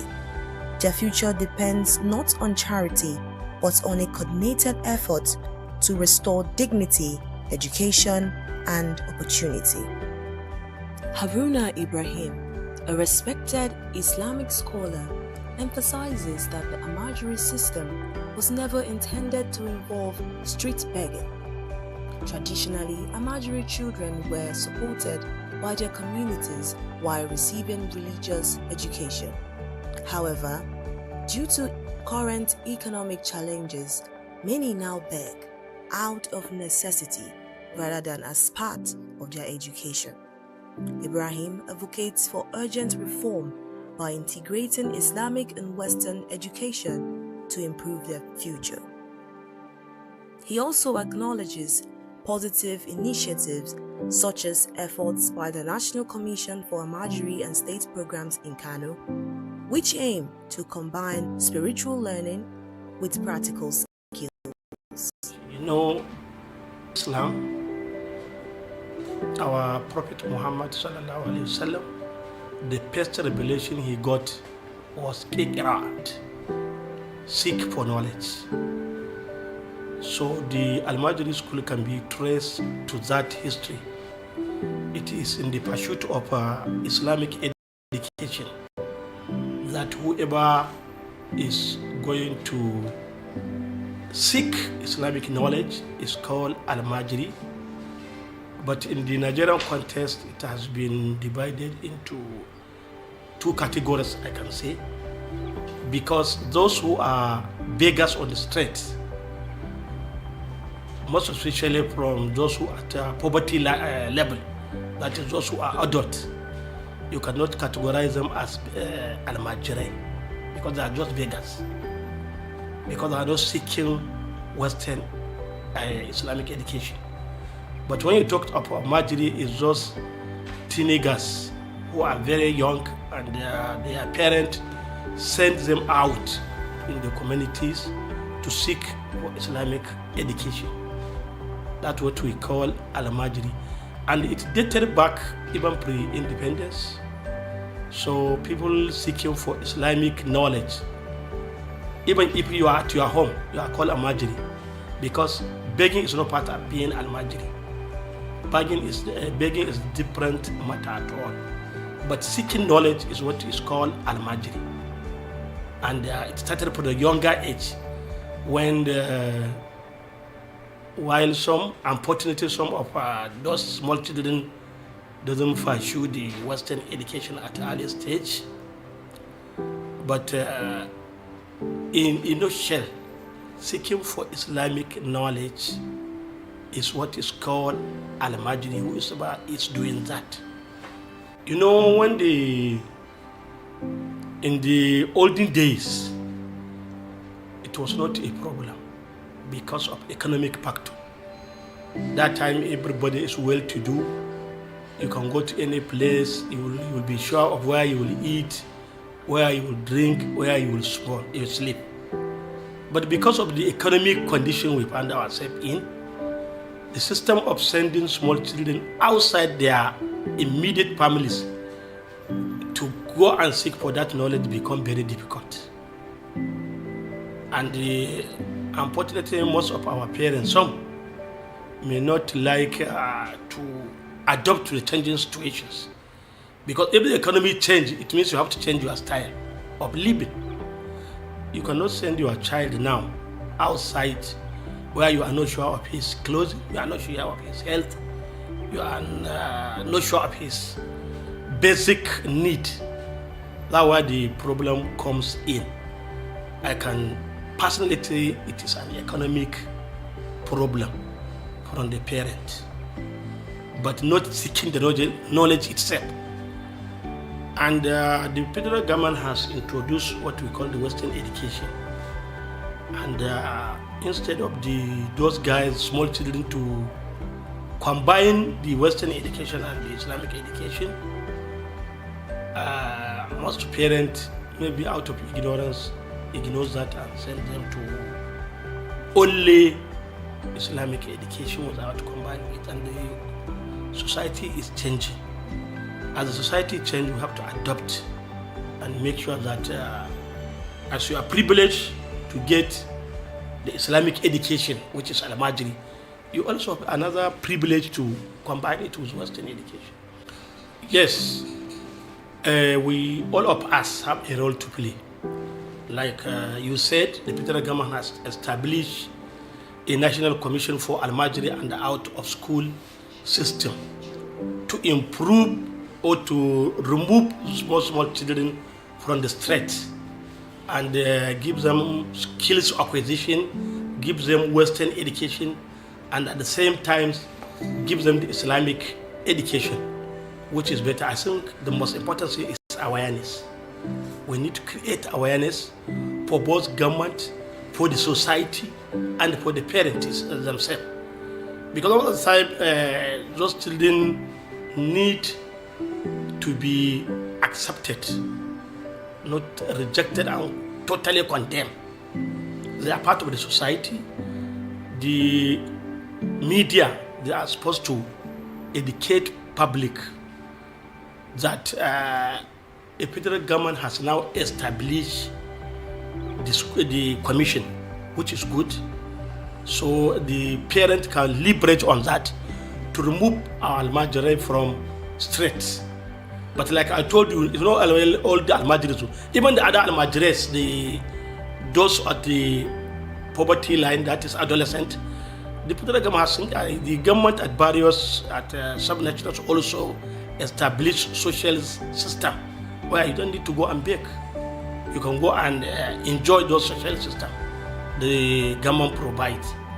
So it is my work, it is your work as journalists, it is everybody's work, and we have to continue to create awareness for both the scholars, for the parents, that there is nothing bad in acquiring the Islamic education, but let us combine it with Western education, because if you do that, you have two double advantage. You know, that's what we call, you can write from left to right and right from left. So it means you are getting advantage.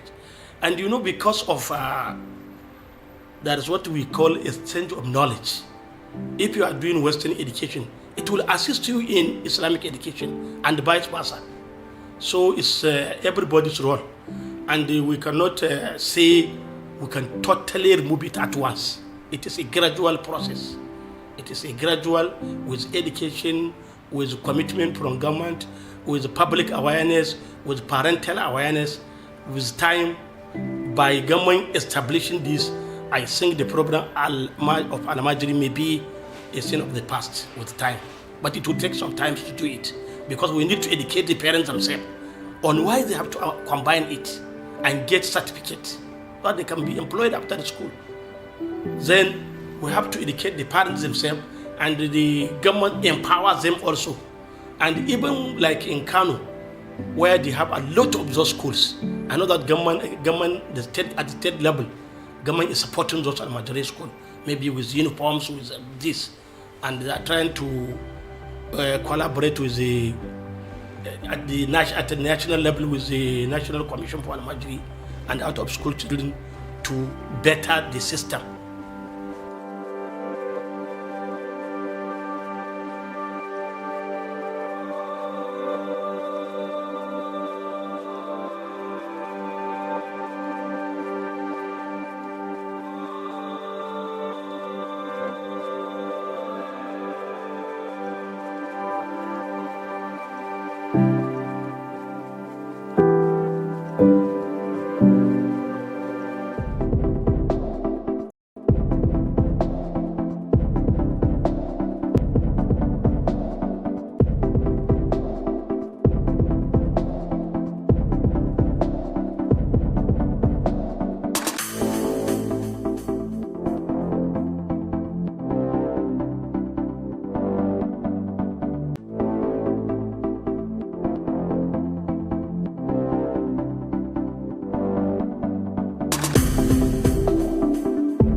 are watching Business Day Television.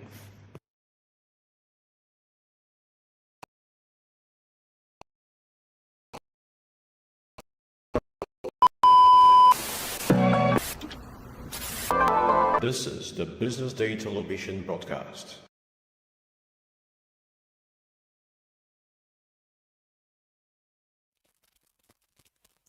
Hi everyone, and welcome to this special edition of the Business Day Millennial Hangout.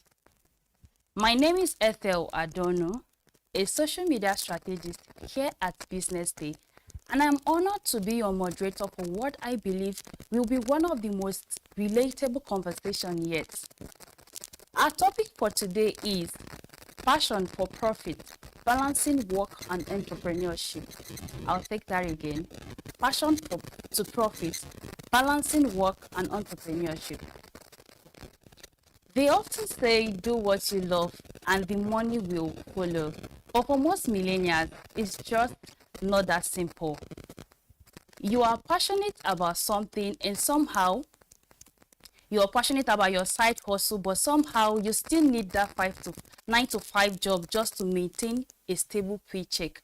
So the big question is, how do you manage your time and avoid burnout when trying to balance the both of them? And most importantly, how do you turn that passion into real, sustainable, and profitable business without jeopardizing your work and also your side hustle? That's what we are here to unpack today. And as you all know, I am not here alone. I have got with me 5 incredible business experts who are living proof that balancing work and passion is possible and doable. So permit me to introduce them to you all. First, we have Damola Richard Salvador Adebayo, a seasoned marketing professional with over 14 years of experience and a firm believer in disruptive thinking. He is the CEO and lead strategist at DigiSplash, an award-winning content-led marketing and advertising agency, and also he is the founder of Polar Reef Studio, a modern photography and video production company. Welcome, and it's great to have you, Damola. Thank you for joining us. Next, we have Temitope Okesenyi, a distinguished HR and tech specialist, AI strategist, and global talent consultant. She is the founder and CEO of Outnovately, where she leads groundbreaking HR and tech innovation.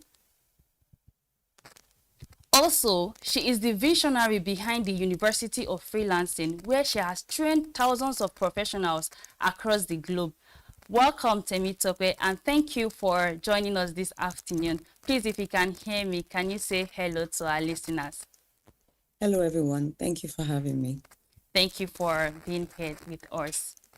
We are also joined by Nkechi Alade, the principal business consultant at Elvarida Limited, a business development and consulting firm dedicated to building and scaling businesses. She is also the founder of Hire Right Nigeria, a recruitment platform supporting medium and small businesses and also startups across Africa. Welcome on board, Nkechi. It's great to have you join this conversation today. Thank you for having me. Thank you for joining us today. Also, we have Peter Michael, a visionary travel entrepreneur and a global business strategist. He is the founder of Fly Connect 102 Limited, an IATA certified and NCAA accredited travel and logistic company, as well as the creator of Rome Paddy, a fast rising tourism and lifestyle brand. Thank you for joining us today, Peter. You are welcome to the show. Hello, everyone. Thank you for having me. All right. And finally, we have Ebunoluwa Opelami, who is a seasoned professional with vast and rare combination of experiences. She assists organizations in achieving extensive and sustainable business growth by formulating business strategies, driving business performance, and also identifying, nurturing, and developing talent. Thank you for joining us, Ebunoloa. All right. Thank you also, our viewers, for joining this crucial conversation. With the careful hand-picked panelists we have today, I can guarantee you that we all will be leaving this conversation today with a life-changing nugget. All right. Now let's kick off with the conversation with some very important question that is on everybody's mind. So I would like to start the Q&A section with, balancing, how to balance work and entrepreneurship. And again, I'll be asking the question in no particular order. So permit me to start with the last person, our last speaker, Ebunoloa. This question is for you. What practical strategies can help young professionals balance a full-time job with a side hustle or entrepreneur venture? Okay, thank you very much for that question, and thank you for having me on the session. Thank you for joining us. Okay, and good morning and good afternoon to all the speakers. Okay, so I want to start by saying every entrepreneur, it starts with you.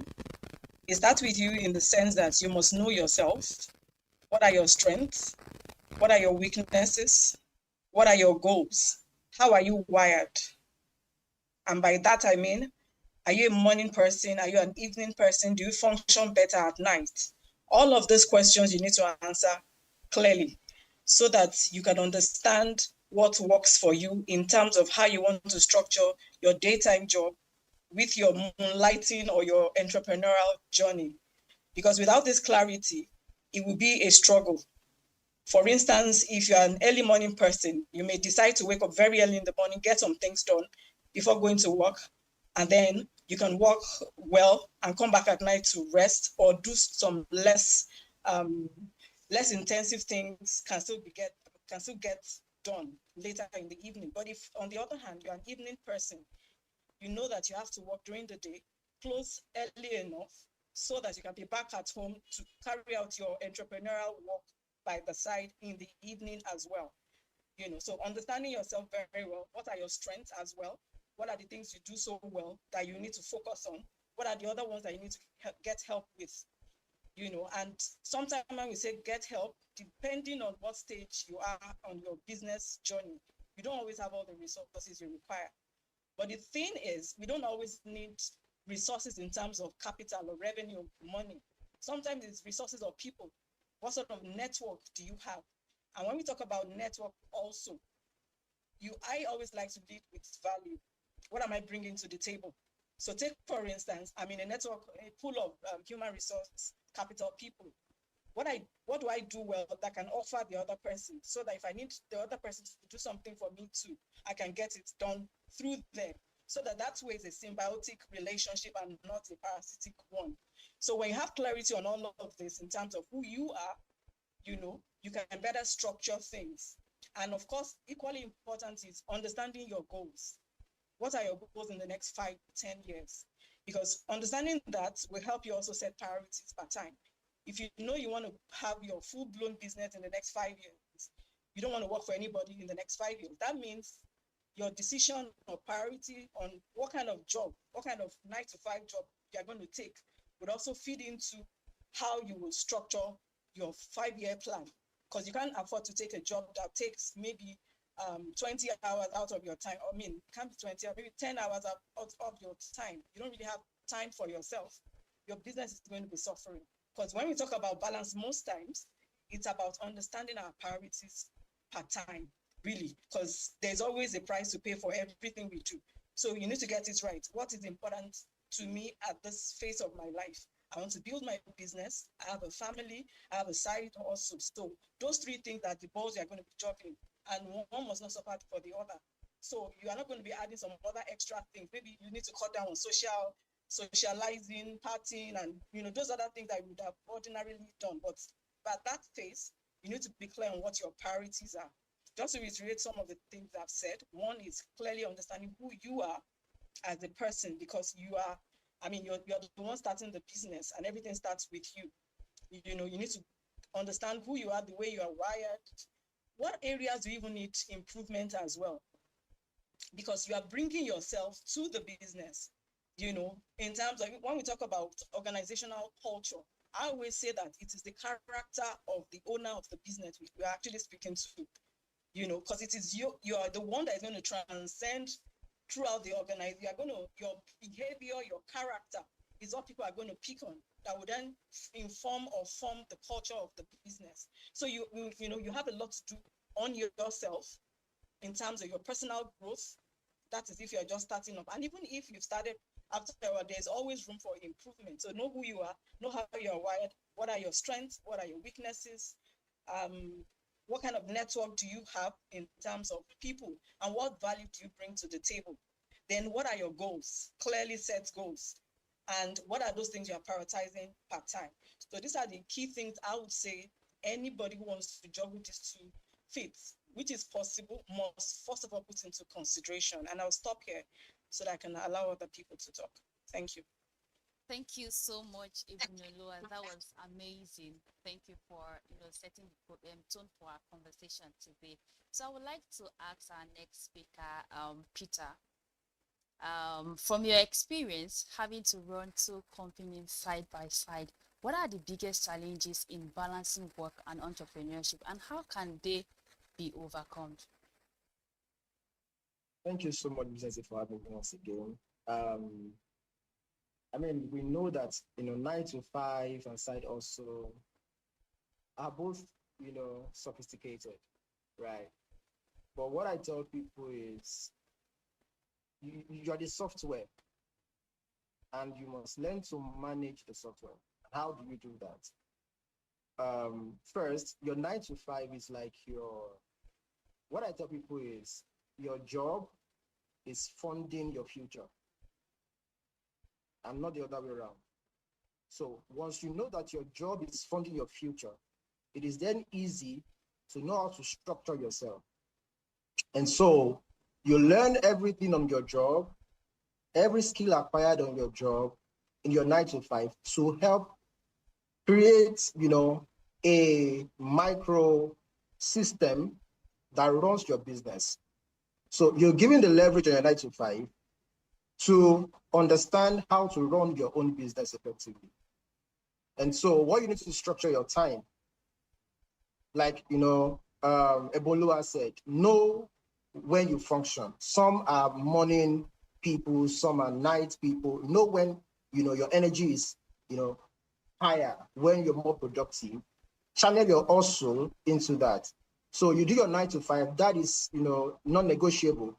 But once you do your 9 to 5, at least 3 hours a day or 2, depending on how fast you want to go, how far you want to go, structure yourself in that way, and then begin to build little by little. And so when you build, you have the leverage, to test run. And it's almost risk-free, right? You have a backup system, which is your 9 to 5.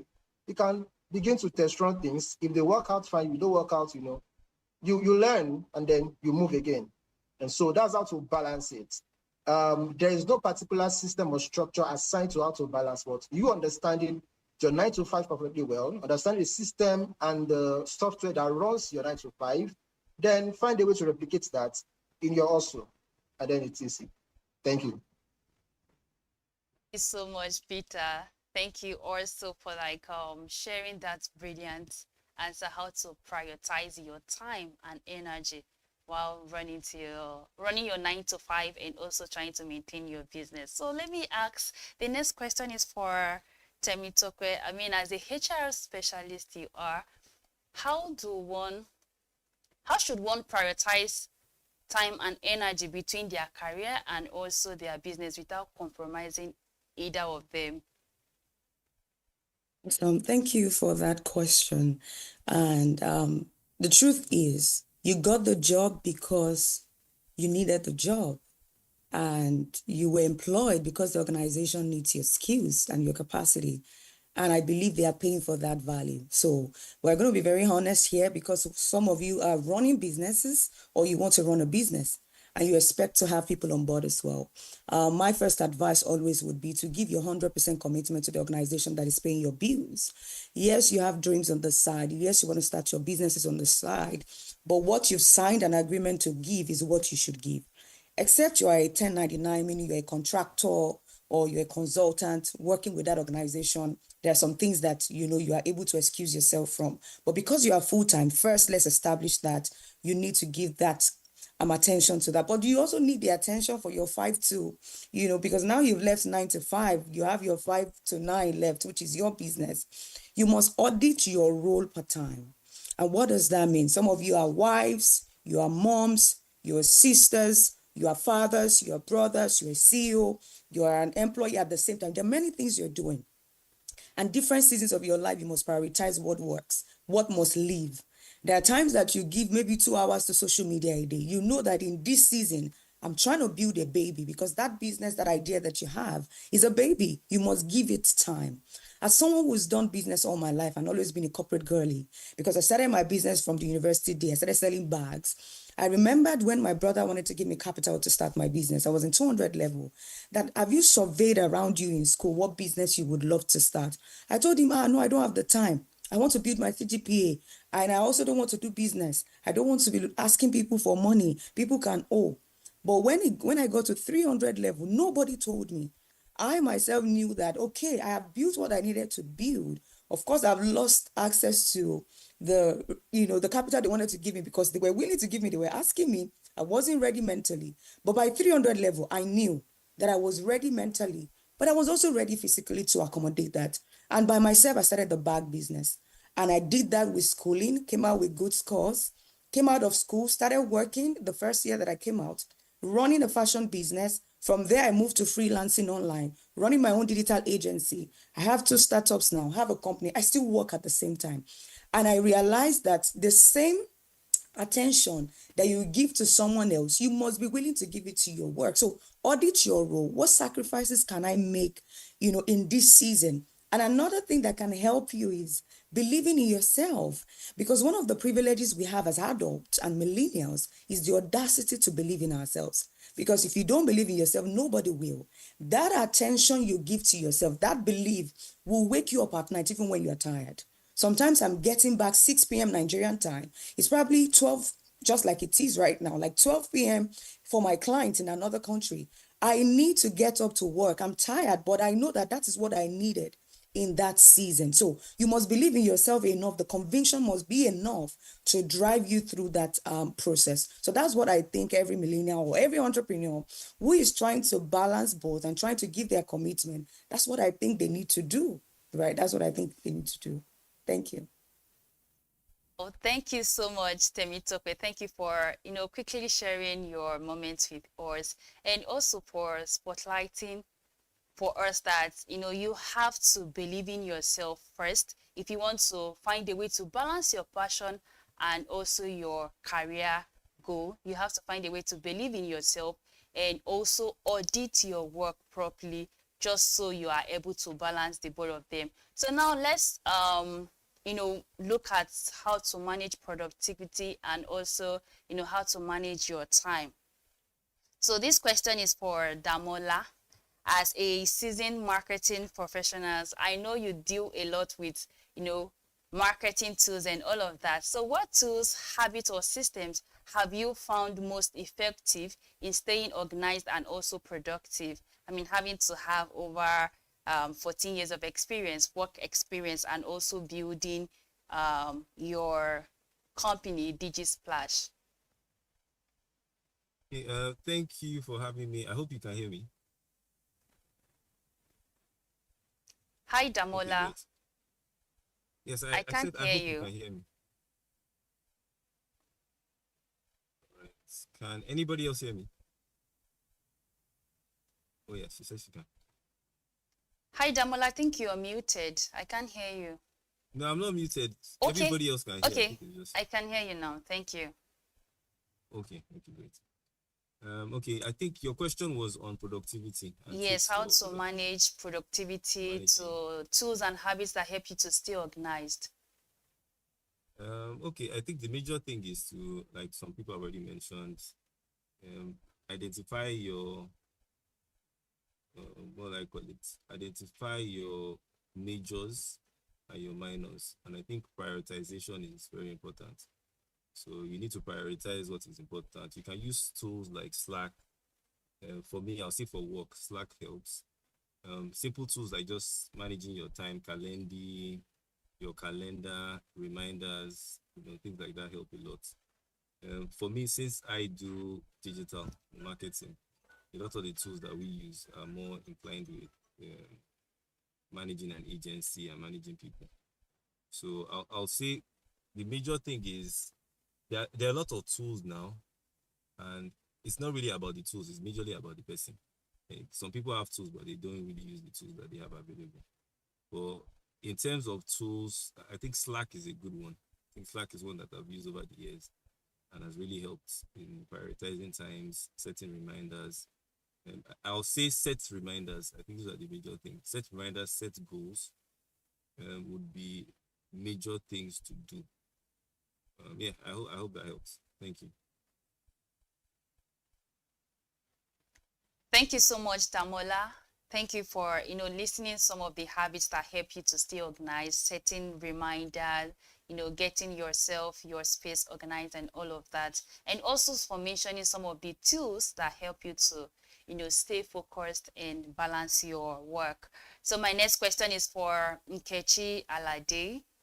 How can entrepreneurs identify and focus on high leverage activities that move the needle?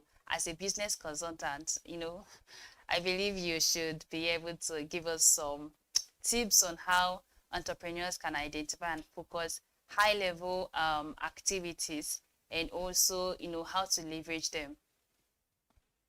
Okay, thank you very much for having me today.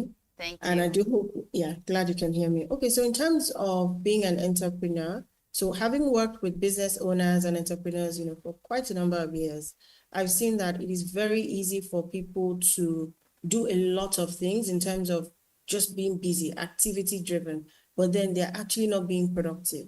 And that is because very few people are goal oriented. Lots of people are activity driven. So they just want to see that they're busy. But my first question to a lot of business owners is, what exactly is the outcome? What exactly is the reason why I'm doing what I'm doing? So one question I usually would ask is, does this task actually help you to bring revenue? Does it help you with growth? What does it help you with, some form of scalability or sustainability? Or are you just looking to do something? And I'll tell you why these things happen. Now, lots of people go into business without having any formal knowledge about business or knowing how to work. Now, you think, working might just be waking up and going on social media and saying, come and buy from me. But if you don't understand the things you need to actually do behind the scenes to actually build a business that generates revenue, then it just becomes actually activity. So why I like the idea of this topic in terms of having a full-time job and then, being able to build a side business is that there are certain things that a business would task you with that you can only learn when you have worked in a formal environment. So when we speak about things like structure, things like systems, if you haven't experienced it before, you might not necessarily understand how to put it in your business. So my charge is this: in terms of being a corporate person, in terms of having a 9-to-5, ensure that you focus on what you're doing. It might look like, what I'm doing 9-to-5 does not affect my business, but it does. Everything you're learning, it might be customer service, it might be operational, it might be administrative. You're able to see how it's done and then take those learnings into your business. And it helps you to see, okay, how do I prioritize these tasks? What do I need to do here? How do I ensure that the outcome is clear? So when I say don't just be busy, be clear on what these tasks are. I like to do things called deep work. When your high productivity hours are during the day, and make the most out of them. I always work with pen, and I'm a book and pen kind of person. So I always list out those things I need to do every day. So at the end of the day, it might be 2 or 3 very, very important things, but I ensure that I finish them. Because we live in a generation now where attention is very, very limited. It's difficult for you to just do one thing. because there's so many distractions. You pick up your phone, you want to be on a call, you want to do something else, but you need to learn to focus. You need to learn to narrow in so that you're able to ensure that you get out the results that you want as a business owner. So it is very important. We don't have the leverage of time. Time is one thing that we all have. It's 24 hours every day. You can't have 36, I can't have 40, you can't have 2. And you can't take back the time of yesterday. So you have to ensure that you're doing the most you can every given point in time with the time that you have. Thank you. Thank you so much, Nkechi. Thank you for, thank you for sharing your knowledge with us and also reminding us how to manage our time effectively. So let's just take the last question on time management. This would be for you, Temitope. As someone who has juggled many hats, running your business on the side and also being a corporate girly, like you said, what are the common time management mistakes? Like, do you think young entrepreneurs make, and how can they avoid it? Thank you for that question. First, I think he's trying to overestimate what you can achieve within a time limit and also underestimate what you can achieve. And just like Nkechi highlighted, I'm also a pen and a note kind of person. But of course, we have digital notepads now. One of the mistakes that I see is, we want to do a lot of things, right? But you end up doing nothing. There's a lot of distraction. A lot of things are looking for your attention. And we also want to perfect almost everything as we're starting. But the idea is you must start from where you are. And because of the fear of maybe rejection, if I don't do it well, you end up doing haphazard work, half work here, and eventually you get nothing done. So you must realize that I must be accountable to myself. I create consequences for myself.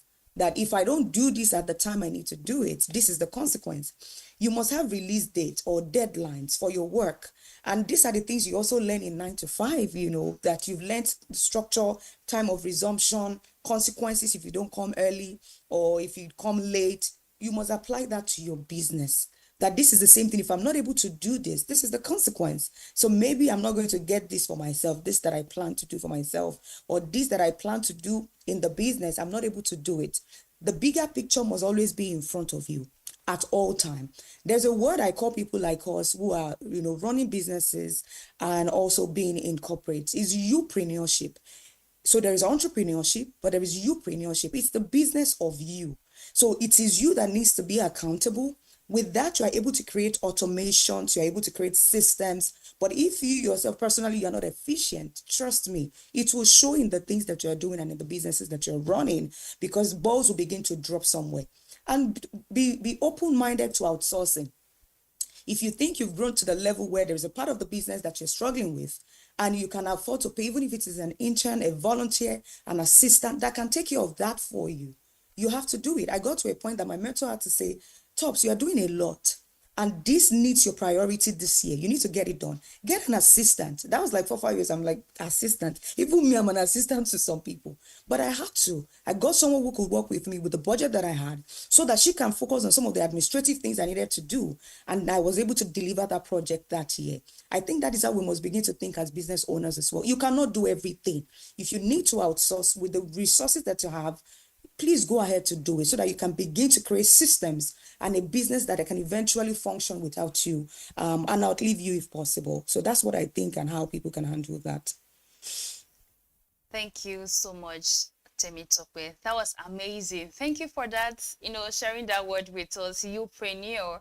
It reminds me that if I want to actually focus on pursuing my passion while maintaining my corporate life, I have to also, always know that this is about me, this is about my passion, and, try to do things that would get the both of them aligned. Thank you. Now let's look at the financial strategy and stability. So this question will be for you, Ebunoloa. How can one fund a business without sacrificing financial stability from their job? Assuming someone is passionate about a side hustle, how can they fund it without sacrificing their financial stability from their job? Okay, thank you for that question. I think I mentioned earlier that sometimes when you're starting up a business, you need to have clarity on the kind of resources you need per time. Most people think it's financial resources that is the biggest issue they have, whereas it may actually be resources in people. And I cited an example earlier to say that you're starting up, you also have value you bring to the table. Do you have people in your own network that can do what you need for you without you paying for it? Which means that when they also need your services, you're able to pay back, right? With your own skills and strength or whatever it may be. That is one. But that doesn't still negate the fact that finance is required in the business. And at every point in time, you must know where you're at in your business journey, the maturity level of your business, and what is really required. I will go back to requirements again. So take, for instance, you are a startup. You want to go into the market. You know the value you are adding to your customers. But you can't start competing at some certain levels because you don't have what it takes to be there yet. So you need to be able to identify who are my target audience that I can meet their needs at this point in time. For instance, you can't say you're into consulting and from day one you want to compete with a KPMG, for instance. You can't meet, from where to where, on any level at all. But if what you are focusing on, for instance, is that you want to hire for people, you are going into hiring, make sure you are sound at what it takes to hire. You are leading with value so that when you pitch to your customers, your target audience, you are able to add value. They're able to pay you, right? The kind of resources they can at that time and even refer you. And gradually you are growing the business. Of course, when it comes to funding, there are various sources of funds, right, that are available now. But you must demonstrate value to those kind of places for you to even have access to those kind of funds. So I always say lead with value. What value are you bringing to the table? Don't go into the market to say, I want to make money. I need more money. I'm not earning enough. That's why I want. No. What are you bringing to? What value? What need are you meeting? And who are your target audience per time? Who are those you can effectively serve per time? Because having a clear understanding of the persona of your target audience really helps. You can't be aiming for people in blue chip companies from day one, right? And I'll just quickly share a story with you just to buttress this point. So there is one of these mentors of mine, right? He was telling us about when he just started his business. And from day one, he went into business strategy. And then they went to pitch to one man who owned a multi-million naira company at the time. And then they kept telling him about the business strategy and everything. And then the guy just kept looking at them like, okay, if you had those strategies and you've applied it to yourself, you won't be looking this way. Do you understand? Of course, they didn't get the business. But guess what? It was a lesson to him because they actually gave him the feedback to say, hey, look at your car. Look at how you look at this time. And you're preaching business strategy to us. Go apply that strategy to yourself first, and then we can listen to you. But he went back to the drawing board. And I can say for free today that is number one in his line of business. I don't want to mention names, but if I do, I'm sure most of us would know him. Today, he's running a multi-million-dollar business. What am I trying to say? Come with value, lead with value. Value always attracts resources. So when you lead with value, when people can perceive or even they've tested what you have to offer, then they can pay you. Then you can also even access some funding sources, right? But you must always be clear on what value you bring to the table before thinking of money. Because a lot of times you think, oh, money is my problem. Money may not be your problem. It may be you yourself understanding the value you bring to the table, the quality of your work, your efficiency, your dependability, a lot of things, which still centers around you being the youpreneur, like Temi said earlier. Understand the value you bring to the table. That's how it will attract resources. Thank you. I'll stop here. Thank you so much. Thank you so much, Ibnoloa. Thank you for sharing that beautiful stories. It's funny how a lot of millennials are in this table because they first think of how to fund a business without really focusing on the value they want to deliver. And thank you for highlighting again that once you have a solid value, you're ready to deliver, then money will follow. Thank you. The next question would be for Peter. What key financial metrics should entrepreneurs track as they grow their business? I mean, having to scale your two businesses, what are the metrics that entrepreneurs should, always track as they grow their business? Thank you very much. So first, cash flow is like the oxygen of your business. So first, cash flow. Always cash flow. And then you look at your profit margin, which is the second thing. So once you're able to track your cash flow, it's coming in, your business is going, then begin to monitor the profit margin.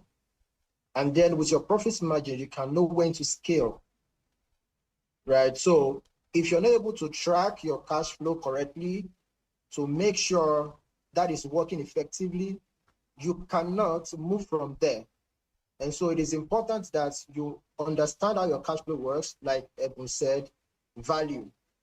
Value brings in the cash flow.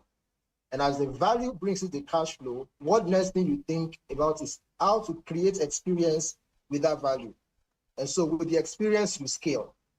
And as you scale, your profit margin begins to increase. And as that begins to increase, then you begin to expand. And so you narrow everything down to three things. Number one is, which part of these three core areas of business am I? Are you the innovator or the initiator? Are you the aggregator or you are the executor? But of course, as a business owner, you can never be the executor. So you stay on top, right? You keep thinking, you keep redefining, you keep realigning, working with your numbers, working with your spreadsheets, your cash flow, and then move from there. Look at the aggregators. What are they doing right? What are they doing wrong? Look at the index. Understand what is working, what is not. Eliminate when necessary. Substitute when necessary, and then you begin to move from there. That is the key, to maximize, profits, to understand the metrics of the business. Thank you. Thank you so much, Peter, for highlighting the keys to maximizing profits as a business owner, and also to how to know where and when and where to draw the margins in your business operations.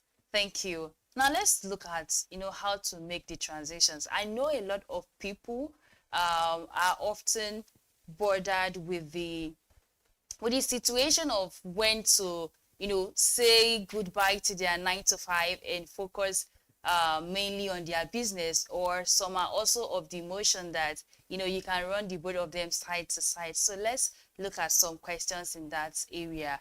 The next question will be for Damola.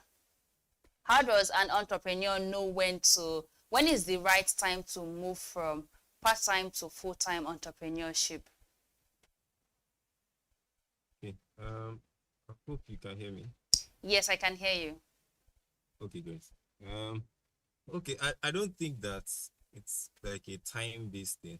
I think it's more on the person and the opportunities that come. So for me, I only worked for another agency. I only worked for another agency for 2 years. And after 2 years, I just started mine. So I think that you also have to, you need to just gauge the opportunities that you get and how prepared you are as well. I'll say you also need to take risks as well. So the reason why a lot of people stay longer and some of the things that people do, they're afraid of taking risks. And I think you need to be brave. You need to evaluate the situation. Be sure what, like, people have spoken about value. So if you have value, things will be attracted to value. I think you can even compete with the big people, with the bigger brands in a short space of time. I don't think that it even needs time. what people just need to identify is value. So people notice value no matter when you start. Once they can recognize that you know what you're doing and you have results to prove it, then you get the customers. So for me, I'll say that once you have identified, for marketing, we'll call it your unique selling proposition. Once you've identified the opportunities that you have, so we see companies like Money Points, Flutterwave, that it didn't take them that long to compete with some of the biggest brands that we've known for 50, 100 years. The major thing that they had was value. They had value to give, and they scaled really fast because people are attracted to value. So if you can solve problems, and what's your business venture is going to actually solve problems, people will gravitate towards you. And once people have spoken about appearance and things like that, once perception is the most important thing. So you can be good, but people don't perceive you as good. And it's the same thing for a business as well. So you can have great ideas. You can actually be able to solve problems at a small stage. People need to perceive that value from you. So I think the days have gone that people are looking at how long you started. It's kind of like when you're hiring people today. It's not really about how long you worked. It's about the value you can bring. You meet people that, in a 1 year experience, they can do things better than people that have done things for 10 years. So I don't really want to focus on the traditional way that we evaluate when to start. I think it's different for different people. The major thing is you can have value at any time. So it's kind of like, maybe I will use football to explain it. There are players that can compete at a young age, even from 17, 18, 16. There are players that they need to wait to 35 for them to be good enough to compete at the highest stage. I think it's the same for businesses and even for an entrepreneur as well. So I won't say you need to wait for a long time. You need to get certain things in place. Because there's some things that first mover advantage will give you. There's some opportunities that you can identify early that you need to dive in and take.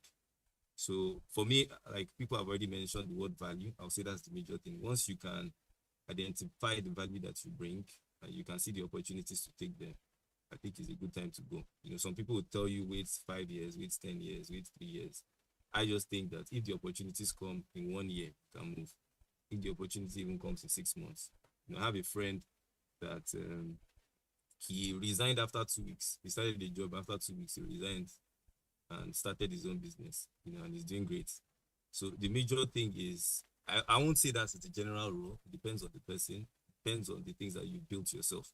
So if you've taken your time to study, to train, things that you're doing in your own personal time, and you're equipped enough to start a venture, lead a business, go on your own, you have your proper plan in place to sustain the business, to sustain certain things. Looking at it, maybe a married person or a single person would have to evaluate things differently because they have other people they're responsible for.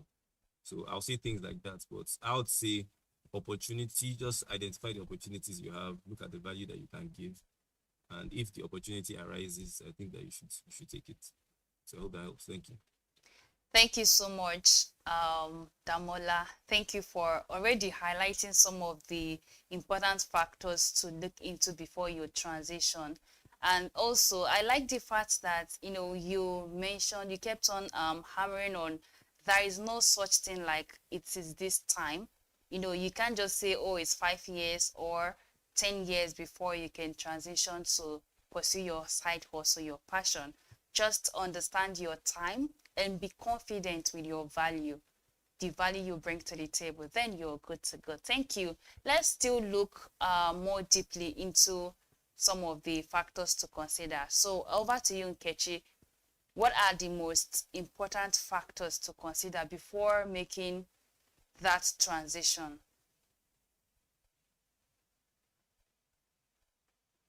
Hi, Nkechi, can you hear me?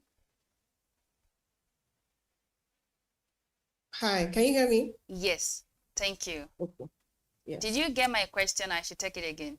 Please, can you take it again? Okay, what are the most important factors to consider before making career or that transition?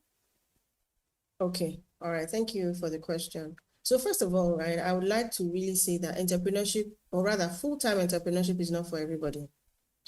There is no hard and fast rule to it. Everybody must not be an entrepreneur.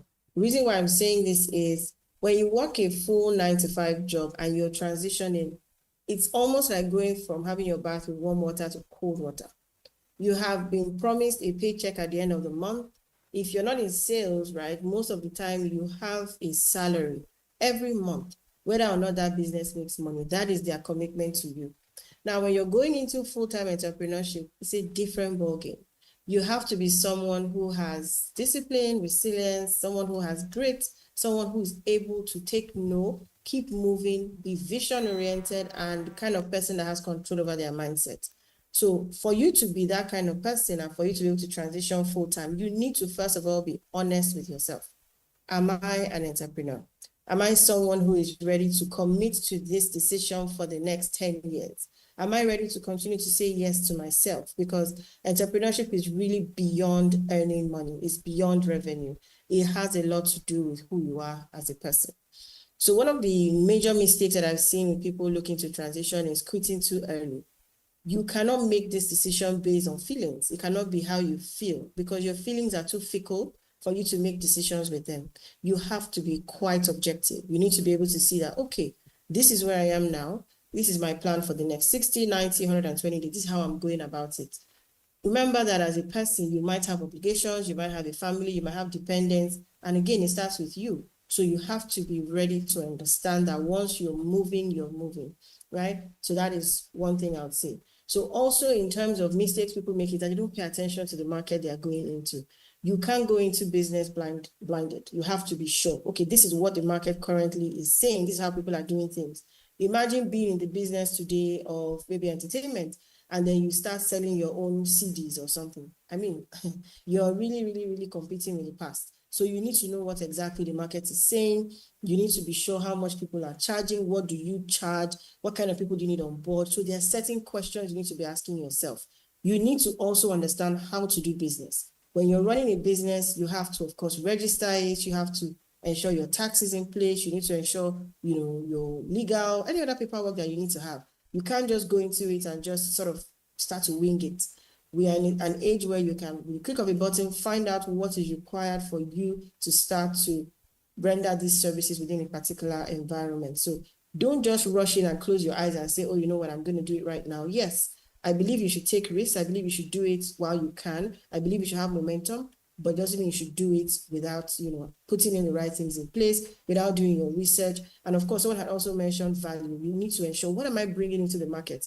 How am I different? Now, you cannot compete right now by being the best or by having the best price because there are so many options available. So one thing that I always say to people looking to start new businesses is one way you can differentiate yourself is by being a human being. What is the human factor you're bringing into what it is you're doing? Yes, you're a small business. People might want to work with you because they feel like you are human. How can you be more human in your business? And another thing I would say is try as much as possible to aim for excellence. I didn't say perfection because perfection is a myth and it doesn't exist, but excellence. And one thing I recently learned is that excellence can be practiced. So you can every day become better at what you do or what it is that you're doing. So if you have that at the core of your mind, if you have that in front, as you're building the business, as you're hiring people, as you're speaking to clients, you continue to build and become even better. So that even if you have so much value to give, you're giving it in a way that is deemed excellent and you're able to retain customers and they're also able to refer people to you. And when people are bringing leads or leads are coming into your pipeline, they are able to convert. So I hope that has helped. Thank you so much, Nkechi. Yes, that's actually answered my question. And thank you for, you have already set stone for the next thing that we'll be looking at, talking about aiming for excellence. Let's look at business growth and branding, how to properly brand your side hustle, your passion, and any other thing that you have on the side that you're interested in building. So the question would be for Ebunoloa. What are the biggest planning mistakes entrepreneurs make when starting or growing a business? Okay, thank you for that question. I think one of the mistakes entrepreneurs make, and they may not be all their faults. Maybe it's what has been shown as what matters the most. You want to look the part, oh, fake it till you make it, dress in a certain way, be this, be that. But what the customers want goes beyond your looks. It's still about value. It's still about who you are, what you bring to the table, how you do things. Take, for instance, you have an appointment for 10 a.m., you are there by 9:30, not 2 p.m., and start giving flimsy excuses, forgetting that the people who you are, their customer, also have customers. Having integrity. I'm going to deliver by this time, and you deliver by that time, to quality as well. And all of these things don't happen by accident. There are things you need to build over time. And that's why I've said it, and a lot of us have also emphasized on you being that person first. Being a person of integrity, knowing what matters to people, the kind of customers you are serving, what is key to them, what kind of business are they into, what matters the most. Take, for instance, the competition in the market is fierce. So a lot of people they have to be on top of their game. And so if you are going to be supporting their business in whatever way with your services, you must also be at the top of your game at all times. So not focusing on the right things in terms of what quality means to the customer. Understand what the customer's needs are first and foremost, but paying attention to the way you speak or the way you look or, kind of dress you're wearing. That's, of course, people see you first before they see the value you bring to the table. I'm not saying that is not important, but I'm saying also that you must pay attention to how you deliver value. How do you communicate? So you can't even you can't make a particular time for some reason beyond your control, which shouldn't be all the time. You must communicate. At times you've given something to somebody, you're trying to get them on the phone, they're not picking up, and you're wondering what's going on here. And no communication, and probably they're stuck somewhere. Especially professionals, people who are learned, those kind of behaviors shouldn't be, be named amongst us, really. So we need to be able to differentiate ourselves with those seemingly little things, but they matter a lot. Like I always say, understand your customers' needs. What sort of business are they doing? What are their key requirements so that you can match up? If you're not matching up, then you're not delivering value. So those are the things I would say in terms of it, and that's your brand, really. Your brand can be, hey, that person that is always coming late, please don't even bring them on board. But you know that, hey, is that the person you're calling? Be sure that they will deliver. They're dependable, they're reliable. So those are the kind of values or descriptions that should be named concerning an entrepreneur who wants to excel. Really, not necessarily, oh, she speaks well or she went to Harvard or, those things are good as well. But I'm saying pay attention to what really matters. Thank you. Thank you so much, Ebunoluwa. Thank you for, urging us to pay attention to what really matters and talking about building your brand and, maintaining a good reputation as a business person. Let's look at this question. That would be for you, Peter. How can millennials build a strong online presence and personal brand to support their business goals?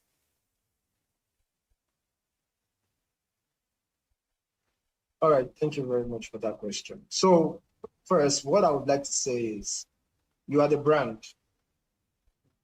It is not separate from the name you give to your value. It is not separate from your products. It's not separate from the service. You are the brand. And so there's a book I'm writing. It's called Phones and Ring Lights, right? How to make your own noise for attention. And so whatever you do, particularly in this day and age, you need to learn how to make your own noise.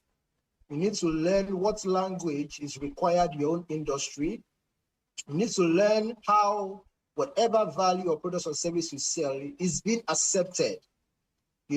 Understand the old ways, understand the new ways. Now everything is crashing down when it comes to corporate branding, and all of those things. So everything is coming down to person. not to entity anymore. Entity can sort out your legal issues, your structure, your system, your approach. But when it comes to penetration, when it comes to reaching to your customers, when it comes to appearing as you should, it boils down to you. How do you show up? What language do you speak? Do they even understand the language? And so the new branding is you. And you must know what works for you. You must know how to express. You must know how to receive. You must know how to give. So you understand your customers. You know what they like. You know what they don't like. You know how to navigate things. And so everything comes back to you. So you see that even big brands now are using human beings as the brand. And so it's becoming difficult to make a merger between so-called ambassadors, influencers, and all with a brand. So the brand is now the human being. The brand is not the brain, pushing and, advancing whatever value you're advancing to the world. And so you need to pay attention to you. So you is the new brand. So you have to brand yourself. Thank you. Thank you so much, Peter. Thank you for closing with that line. You are the new brand. So you have to focus on building your personal brand. Take it serious because, you are the face of your business. So let's look at the last question around branding. That will be for you, Temitope. What sales strategies or technique can help young entrepreneurs close deals and build a lasting customer relationship? Having to have scaled your business from an early stage.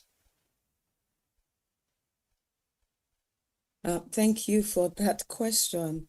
So I'm not a salesperson and I don't brand myself as one. But if there is anything I always do in all of my expressions, and having done several businesses and still running several businesses, is to ensure that I understand the pain point of my customers. Now, sometimes people do a top-down approach. Some people do, down-up, bottom-up approach, which is, are you creating a product for a market you have identified, or you are, identifying the market and then you're trying to create a product? I don't like to waste my time on a product I don't know is going to sell. And it doesn't mean I've not made mistakes, that I put up maybe a product or a service or even a training. As a FOPS coach, I do a lot of trainings and coaching. And sometimes I put up a training because I assume that that's something that people would need. And trust me, cricket, no sound, like maybe one or two that I've had to refund. Like, guys, I'm not doing this training again. So I have had to make that mistakes in my business and in my career, but I don't do that anymore. I need to understand and see that there is a pain point somewhere. I listen first and then I sell second. So I identify the market and then I go ahead to create the product. So I have a lot of online courses, for example. I don't just go to create, get a camera, get a ring light, start, creating courses and recording. No. Create a wait list. I need to see the interest, that people are actually interested in this product that I'm putting together. So you must manage time and manage resources and conserve your energy to be able to channel them in the right direction. That's one of the things that we must do. The second thing is also to building trust. I realized in my EdTech, which is the University of Freelancing, where we teach professionals how to, freelance on the side with the skills and expertise that they have while still maintaining their 9 to 5. I realized that a lot of our students keeps coming back. So if you come to do AI today, you learn AI this month. By next month, they're coming back to learn virtual assistant. The third month, they're like, Coach T, I'm coming back to learn HR technology. What's going on? And before, we used to do a lot of art, put it out there because I thought the source was outside. Yes. But from data, I found that because data speaks, I found out that because we've built trust, our first line of new customers, they are our current students. So they've seen the value that we deliver. They've seen results. They keep coming back. So you must, as a matter of priority in the business that you're trying to do, as a sales technique, build trust. Because that helps you to deliver the value we've been talking about up front. Because you have built trust in them, they trust your brand, they can recommend. So referrals, because now the customers you have that you are looking for, we live in an age where bad news fly faster than good news. For your good news, you need to pay for it to be promoted. you will pay for people to carry it on the blog. But if it was a bad news, something bad happened to your business, blogs will begin to carry it without your attention. And you must now understand that it means that word of mouth, the testimonials from people, what people say about your brand, whether you are there in the room or not, it matters. Then that helps you to begin to think about the current customers that we have, the current sales that we're running or that we have. Where is the source? What is the data saying? How can we satisfy these people that they become the one, preaching the gospel of the good things that you're doing in your brand and in your business. And last but not the least, what I've said, and this is something that has worked for me as well, and I don't think a lot of businesses or brands do it, is to take care of their customer service unit and department a lot. You see people, you chat them up these days, they are almost rude to you, customer, that they want to beat you. Like, I want to make an encouragement. I'm the one bringing money to buy something from you. So that first approach that people have with your brand creates an impression, and a lasting one at that. Sometimes I've had to jump into the DM myself to say, I understand you are trying to respond professionally. I need to quickly respond to this person myself because I know I'm the one losing money, not you.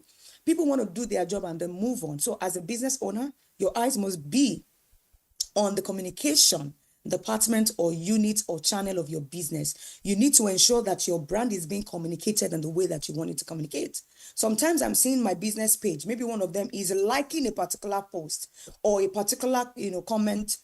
You cannot do that with a business page. Maybe something went viral on the blog, you are liking it with a business page. What if it's something that is counter to the brand that you are building and the culture that you are building? You liking it and responding means you endorse it. And people don't care whether it was a customer service person that did it or not. So you must pay attention to how your brand is being communicated, how it is being seen. All of this might not sound like the traditional sales techniques, like run ads, like, get a brand ambassador. No, but this is the core and the foundation that really helps us, because you have a job. Let's not forget, you have a job that you are doing and you have something on the side. So you must be able to manage them with the little resources and the time attention that you can. And you must build something solid at the end of the day that can help you transition eventually to full-time entrepreneurship, if that is what you want. I hope that answers the question. Temitope, that was fantastic. Thank you for wrapping up the conversation. Really good. I just want to, time is no longer on our side, and you can see the way I'm excited because it has been an awesome conversation so far. Thank you all for sharing your expertise and all of that. I just want Damola and Nkechi to wrap up the conversation with this last question, which is just, what is one advice you would give to a business person listening to us right now? What advice will you give to the person or someone who is looking forward to starting their own business in no time? Let's start with you, Damola. All right, thank you. So what I would advise, I think, is similar to what Timmy just said. I think a lot of times people focus on logo and all those other things, and your branding is more than your logo, is more than your website and all those things. Your user experience is part of your branding. So the perception that you have, focus on maintaining good relationships with the clients that you have. You don't know how important one small opportunity was to create. So for me, I'll say the majority of the clients that I have now are referrals. And when you can't compete with money, you can't compete with size and all those things. It's relationship that's going to sway it.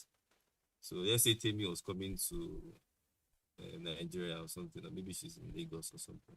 Well, maybe I come to Texas or before now, she won't have, there will be no rapport. So she doesn't know me, I'm just a stranger. But because we've had this meeting, like I just sent her a message, oh, remember me from our BusinessDay Connect. That's to open a door for me, a door that wouldn't have opened in the past, just because we've built a relationship. So I think that building relationships is very important. People are your doors. People are the biggest doors for a business. So don't treat any opportunity you get lightly. Take them, maximize every opportunity you get. Understand that perception is reality. It doesn't matter what you think. You may say, oh, my business is great, because your customers are the ones that determine that. And what people have to say when they're not seeing your logo. When they think of your brand, what do they think of? you think of their last experiences with you.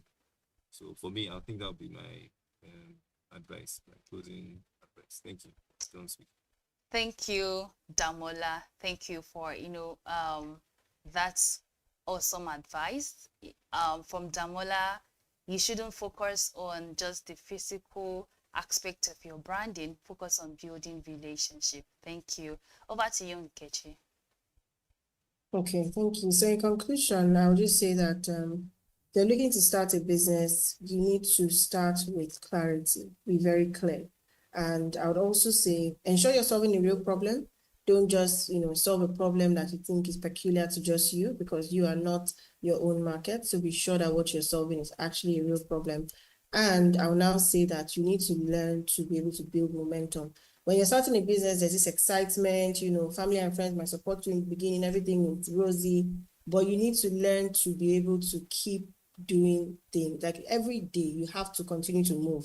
There are days that you don't feel like it, but you have to keep moving. The excitement is not going to be there all the time. So you need to learn to drive yourself, to hype yourself, to push yourself forward, right? And learn fast, take your notes quickly, learn from the mistakes and ensure you don't make yesterday's mistakes today. And whatever you learn from today, you're able to apply tomorrow. And also ensure you quickly identify what your weaknesses are. Be very clear on them so that when you're hiring people, you hire people who have your weaknesses as strengths and you're able to complement and quickly build fast. So those are the things that I would say to anyone looking to start a new business. Thank you.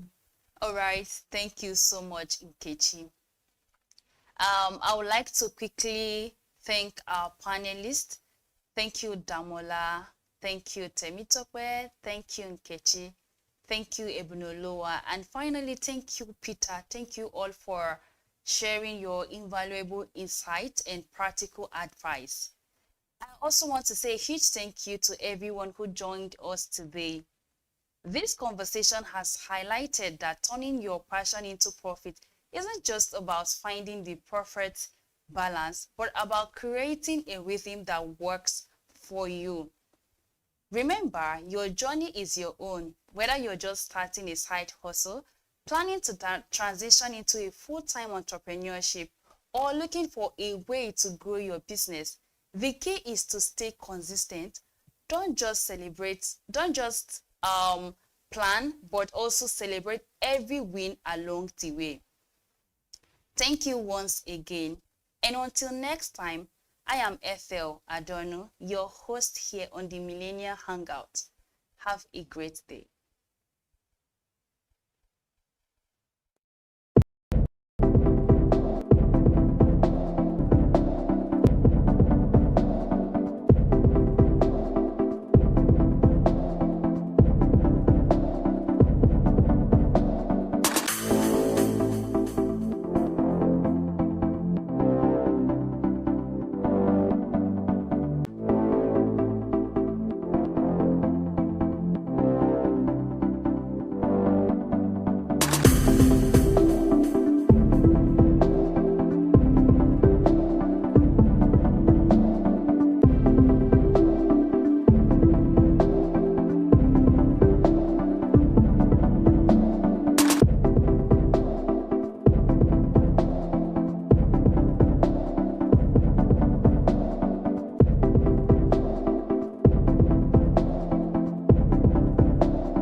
The MBA brought together MBA students, In the business federal leaders, and the industry growing experts for a humanities full continues day to of unfold engaging discussions, thousands of knowledge Amajiri sharing, children and roam networking. trapped cold The of conference neglect, opened with a exploitation. welcome address from By Professor Business February Olayinka David reveals the West, silent the Dean suffering of of Lagos these Business children. School, who encouraged participants to take full advantage of the learning and networking opportunities.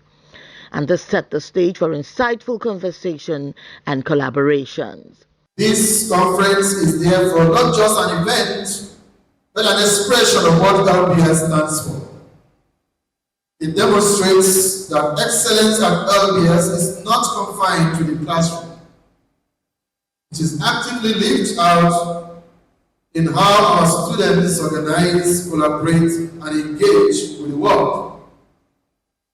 By adding this conference to our student-led platforms, you enrich the leadership, innovation, and culture of excellence that define our school. The keynote address was delivered by His Excellency Peter Obi, former presidential candidate and business leader. He spoke about the gap between strategy and execution, stressing that while ideas create vision, execution is what delivers real results. He also emphasized the importance of accountability, strong systems, and partnerships built on trust as essential for lasting success. The keynote speech emphasized the importance of strong execution in leadership, business, and governance. When it comes to delivering the result, it is the execution that matters. Just like I said, planning without doing will fail.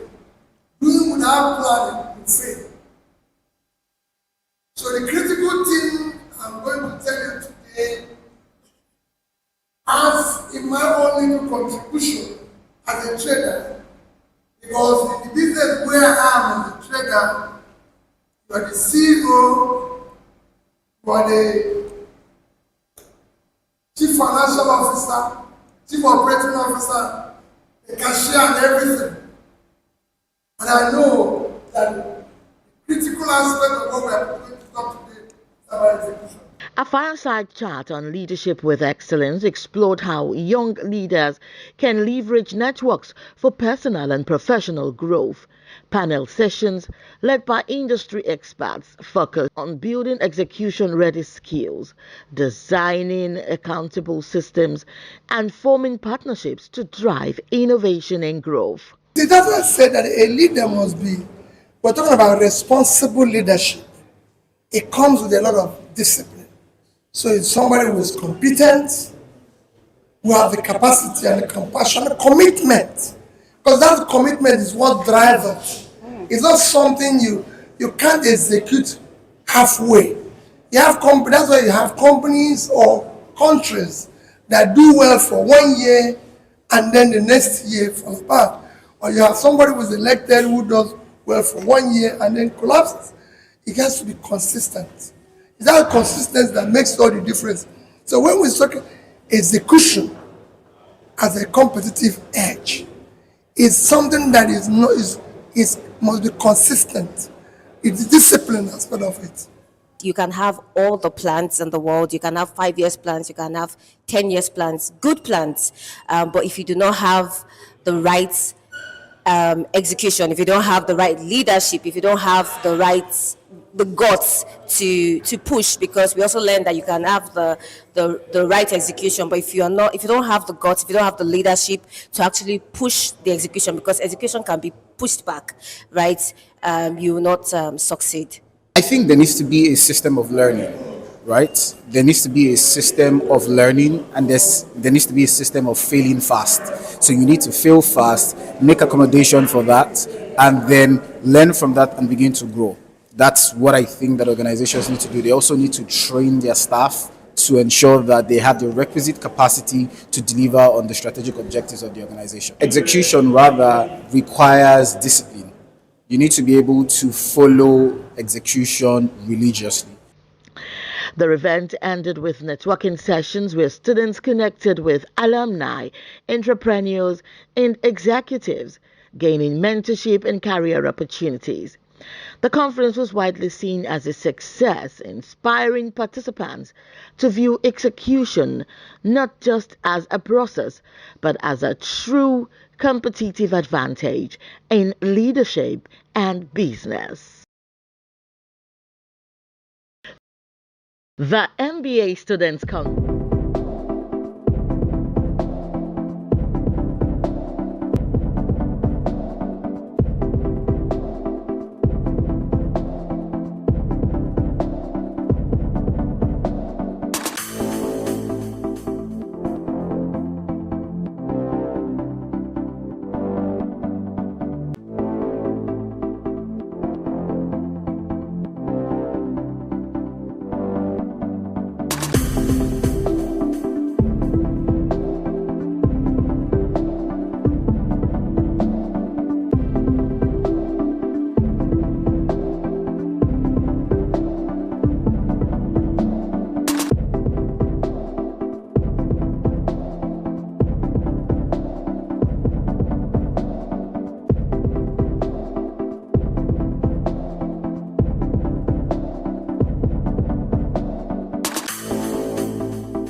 Good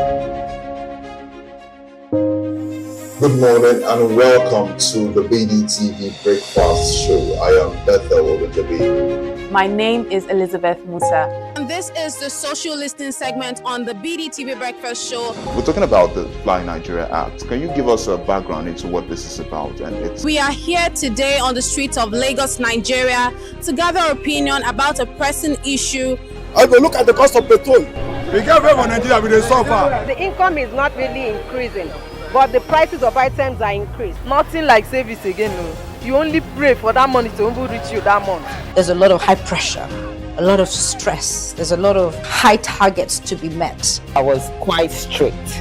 In my mind, I said, looking for my hand, my picking will spoil.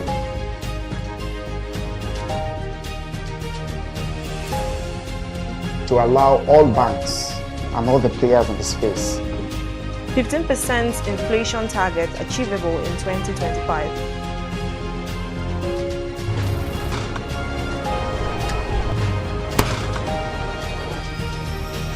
The command and vision philosophy of both the Chief of Defense Staff, the Chief of Army Staff, and indeed all the service chiefs.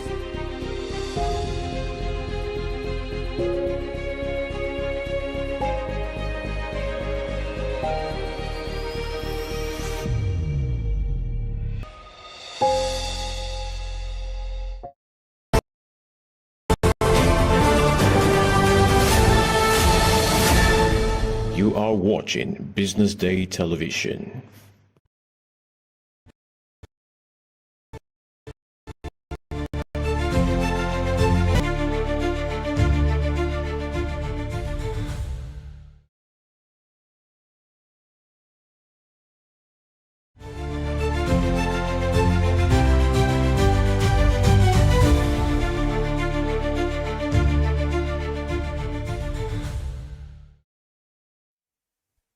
Hello, this is News Update reaching you live from Business Day Television News Studio here in Lagos, Nigeria. Coming up, AFDB approved $25 million to boost local currency hedging in Africa.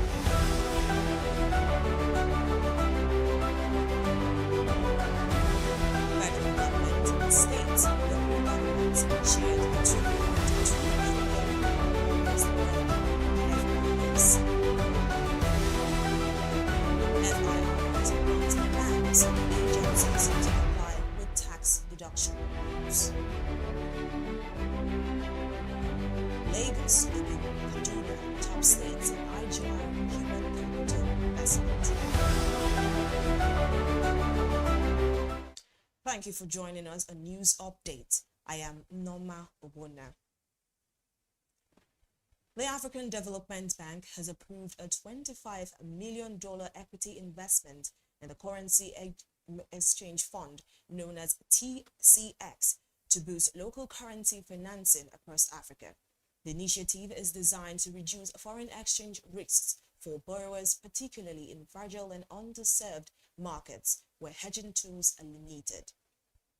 According to the AFDB, the investment will attract more development finance institutions and private investors while addressing the mismatch between foreign-dominated debt and local revenues, a step seen as critical for sustainable growth and stronger African markets. AFDB's Director of Capital Markets Development, Ahmed Atut, said the partnership will unlock funding for small businesses, infrastructure, and other key sectors. TCX Chief Executive Ruud Bourwa hailed the deal as a milestone in shielding African borrowers from currency risk and deepening financial markets. The move comes shortly after the AFDB announced a $5.5 billion co-financing plan with Japan's development agency to support growth and infrastructure. Since 2007, TCX has hedged more than $17 billion in transactions, including over $4 billion across 31 African countries. And moving on, the Federation Accounts Allocation Committee has announced that the federal government, states and local governments shared 2.225 trillion naira as revenue for August 2025. This marks an 11.2% increase from the 2.001 trillion distributed in July. According to the breakdown, the distributable revenue included 1.478 trillion naira in statutory revenue, 672.9 billion naira in VAT, 32.34 billion naira from the electronic money transfer levy, and 41.22 billion naira from exchange differences. From statutory allocation, the federal government received 684.46 billion naira, states got 347.17 billion naira, local governments received 267.65 billion naira, while oil producing states earned 179.31 billion naira as direct derivation revenue. FAAC reported that gross revenue available in August stood at 3.635 trillion naira. From this, 124.84 billion naira was deducted as the cost collection and 102.85 trillion naira for transfers, interventions, refunds, and savings. While VAT revenue rose to 722.62 billion naira from July's 687.94 billion naira. Gross statutory revenue fell to 2.838 trillion naira from 3.070 trillion naira. The committee says the higher allocation was driven mainly by increased receipts from oil and gas royalties, VAT and CET levies, despite declines in petroleum profit tax, import duty, companies income tax, excise duty, and EMTL. Meanwhile, the Federal Inland Revenue Service has issued a fresh directive mandating strict compliance with withholding tax on interest earned from short-term securities. The notice, signed by FIRS Chairman Zach Adedeji, was addressed to banks, brokers, corporate bond issuers, government agencies, and investing public. According to the directive, tax must be deducted at source on all interest payments at the time of payment and remitted by the 21st day of the following month. However, interest earned on federal government bonds remains exempt, in line with existing tax incentives from sovereign debt. Covered instruments include treasury bills, corporate bonds, promissory notes, and other short-term papers widely used by investors and corporations. The FIRS says the measure is part of wider reforms to boost revenue, strengthen Nigeria's fiscal framework, and expand the tax base. The directive comes just a week after President Bola Tinubu signed 4 major tax reform laws into effect, marking a significant overhaul of the nation's revenue system. Up ahead, Lagos, Ogun, Kaduna, top states in IGR human capital investment. We bring you more details after this timeout.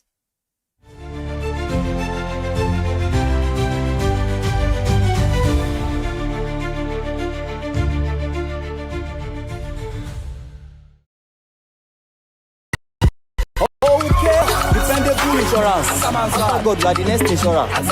See as the boys, the Allah. All the ladies, the Allah. Ensure your car protection from accidents. Unforeseen loss, you can see them. Mistakes are meant to happen. If you don't jam the car, they'll jam yours. Will you beat them? Ah yes, you will get them arrested. Your plans for that day is affected. You waste your money, you waste energy. With AXA, you can be protected. Get the protection that pays today. Call 0700 AXA Mansa to get a motor insurance that pays.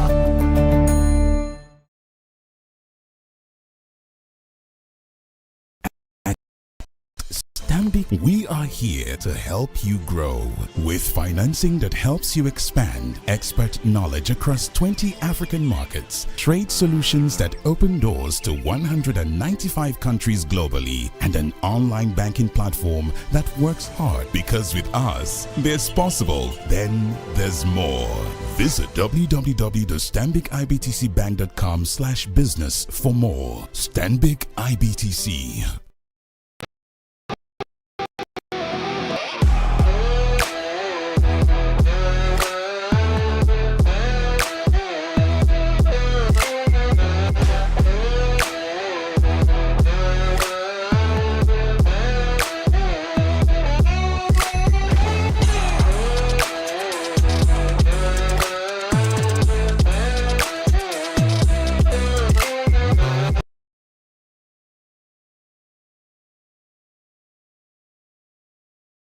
True strength.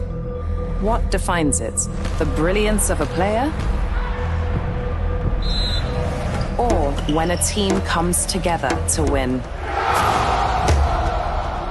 A solo beat? Or the rhythm of many? The flair of one dancer? Or the art of a troupe? One distinct voice, or the beauty of the symphony. At FCMB Group, we build ecosystems, empower communities, and create the future. Because we believe it's not just one, but the power of the group that delivers the future we all desire. FCMB, the power of the group.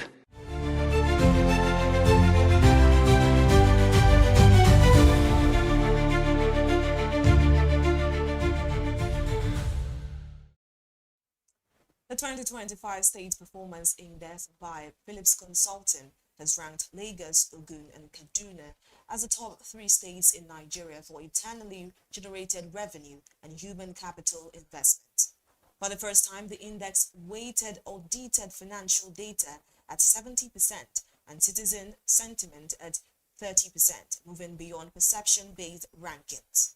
Lagos led by a 5-star rating driven by its unmatched revenue base of over 51,000 naira per resident, though experts warn of risks from the rising debt and weak water and sanitation services. Ogun State placed second, reflecting its growth as Lagos's industrial neighbor, while Kaduna came third, leading the north with strong investments in education and infrastructure. Reform-driven states including Adamawa, Niger, and Abia also made big gains, entering the top tier of performance. At the bottom of the list were Katsina, Sokoto, Anambra, Kogi, and Borno states, still struggling with conflict, poor governance, and weak service delivery. And away from that story, the Lagos state government has ordered the immediate suspension of all land reclamation projects across the state. The directive, announced on Thursday by the Commissioner for Environment and Water Resources, Tokunbo Wahab, affects both ongoing and planned reclamation works, even those with environmental impact assessment approvals or drainage clearance. Authorities say the move is aimed at tackling growing environmental and social risks. Officials warn that unregulated reclamation in areas such as Ikoyi, Victoria Island, Lekki, Ajah, Ikorodu, Ojo, and Badagry has worsened flooding, destroyed wetlands, and threatened livelihoods. A 7-day deadline has been set for compliance. The government says it will shut down illegal reclamation sites, reopen blocked water channels, and prosecute violators. The suspension is part of broader efforts to protect Lagos's fragile ecosystem and safeguard residents from worsening environmental hazards. And moving on, the 2025 Nigeria International Lightning Expo has opened at the Landmark Center, Victoria Island, with over 120 exhibitors showcasing cutting-edge zero-carbon innovations in lightning technology. Organizers say the expo highlighted greener and smarter solutions from solar-powered lamps with built-in storage to smart lighting systems with adaptive brightness controls, all reflecting Nigeria's growing drive towards sustainable energy. China's Consul General Yan Yuqing noted that Africa's lightning market is poised for strong growth in LED products, smart systems, and solar devices, fueled by Nigeria's rapid urbanization and infrastructure expansion. The Lagos State Commissioner for Energy, Building Ogunleye, described the expo as a marketplace for collaboration and urged stakeholders to rally behind the vision for a 24-hour powered economy. Analysts also highlighted the link between China's Belt and Road Initiative and Nigeria's Renewed Hope agenda, stressing that the expo is a platform for connecting local firms with global partners through innovation and trade. And now the Enugu state government has sealed a landmark 100 billion naira joint venture with Songhai Sustainable Initiative and Tribu Limited to revive the long-abandoned Heneke integrated farm in Ezagu local government area. Governor Peter Mba, represented by the Secretary to the state government, described the project as a milestone for food security, inclusive growth, and agricultural industrialization. A new company, Enugu Tribu Songhai Farms Limited, has been established to manage operations across 10,000 hectares of secured land. The one-dormant farm, first opened in 2013, will be transformed into a world-class agro-industrial hub, integrating crops, livestock, aquaculture, processing plants, renewable energy, and ecotourism. The plan also includes a 25-hectare training and incubation center targeting youth and women. Officials say the initiative will create thousands of jobs, boost food production, and promote sustainable farming practices, while a strong governance framework has been put in place to ensure transparency and safeguard the state's interests. Still to come, Ghana Central Bank delivers another larger than expected rate cut. These and more after this commercial break.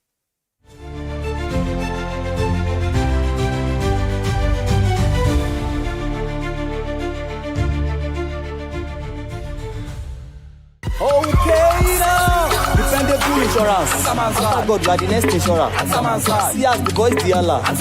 All the ladies the Allah. Ensure your car protections from accidents. Unforeseen loss, you can see them. Mistakes are meant to happen. If you don't jam the car, they'll jam yours. Will you beat them? Ah yes, you will get them arrested. Your plans for that day is affected. You waste your money, you waste energy. With AXA, you can be protected. Get the protection that pays today. Call 0700 AXA Mansa to get a motor insurance that pays.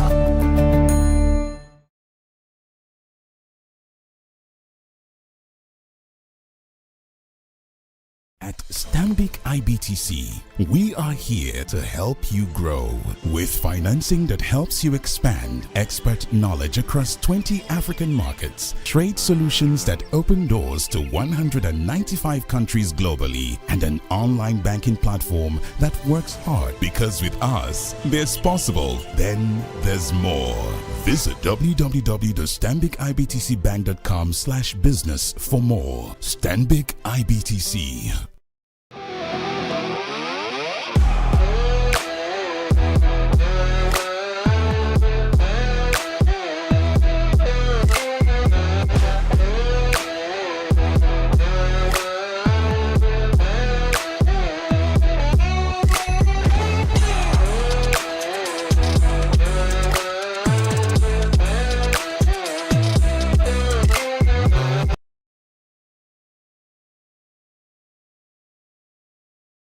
True strength.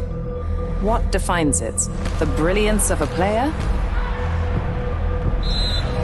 Or when a team comes together to win? A solo beat? Or the rhythm of many? The flair of one dancer? Or the art of a troupe? One distinct voice, or the beauty of the symphony. At FCMB Group, we build ecosystems, empower communities, and create the future. Because we believe it's not just one, but the power of the group that delivers the future we all desire. FCMB, the power of the group.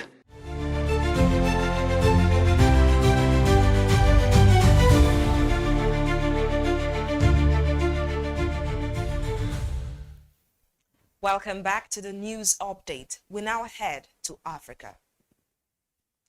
In Ghana, where the central bank has delivered another larger than expected rate cut as part of its ongoing push to stabilize the economy, the Bank of Ghana reduced its main interest rate by a record 350 basis points to 21.5%.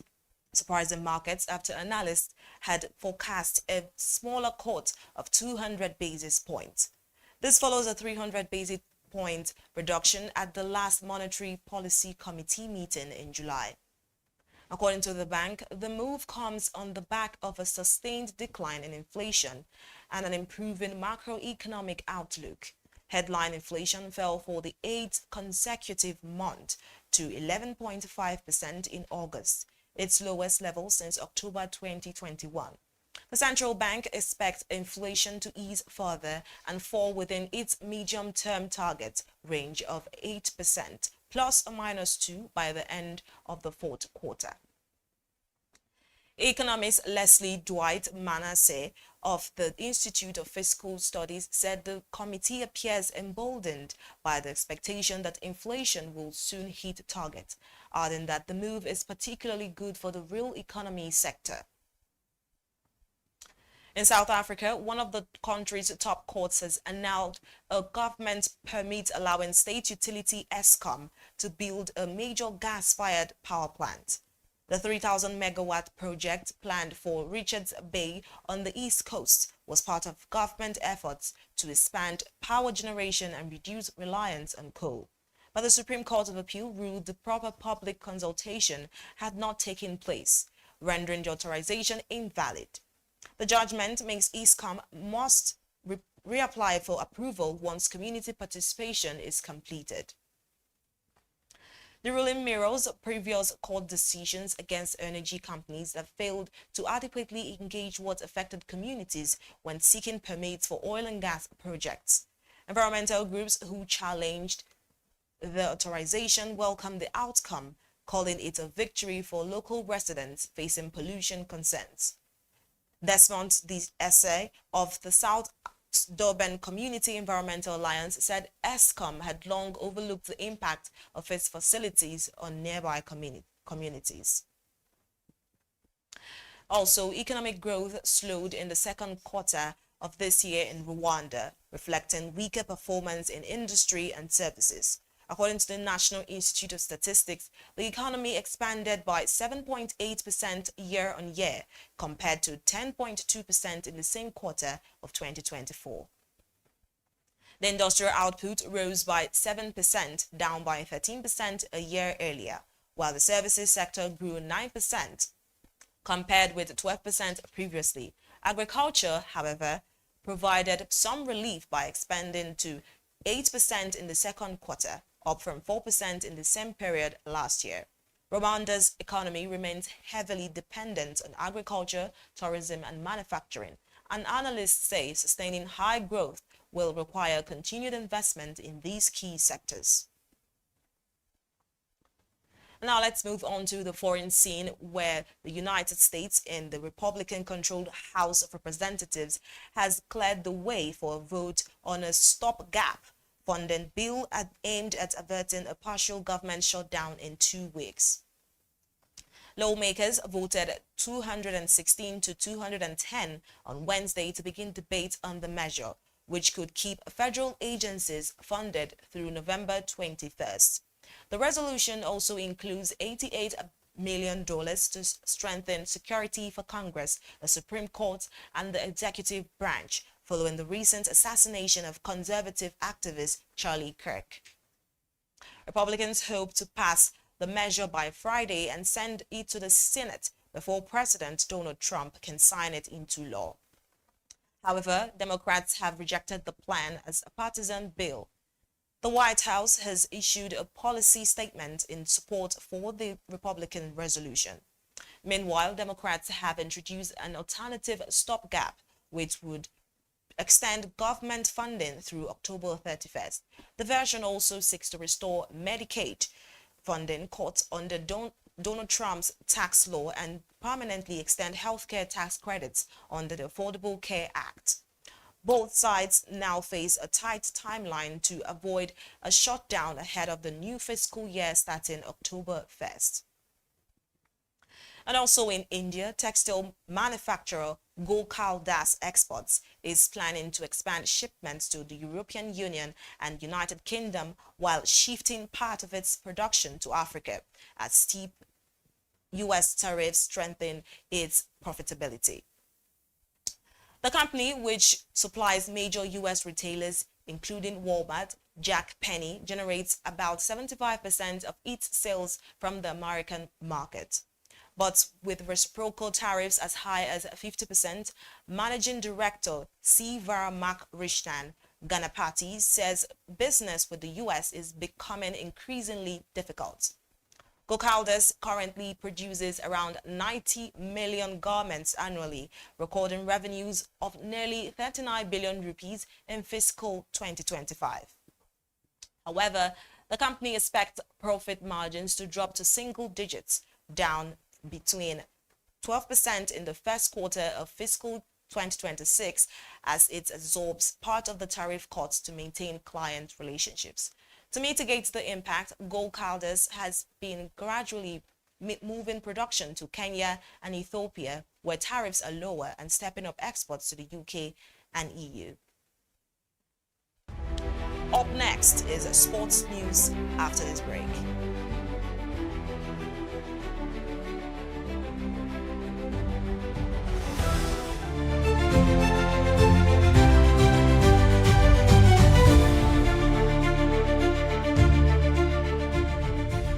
Okay now. Dependable insurance. After God, you are the next insurer.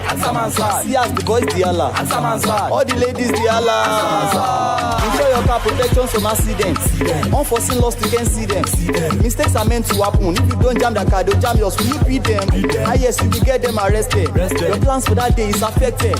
You waste your money, you waste energy. With AXA, you can be protected. Get the protection that pays today. Call 0700 AXA Mansa to get a motor insurance that pays.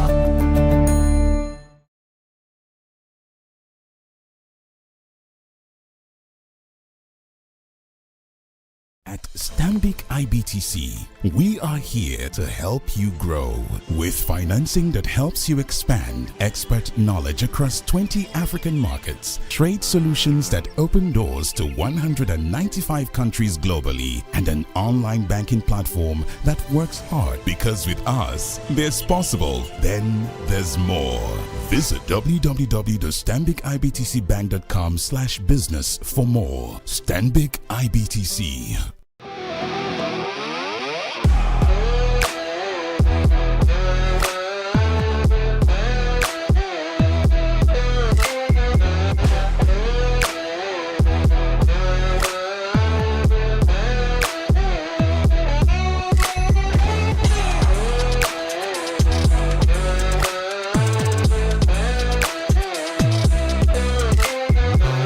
True strength.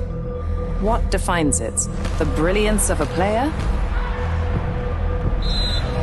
Or when a team comes together to win? A solo beat? Or the rhythm of many? The flair of one dancer? Or the art of a troupe? One distinct voice, or the beauty of the symphony. At FCMB Group, we build ecosystems, empower communities, and create the future. Because we believe it's not just one, but the power of the group that delivers the future we all desire. FCMB, the power of the group.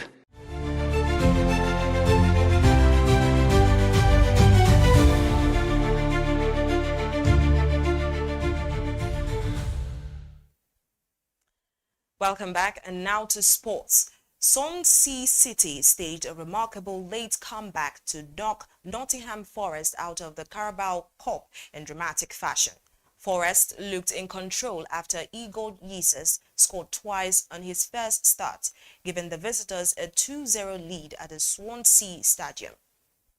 But the game turned in the final 20 minutes, where Cameron Borges pulled one back with a header, and in stoppage time, substitute Zan Vipotnik struck in the 93rd minute to level the match. Just 4 minutes later, Borges scored again to complete the turnaround and seal a stunning 3-2 victory for Swansea, denying Ange Postecoglou a first win in the charge of Forest. The dramatic finish sent home fans into celebration on a wet and windy night in South Wales as Swansea booked their spot in the next round. And that is the much we have for you at this hour right here in the news update on BDTV. I am Norma Obuna. Until next time, keep watching BDTV.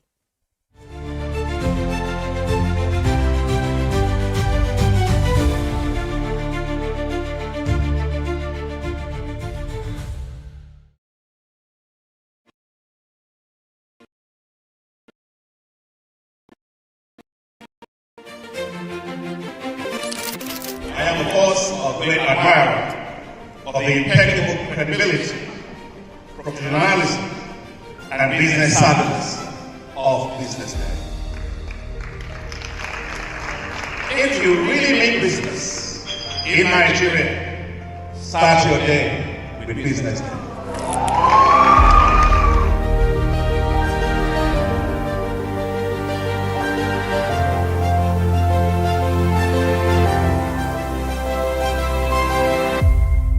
BusinessDay is West Africa's leading provider of business intelligence and information, delivering premium content across diversified media platforms, including online, mobile, and print. Since its inception in 2001 with a weekly newspaper production, BusinessDay has expanded its reach to provide exclusive content accessible through print, mobile, and online channels. Our premium offerings are further enriched with syndicated content from esteemed sources like the Financial Times, The Economist, and the Harvard Business Review. At BusinessDay, our mission is clear: to be the foremost provider of business and financial content, empowering readers to make informed decisions in Nigeria and Africa.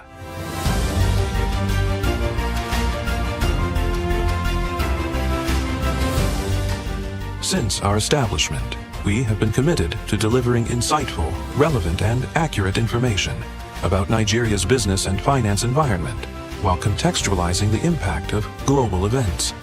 We monitor the stock market, analyze the companies driving it, and report on government policies and their economic implications.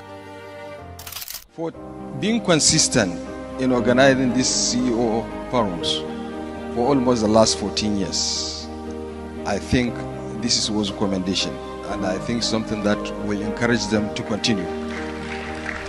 From decoding market trends to dissecting economic shifts, we offer actionable investment ideas and serve as a compass for decision makers navigating complexity. Beyond headlines, BusinessDay fosters discussions on critical economic issues through impactful conferences and events. These platforms bring industry leaders together to share narratives that drive innovation and spark meaningful dialogues. Our events galvanize connections, bridging the gap between inspiration and achievement. For businesses seeking visibility, our strong digital presence offers unparalleled opportunities, with millions of followers across social media and a dynamic website attracting visitors from within and outside Nigeria. BusinessDay is the ideal platform to boost visibility for your products and services.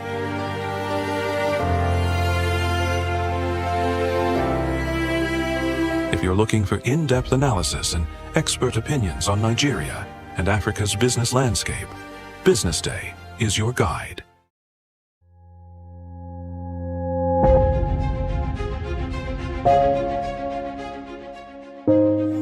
Good morning and welcome to the BDTV Breakfast Show. I am Bethel Ogunjobi. My name is Elizabeth Musa. And this is the social listening segment on the BDTV Breakfast Show. We're talking about the Fly Nigeria Act. Can you give us a background into what this is about? We are here today on the streets of Lagos, Nigeria, to gather opinion about a pressing issue. I will look at the cost of petrol. We get very Nigeria with the suffer. The income is not really increasing, but the prices of items are increased. Nothing like service again. No. You only pray for that money to reach you that month. There's a lot of high pressure a lot of stress. There's a lot of high targets to be met. I was quite strict. In my mind, I said, looking for my hand, my picking go spoil.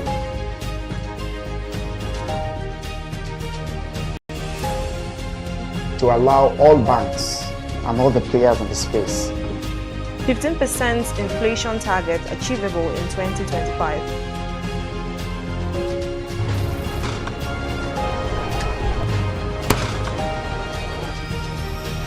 The command and vision philosophy of both the Chief of Defense Staff, the Chief of Army Staff, and indeed all the service chiefs.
And it is my greatest delight to welcome you to today's webinar.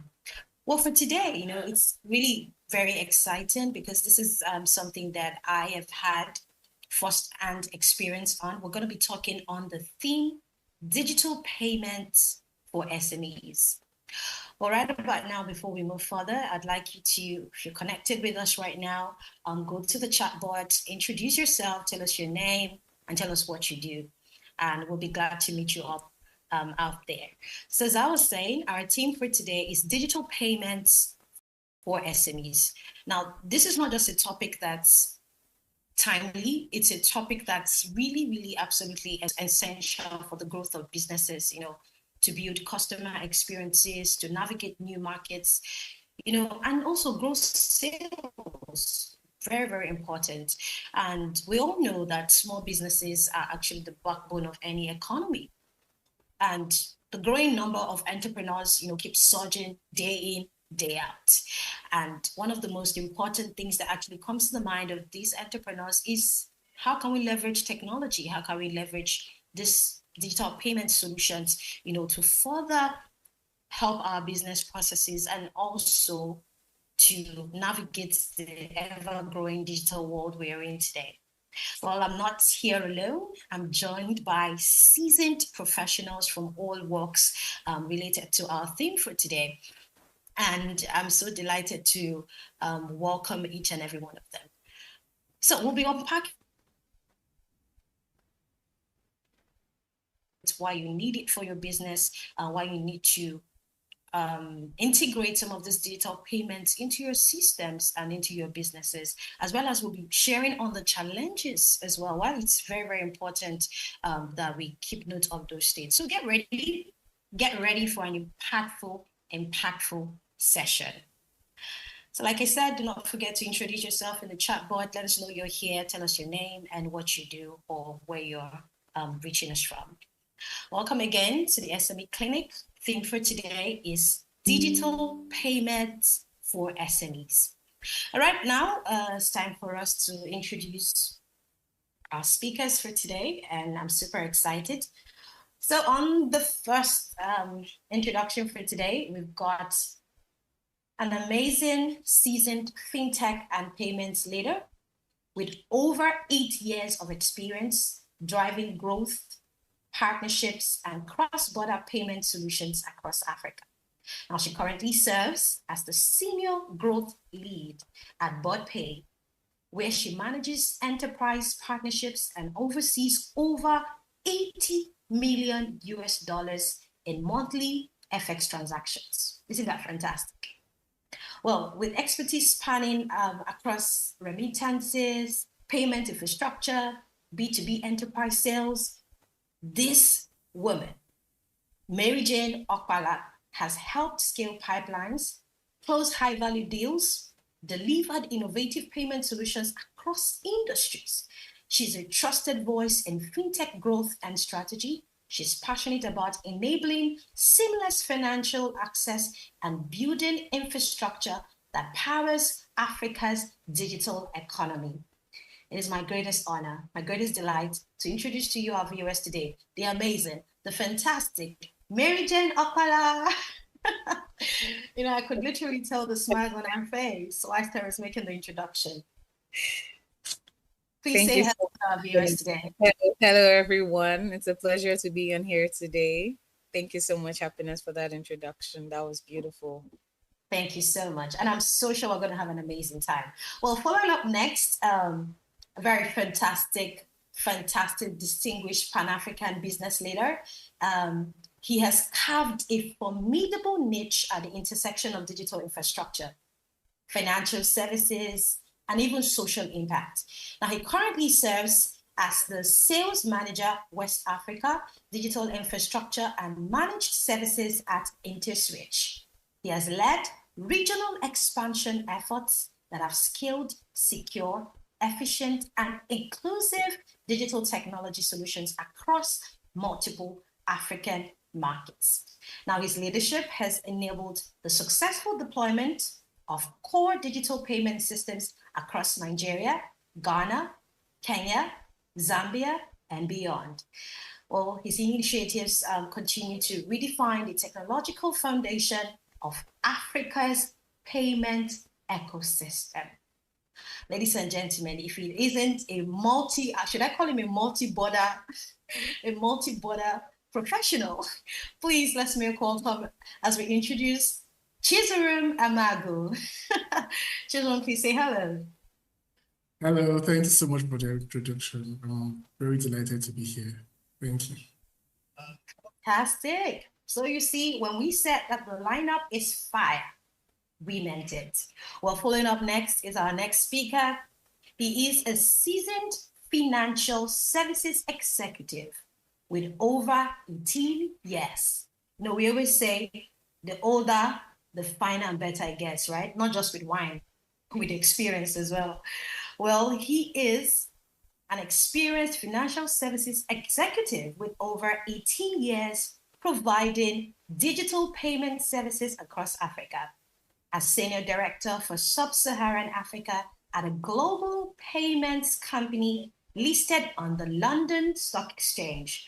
Now, he drives market strategy and partnerships. Also, he supports regulatory engagements across the diverse markets. His experience spans 3 Pan-African banks, a Pan-African card scheme, and a global digital lender. Fantastic. Well, he also holds an executive MBA from the Lagos Business School and an international business degree from the United States International University, the USIU, in Nairobi. He has been certified as Project Management Professional, PMP, since 2014 and holds a few Six Sigma certifications. Woohoo, somebody say fire. Well, Mr. Ganiyu mentors fintech founders, technology sales and partnership experts, helping shape the continent's next generation of change makers through dynamic leadership and deep market insights. He continues work with others to redefine how Africa transacts, connects, and builds our future. Ladies and gentlemen, wow. Please, we introduce to you right now the amazing Ganiyu Odewale. Hello, sir. Yes. Hi, Happiness. Thank you for the wonderful introduction. I couldn't believe you were talking about me. Of course. So good to have you here. Well. Moving on is another phenomenal woman. She is a visionary media entrepreneur, certified digital marketer, and social impact advocate, very passionate about using storytelling to drive change. Now, she has delivered 150 plus successful projects and produced over 1,000 videos. hear that again, 1,000 videos, amassing 20 million plus views and 50K plus online engagements. With a background in marketing, acting, and filmmaking, her work bridges creativity and strategy. She has starred in award-winning films, led campaigns that impacted 500,000 plus people, and partnered with 20 plus organizations to promote sustainable development. Well, in 2015, she started the Students Meet Graduate Project with the goal of preparing outgoing secondary students for undergraduate life. Now, this initiative has benefited over 1,500 secondary school students across various Nigerian states. Wow. She's also an alumna of Covenant University, New York Film Academy, University of Liverpool, and Mount Zion Film Institute. Abiola is currently earning her master's in marketing and sales at the Rome Business School. In 2025, she launched Bray Max Media Limited and her bold vision for reshaping Africa's media and brand landscape. Ladies and gentlemen, if that wasn't phenomenal, I don't know what else is. Please put your hands together for Abiola Jinadu Matthew. Hey, Happiness, thank you so much. Hi, everyone. Fantastic. Fantastic. I mean, I can literally feel the fire already. I can feel the excitement. I'm so excited because I know we've packed speakers right now. And so it's going to be a power-packed session. So thank you once again for joining us right now. So without further ado, let's move on. You know, it's a very, very particular topic to SMEs, very, very crucial. I mean, we're seeing a fast surge of payment solutions, you know, keep coming out. And in fact, after the cashless policy, you know, being enacted by the CDN and, you know, the COVID era, you know, so many businesses have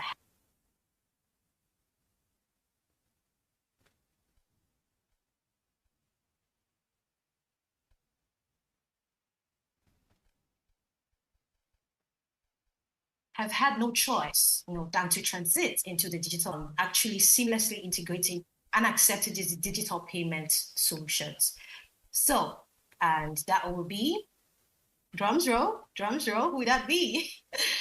Okay, so our viewers, ensure that you keep the chat, but if you haven't introduced yourself yet, I don't know what you're waiting for. I want to know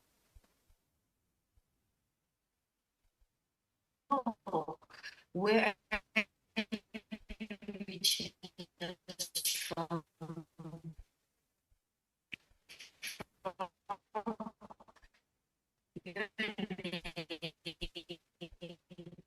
Drop your location as well, okay? Please let's make welcome. They're amazing. Thank you so much. Over to you now. Okay, did everybody hear me clearly? Okay, so I was saying right now we're going to be handing over to Chizarum Amagu to take on the first segment. Please, you have the stage. Thank you.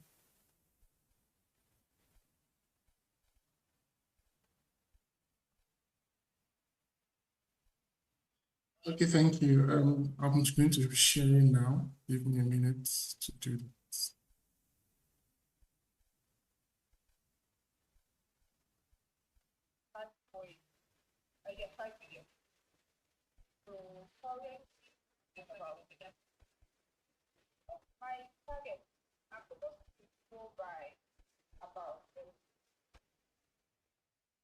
Please let me know once my screen is visible so I can go on. Okay, so thank you very much once again, Happiness, and welcome to everybody who is joining us online and to my fellow panelists and contributors. Welcome. Your profile is very encouraging. Thank you so much. So I'll be taking us through digital payments for SMEs as a whole, and I'll be touching through about 7 key points. I'll look at Africa in general as to how it's leading global economy. I'll take us through payments. I will, go through some examples of digital payment systems. I'll also highlight a few things around why we must take the switch seriously to global digital payments.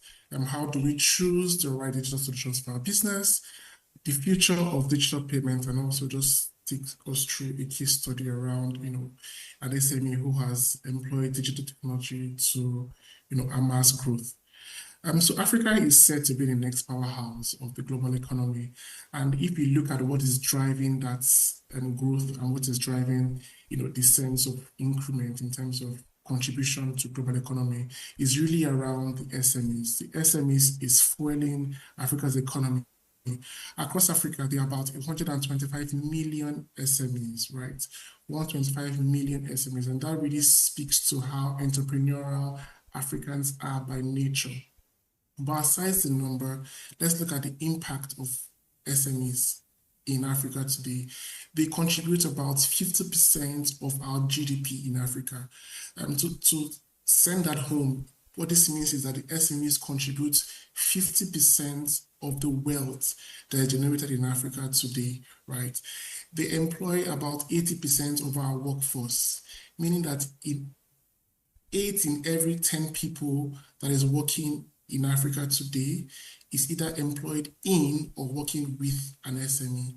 And in terms of the number of enterprises and the reach in terms of company-based data in Africa, 90 to 95% of enterprises of businesses today are SMEs. So we can really see from this impact that SMEs are truly driving development and growth, in Africa and taking Africa globally.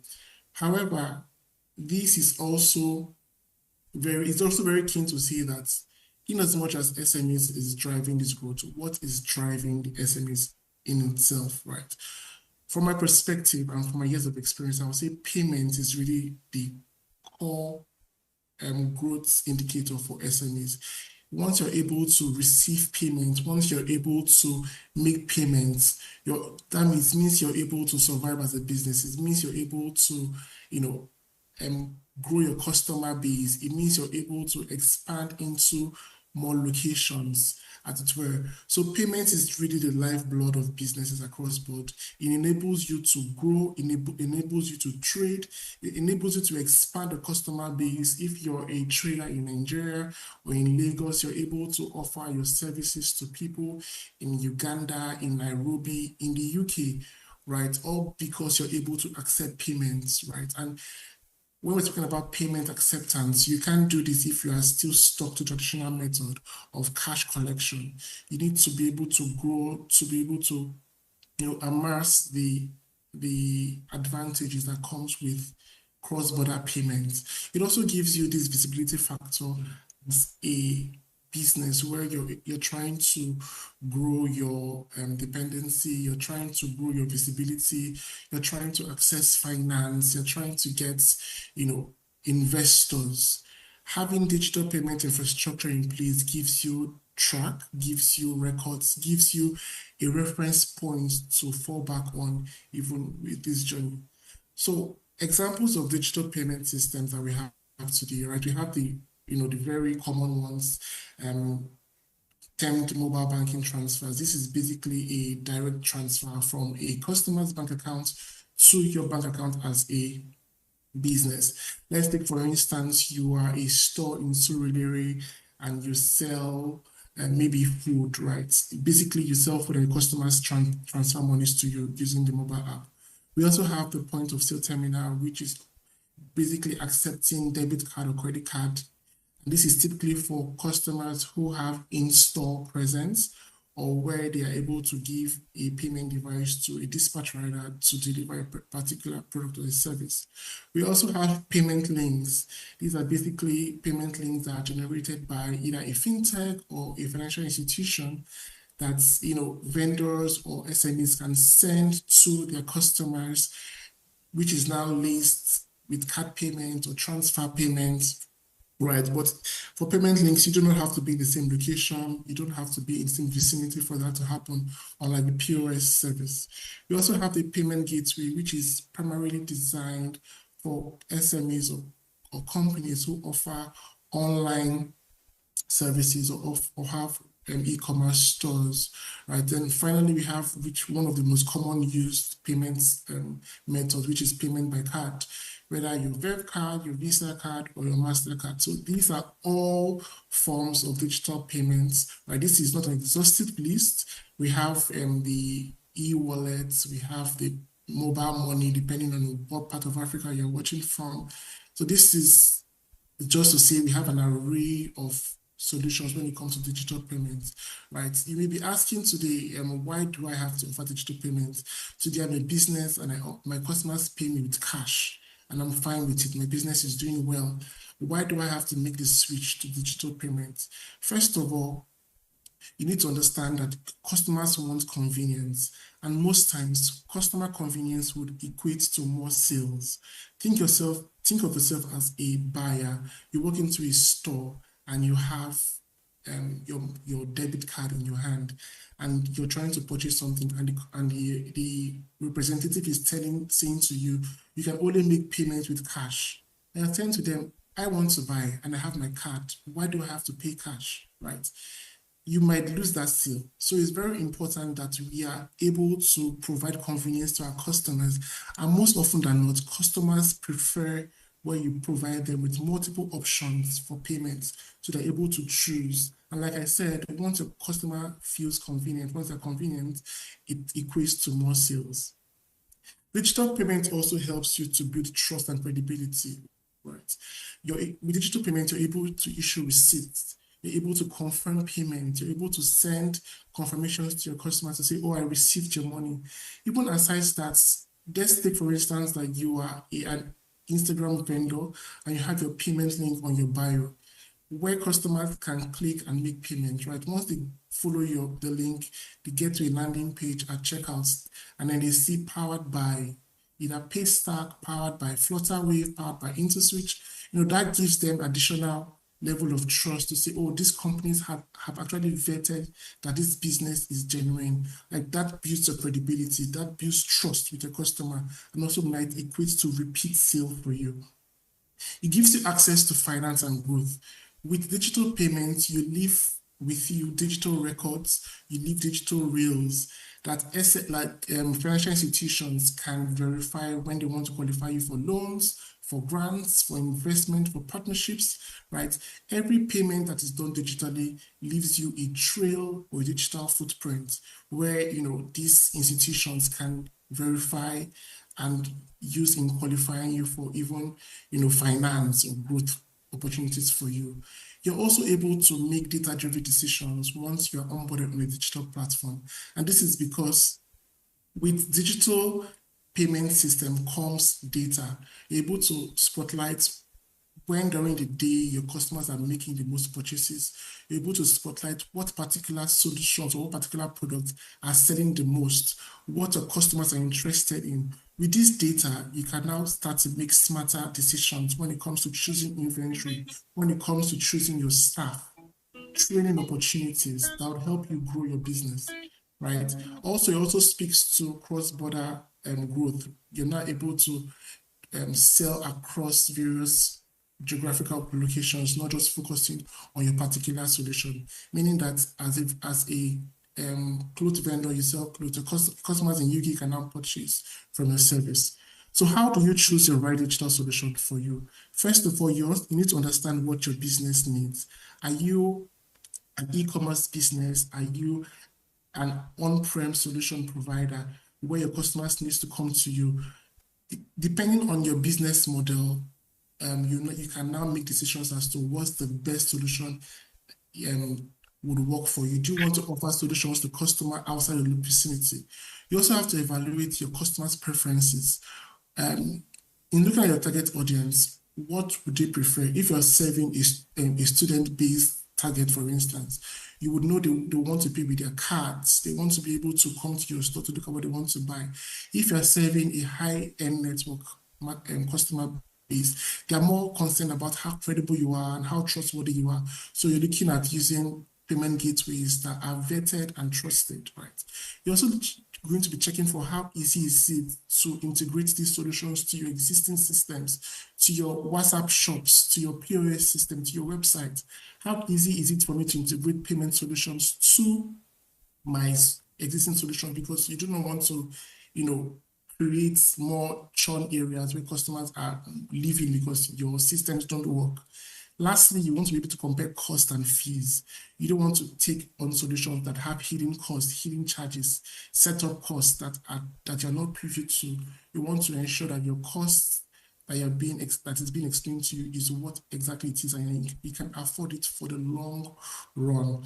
Look at how settlement timelines. When do you get your money? Within 24 hours, within a week, within a month? All those things are really, really important. Right? What's the future for digital payments across the board, right? Where do we see payments going to, and how can SMEs take charge? We've seen systems move from trade by barter to cash to cards. What we are seeing now is money itself being transformed. We're not having digital currencies. Nigeria onboarded or announced the e-Naira. We're seeing the same thing happening in China. How are you positioning yourself for the future of payments?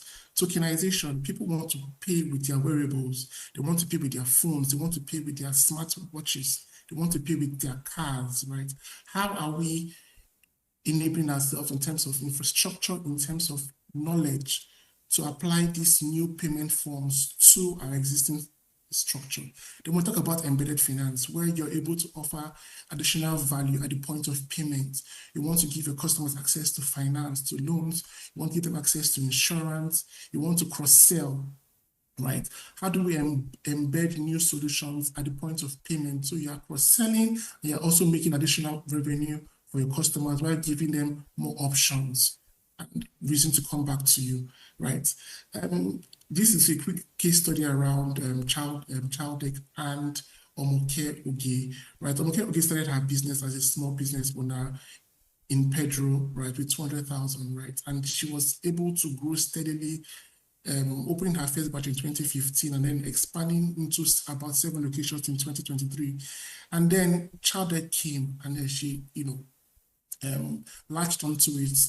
She was able to explore that digital infrastructure from logistics to payment and the likes. In mid-2025, according to Childek's data, Amoke Oge had delivered over 500,000 meals, right? And had an estimated revenue of about 2.3 billion naira, right? This is something she could not have achieved if she had focused on her regular business model, which is to sit, within the confines of her store and sell. She was able to latch up on digital infrastructure, payments, logistics, and the likes to grow her business. So this is what is possible when we open our minds to more digital and payment infrastructures and solutions within our businesses, right? The big picture for me here is to look at where we are today as an SME, recognize our power as a building force for Africa solutions, and also recognize that without payments, we can't have the impact that we so desire. And then looking at our current infrastructure to realize that what payment solution will work best for me and how can I scale. This brings me to the end of my presentation. I'm open to take questions and answer any inquiry that they may have. Thank you so much. Fantastic. I mean, you touched on a whole lot. Thank you so much, Chizurum Amagu, for that precise, very apt presentation. I mean, you touched on a whole lot.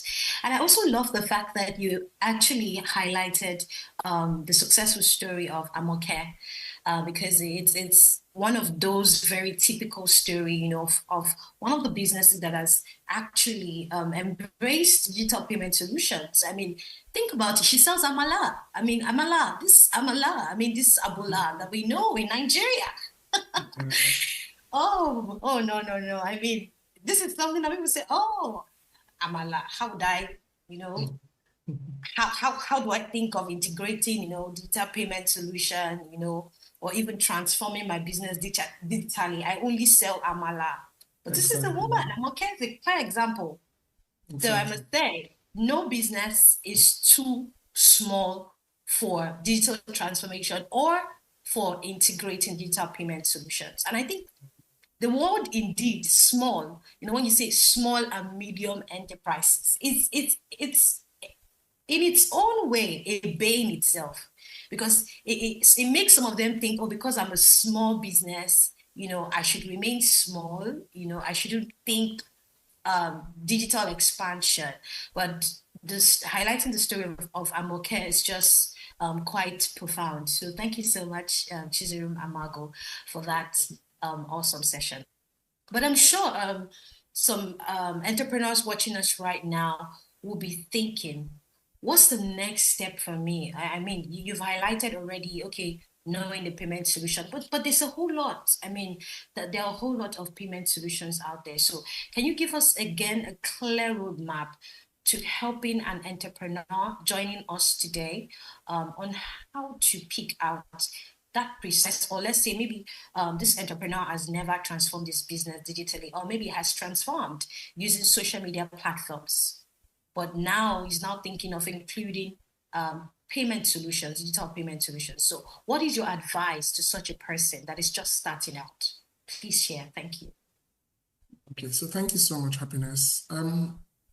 Really, first of all, you have to understand the kind of business that you are in, right? So are you an on-prem business, right? Meaning that you have a physical store and you want your customers to come into your store to buy. So for instance, that would be if you sell beauty solutions or beauty products that people want to try out before they buy, right? Is that your business model? Or are you an e-commerce business where you do not have to have a physical store? You can sell from your Instagram page, you can have a website. Also looking at your customer base, where are they and what do they prefer, right? Once you understand the kind of business that you have and then the kind of customers that you want to serve, that helps you in choosing the best digital payment solution. So if you have a physical business, you definitely would want to have a POS machine, because it means that people want to come to your store and they'll most likely be making payments with their cards, right? You want to have access, you want them to have access to mobile app payment, they're able to make transfers on the spot, right? If you have an e-commerce business or you have an online business, you must take cognizance of that fact that you might need a payment gateway, meaning that on your website, customers can make payments directly without the need to provide you with cash or the need to slot their card into a particular POS machine, right? Also, what your customers prefer, right? You also need to put in place convenience for your customers, because most times in sales, more convenience would equal more sales, right? So you have to address all of these deterrent and also now make an informed decision. Also looking at costs. Cost is also very important, right? And looking at how easy it is to integrate these solutions to your existing systems. So these are some of the key things that you need to look out for when you're choosing, a digital payment solution for an SME. Fantastic. Thank you so much, Chizirum, for answering that question. So to our viewers, I mean, I'm sure you've learned a lot. You've received a whole lot of insights from Chizirum Amago's session. If you have questions regarding several of the things that he has touched on, please kindly drop your questions in the chat box. I'm sure our speakers will be most delighted to take on your questions. So, Chizirum, please stay put. I mean, I'm coming right back to you in a moment. I'd like to take our next speaker right now, our seasoned phenomenal woman. I'll be kicking off with the amazing and fantastic Mary Jane Okpala, our seasoned fintech and payments leader over the years. Please share with us your presentation. Thank you.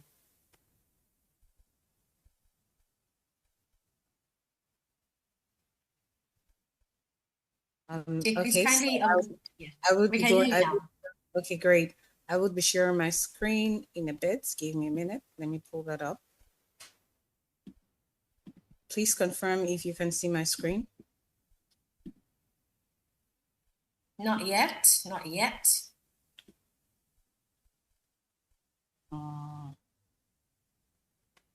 Give me a minute.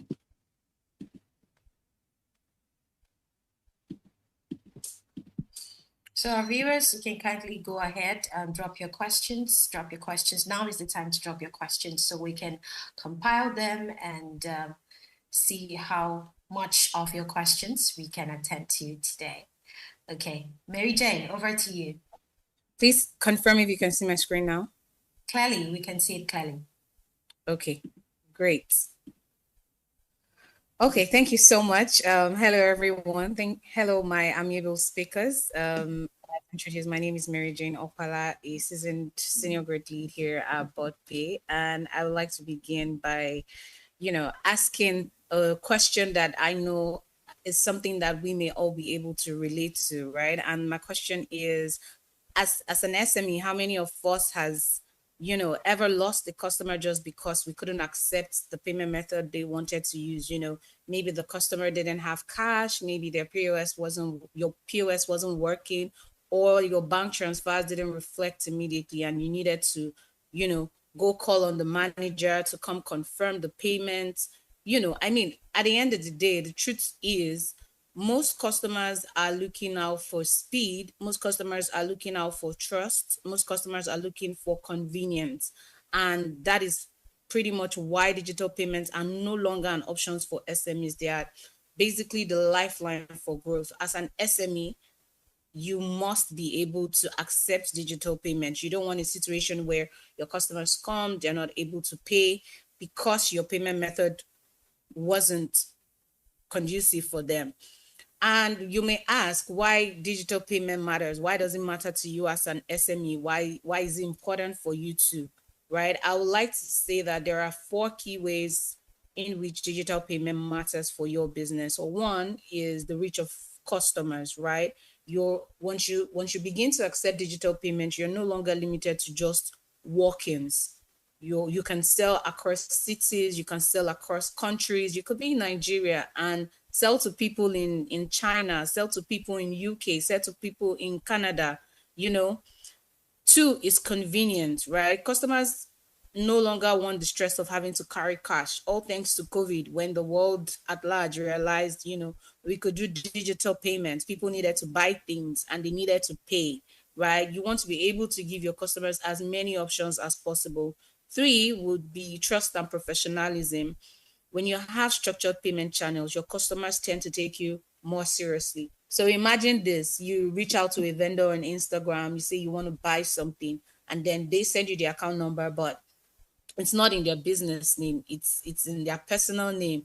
There is a mindset you begin to subconsciously have about that business that says they don't seem structured, they don't seem organized, as a business, while using a personal name. It erodes trust. But when you reach out to a vendor on Instagram and then they send you the business name, or they send you the account number in the business name, you begin to see the business as, oh, they have some sort of structure, they are quite organized, and it builds trust because then you're not being robbed, you're sending to a proper business, right? 4 is better records.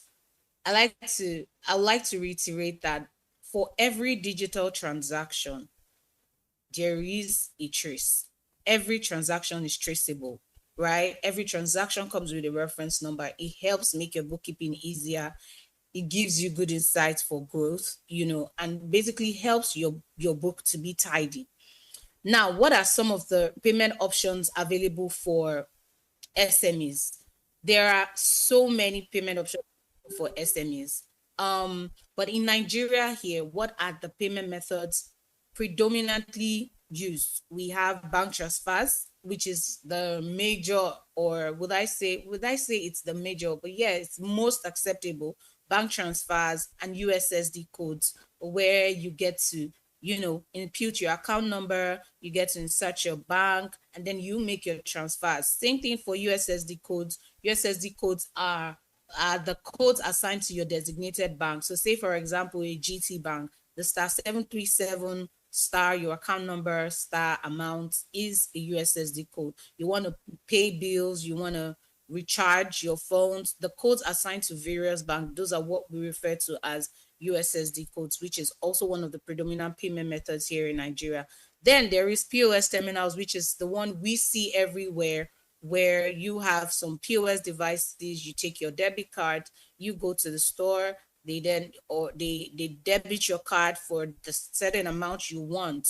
Then there is the mobile wallets. Mobile wallets acceptable in places like Ghana, in places like Kenya, and for mobile wallets, we're talking MTN, Momo, Airtel, Tigo, amongst the various many other mobile wallet options that are available. 4 would be payment links and QR codes, which I think it's also a good payment method that has become acceptable here in Nigeria. Payment links, QR codes, where your customers can just scan to make payments. And these are fantastic for online vendors, for Instagram vendors, WhatsApp sellers, where you get to send a link to your customers and they pay directly using that link. Now, for payment links, you can add code your payment links such that you've inserted the exact amount due to a particular customer, and that customer doesn't have to impute amount. All they need to do is make the payment directly, as the amount has already been imputed. That also helps your business to know, or help you as a business owner to know who made what payments and what they paid for. 5th is e-commerce gateways. This is for businesses who have websites. You're able to integrate a checkout solution like BotPay, or you consume their APIs to help you accept cards, to help you accept transfers, or even international payments. What are some of the benefits for? Before we go to benefits, I would like to spotlight an SME who is also one of our customers today, NXXN campaign. This business started literally by accepting just bank transfers, but today with BotPay, they've been able to scale to accept payments from anywhere in the world, from their customers in Ghana, in Kenya, in Nigeria, cut across the various payment methods via the checkout options, via the bank transfers, via cards, via payment links. So as an SME, as a business owner, you want to be sure that you have various payment methods for your customers. You do not want a situation where a customer comes and they're unable to make payments, because you couldn't accept the payment method that they wanted. What are some of the benefits to SMEs? What would you say are some of the benefits as an SME for you to use digital payments? One would be faster payments, right? Which basically helps improve your cash flow. And digital payments just means that, your money is quick. You get it instantly. You don't have to wait days for you to reconcile the transfers, or even chase after customers that, have said, oh, I will send it later, and faster payments improve your cash flow. As an SME, you need cash flow. You need to pay your vendors. You need to pay your suppliers. And that really is the lifeline of any small business. 2 is reduced risk, right? It helps keeps your business safer. Handling bulky cash can be very risky. You're talking miscounting of the cash. You're talking theft. You're talking staff pilfering. You are able to erode all of those things with digital payments.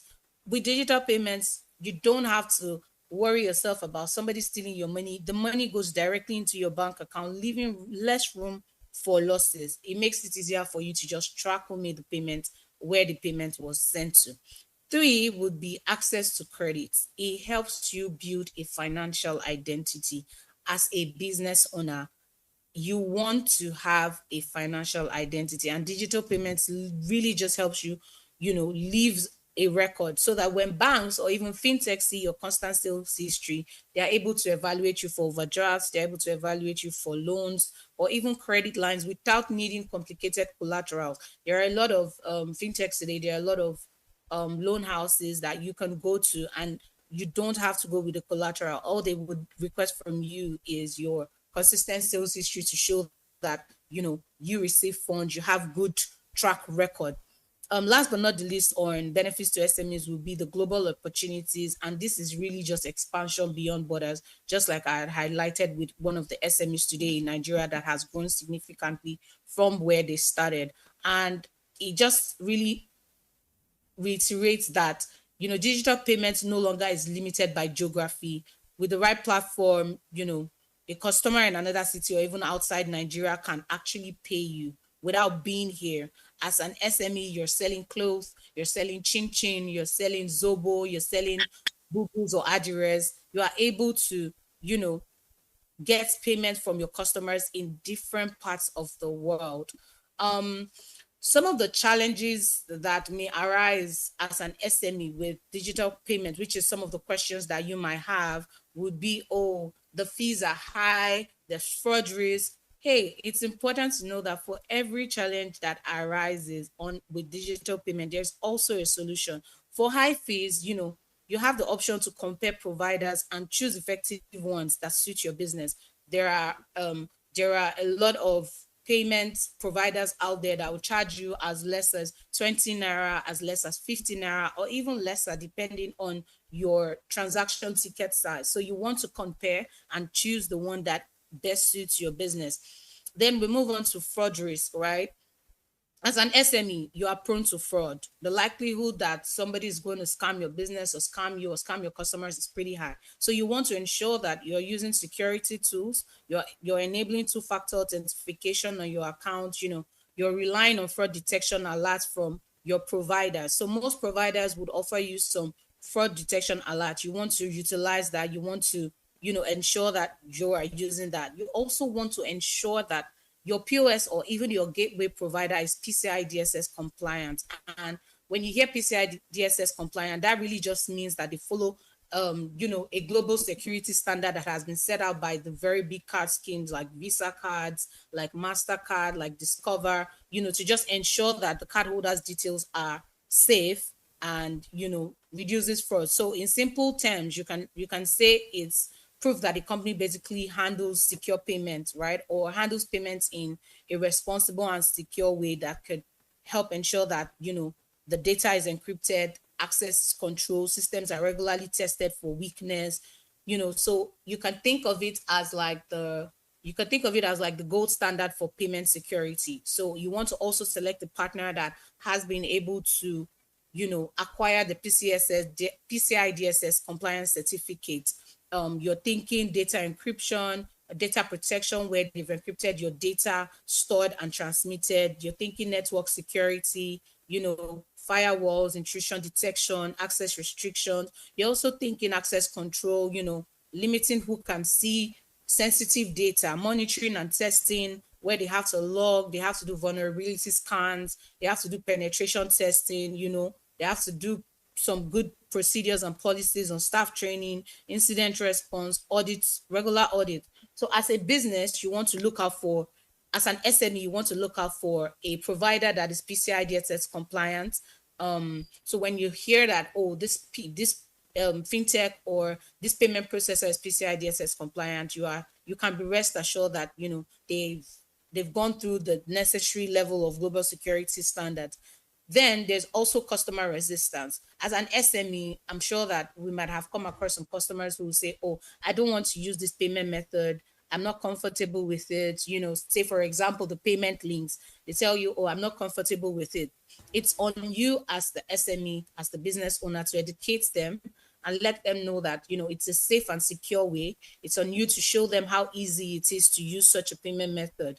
Then the predominant one that we are all pretty much conversant with would be the network downtimes or even failed transaction. As an SME, for those who have stores, working stores where you have to come in, you might experience downtime. Say, for example, if you're using the POS devices, the solution to that is just always ensure that you have backup channels ready. So if your predominant payment method is POS, you want to have bank transfer as an alternative. You want to have QR code as an alternative. You want to have payment links as an alternative, just so you don't lose deals, so you don't lose sales, right? And I'd like to leave us with a few things, which is, as an SME, you want to start small. You want to start today. You want to keep records, because keeping records is it cannot be overemphasized, right? And most importantly, choose a partner that wants to grow with you.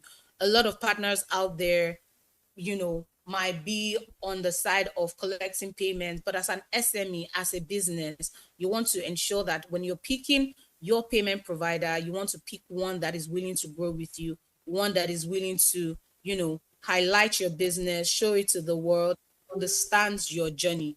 And last but not least, I'd like to say that digital payments equals trust, equals growth, equals opportunity, right? You want to make sure that as a business, you are not just receiving money from your customers. You want to ensure that your customers are comfortable paying you. You want to ensure that you've built trust.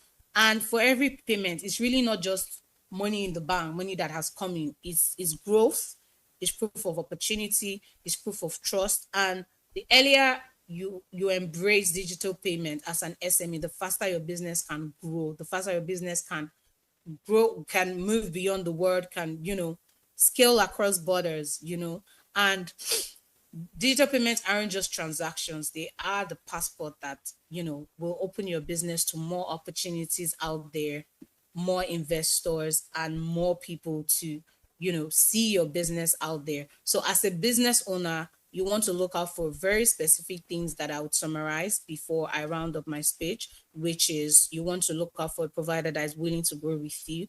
You want to look out for different payment methods that may be suitable for your business as a business owner. So if POS is expensive, you want to lean to bank transfers that may be cost incentive. You want to check out other payment methods that, will be acceptable by your customers cut across the world. I like to say that SMEs have the potential to be the next big unicorn business if you're able to start your journey on digital payments and scale effectively using various digital payment options. So that will bring me to the end of my presentation. Thank you so much. I'll take your questions.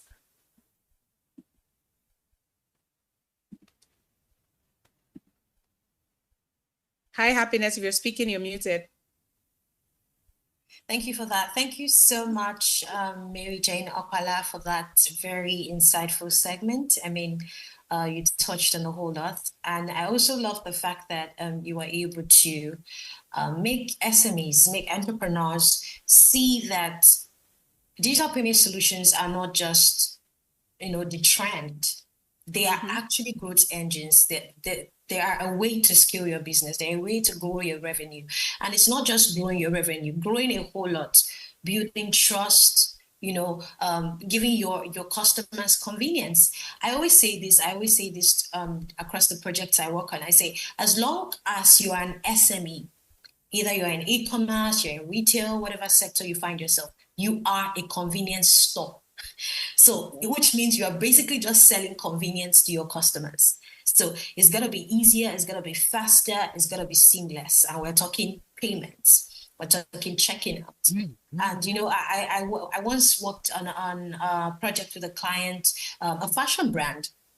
And literally at a point in time, we had grown her followership. She was doing well on Instagram and several other platforms as well. And she basically at that point in time didn't see the need, for having like a well-integrated payment checkout and all of that across all her touch points. And on her website, even after still having a website, she would still tell people to make payments manually and send screenshots. All of those things were happening.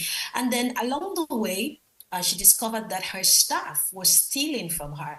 Why? Because she had no digital payment system in place, to track all of these things. And then she got frustrated, and then we had to help her integrate these payment solutions into her business. And guess what? We discovered that within just a span of 4 to 7 months, her sales actually tripled. Her sales tripled. So I understand completely, coming from you as a senior growth lead, the importance of all that you have shared with us. But now my question to you is, bordering on the area of, there's something called the diffusion of innovation, whereby a particular novel idea that is new to a community or new to an economy is accepted. There are still some people, we call them laggards. They're usually like the last set of people to accept that this digital payment solution will help my business grow. So I just wanted to give them, answer the questions in their heart as regards to, do I really need this? Why must I use the digital payment solutions to grow my business? Please hammer on this again. Okay, thank you so much. So to just answer your question, right? A lot of like you mentioned, the laggards that seem to be so against digital payment. See, I understand that for some of them it might be the worry of documentation, fake alerts, yeah. Yes, like fake alerts, or even getting the required CAC document registration. And that is why there is the mobile wallet option. With mobile wallet, you don't necessarily need so much documentations. With just your phone number, you're able to do transactions, right? As an SME, what digital payment will do for you is what the traditional can never do. You are talking increased sales. I would paint a very clear picture. Let's take an SME who sells bags, right? And you sell your bags for 20,000 naira. Now your staff, or rather, let's take a salon. A salon business is a better example. As a salon business, you make hairs, you do hairs, or you make your hairs for 10,000 naira. Your staff comes and says, "Oh, the customer paid 10,000 naira," whereas they've given your customer a higher price. But because you do not have a way to receive payments other than cash, your staff continues to steal from you. Now imagine a situation where you digitize all of your payment methods. Your customers directly have to send the payment to your account. Your pricing has been put there. You use an coded payment method that already shows the customer the amount they are to pay. Imagine what that would do for your business. Your sales is going to triple, reduce costs. It really just helps you, your administrative overhead errors compared to manual processing. Like, it helps you reduce you didn't do your calculations correctly, your money wasn't complete, your money was short a certain amount, or even giving excess change. You might have staff that probably are not so good with counting, and they needed to have given a customer a change of 2,000 naira, but somehow had made an error to give the customer a change of 5,000 naira. With digital payments, you are able to erode all of those mitigate things. all of that. Exactly. There's instant payment confirmation. The POS devices available out there today allows for you to confirm transfers instantly and print out receipts immediately. Unlike many years back, when a customer makes a transfer, you need to call the manager to, confirm the payment. You keep the customer waiting there. Now, the customer makes payment, you're able to generate e-receipts that you can customer, you're able to print out the live receipts that you can also give to the customer. So it really cannot be overemphasized. And it's also understandable if the worry is CAC documents. You can literally start up your business with fintechs that probably might not require you to, come with so much documentation. You can sign up as a personal business, but you're able to use a business name. You want to explore all of those options. And to round it up, as an SME that wants to grow, if you set a target for yourself to say, at the end of the year, I want to make 5,000 sales on my product, you should and must be able to use digital payment. The options are limitless. You get to expand your reach. You want your product to go global, then you want to use digital payment that allows for you to receive payment from different parts of the world. They say word of mouth is the fastest form of adverts, is the fastest form of communication. You want people to know that I can buy this thing from this brand and I am able to pay from the comfort of my home in the US without having to go to Nigeria. So it really cannot be overemphasized.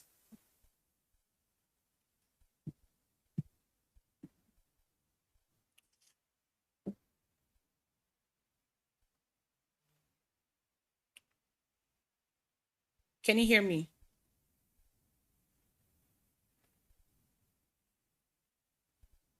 I hear you. I think it's Happiness's network. Okay.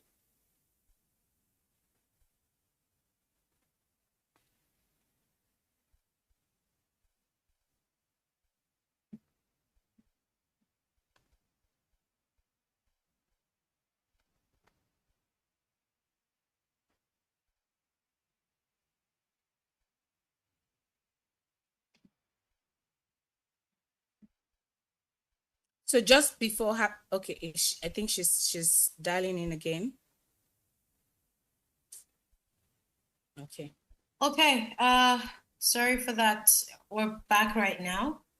Thank you so much, Mary Jane Alpala, for that very great question, rather answer to the question. So right now we're moving straight on. We're building up momentum. Moving on right now to the seasoned and vast Ganiyu. Over to you, sir. Please share with us your presentation. Thank you. Thank you very much. 1 second.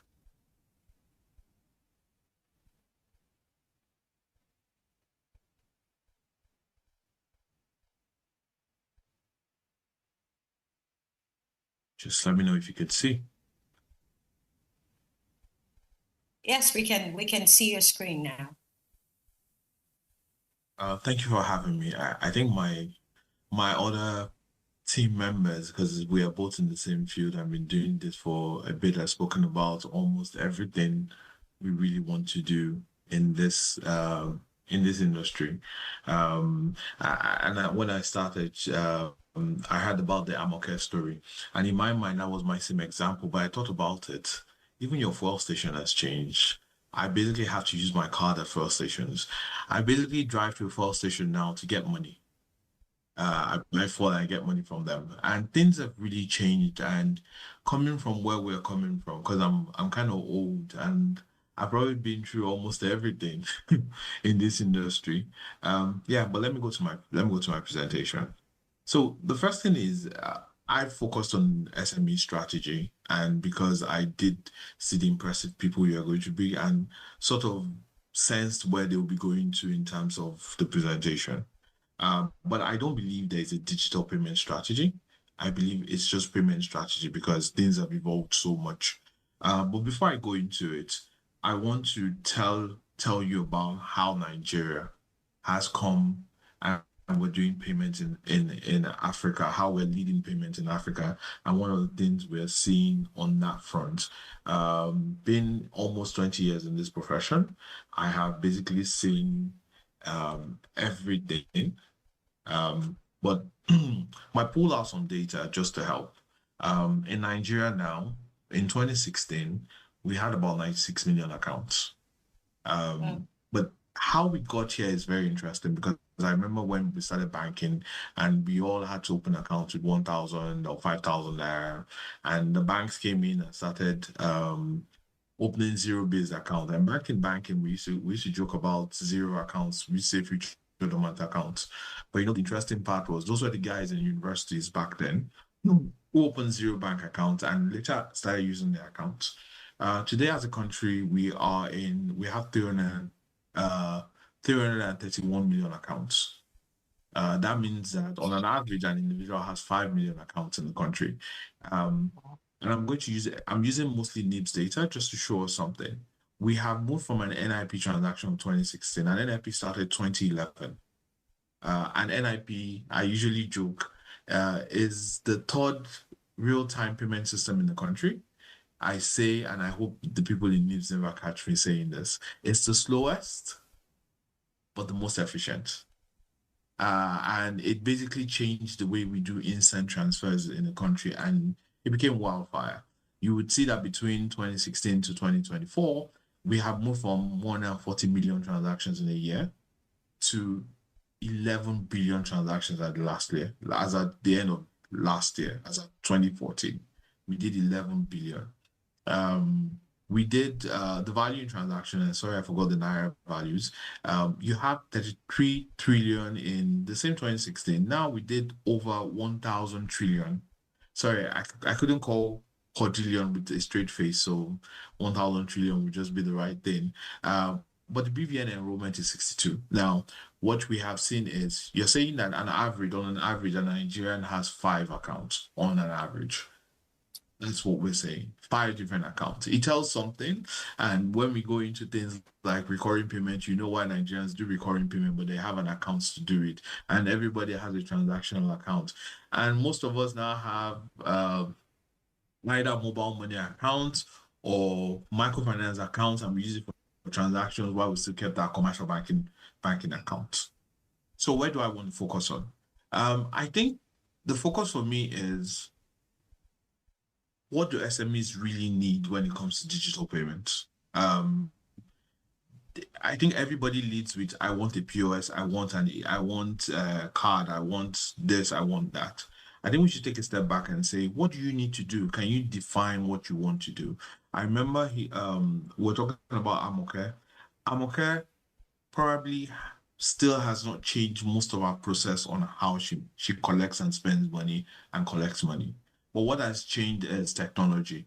But she had to, at that point, decide what exactly our process is and how does she pick what she needs.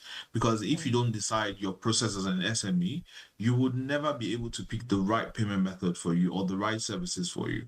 And in my mind, I believe your guardrails should be, how do I pay? How do I collect? How do I reconcile? How do I report? How do I optimize my collection, my payment, my reconciliation, and my reconciliation and also reporting? How do I optimize my service? Then how do I innovate? And innovate is there something else I should be doing? Is there something more I should take on that I should do as a business? Is there opportunities even in the payment industry that I want to take? Can I do something on how to get my waiters to pay more? Do I want to let them collect their tips in a certain way? And I can give a long list of case studies on how basically digital payments has changed everything.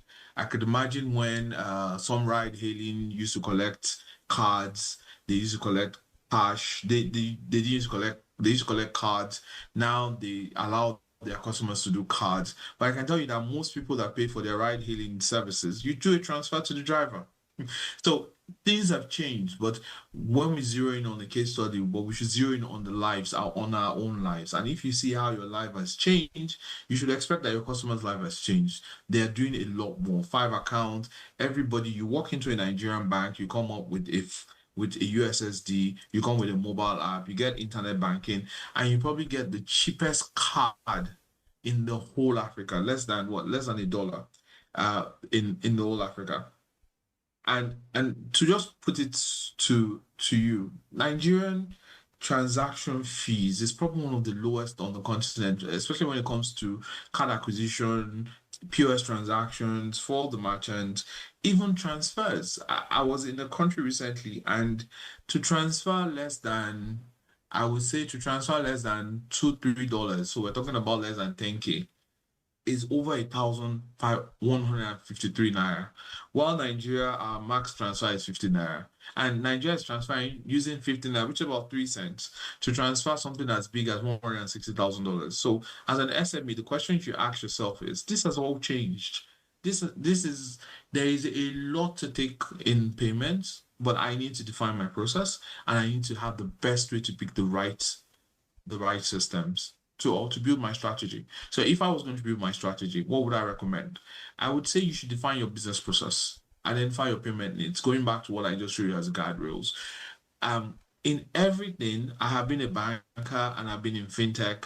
I would say this: reach out to your banks and reach out to the payment service providers. They will both give you either similar things or different things. And what you should do with that is to reconcile and say, this is what I want. But you remember, you have your goals, you know your payment needs, you already have your own strategy that you want to run from a business perspective. So you're getting all this information and you're evaluating the impact of this on your business process and your systems. Now, some people think systems. Writing down in the book is a system. taking your POS receipts and taking a picture of it is a system. You don't have to have the ERPs, but this also goes to people who have paid much money to buy ERPs, accounting systems, and things like that. It's the same logic. Select your preferred payment product or service and provider. Because I'm deep in the industry, I would say always take one bank and take a fintech, or take two banks and take a fintech. But you can only handle that if you have a robust system to handle multiple people. Then you have to train your team. You really have to train your team on how they will use the technology. In payment, we always say pilots, which basically means before you roll out to everywhere, one small shops, one small product, one small section, try it out and see how it works. I used to have a boss that used to say, well, if you build a product, take it to either Okeanri or Idumota.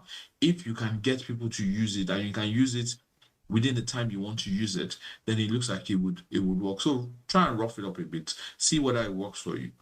If it works, roll it out. If it doesn't work, go back to the drawing board, call your partners back. There is competition in the industry. So as an SME, you know that 2 or 3 people are fighting for your business. Then always review periodically. So this helps you to ensure that you have the best service, you can move to a better service, and you can do all of this. So just to tell you, there are products and there are people you should partner with. First of all, I say always go to your bank, go to your microfinance bank. Either you have a commercial bank or microfinance bank or mobile money operator. As in my own view, they are all the same. But I would say that the commercial banks are bigger. They seem to be able to do more complex stuff. But you now have microfinance banks who are basically neobanks, who they are more digitally savvy, and you have the older ones as well, depending on your flavor. Mobile money operators are also doing great. They basically are the new wave of fintechs that we have leading the way. But when it comes to fintechs, and they're basically, I would say about a set of them. The first is enterprise system, and you see fintechs who basically can do everything for you, payout, collections, all of that. They can do almost everything you want them to do. If your SME is matured enough, reach out to them. If you just want to collect your money and you just want to get the POS somewhere or e-commerce, they're also merchant focused PSPs. Then agency network is, and that's one thing you should look at. Some agency network are actually helping SME businesses. Because you can earn some money, you can borrow from them as well to improve your businesses, and it's been helping a lot of people. Then there's digital assets and crypto exchange. This is very new, but I know a lot of people are using it. From using this well, they're using it because it helps their business in ways that traditional businesses are not using it. Though you have to be careful. Regulation is SEC. Make sure you comply with the regulation. Make sure you're always watchful for AML risk. And if there's anything I would tell you, just because you got it, you did a successful transaction, does not mean you would not face any of the regulators tomorrow to come and explain what you really did. Now, SMEs also are basically one of the larger importers in the country. They do a lot of importation. And so you have to look at who's your FX provider. If your transaction is within the FX manual, and which means that central bank says you can take out money legally, please always go to your bank. It's cheaper, except if you don't like the documentation process. There's also the BDCs and there's the IMTOs, the money remittance companies. And this is very important, especially if you're exporting and your customers are still paying you via transfers or one of the remittance companies. You should actually look into how they operate and how best, so that you could recommend the best to your customers outside the country. And the reason why you say this is this. You would, and when you look at the female fashion, you will find out that almost every tailor in Lagos has a client in US, UK. They're doing $50, $100, $200, $500 worth of sewing and exporting that outside the country. So understanding IMTO really works. You see people exporting fish. If you probably travel outside the country, one of the things that you see is dried catfish, dried goat meat. So we need to look at that as well and start recommending your preferred IMTO to your customer in whichever country you are in. But there's also something that is not seen, but they are basically the entities that help the business run very well, and those are the ecosystem support part. depending on the size of your SMEs, and consultant does not mean somebody paid. It just means somebody who's slightly more knowledgeable about the industry, a formal banker, somebody who has worked in payment, who can give you for free, who can do it for paid for you. You should engage them to help you design your payment strategy, to help you fuse it together. There are also people who help technical integrators. Not every SME has IT officers or who are programming people that can do it. So there are a couple of them across, and you probably talk to your bank and fintech, and they might be able to give you one. Some banks and fintechs also provide this hosting services. You know, when you look at Amoke, for example, Amoke sells Amala. But the real people behind her, I don't know if I can mention them so that this day doesn't charge me ad money. But there's a whole entity behind her that probably is giving her ERP services and helping her sell. So when you look at it, they are ERP providers to her. We don't look at it, we just think that they are a delivery company. They're basically providing an enterprise management solution for her to sell, and they provide a platform for her. And they are card pesos. They are probably the oldest in the industry, and they've been there for a bit. Wow, But fantastic. There's also something there as well, which are reconciliation providers. Most SMEs don't have the ability to reconcile their transactions, and we've been seeing that, and people have been having a lot of tax issues because of that. I think that's all. Fantastic. I mean, it was so good, Mr. Ganiyu. Thank you for delving, deeper into the roadmaps that SMEs can actually follow. Well, Mr. Ganiyu, thank you so much for that awesome, insightful segment. We'll come back to you shortly, but I'd like to take on our next speaker right now, another phenomenal woman. She's still here? Okay. So please let's make welcome Abiola Jinadu Matthew. Thank you. You have the stage now. Thank you so much, Happiness. Please can you confirm that you see my screen? Clearly, we can see it clearly. Okay, awesome.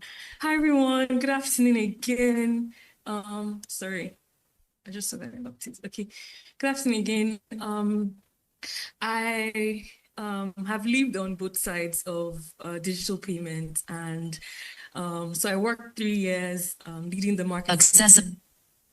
Leading the marketing team at BusinessDay, and I spent a lot of that time just encouraging SMEs to go digital.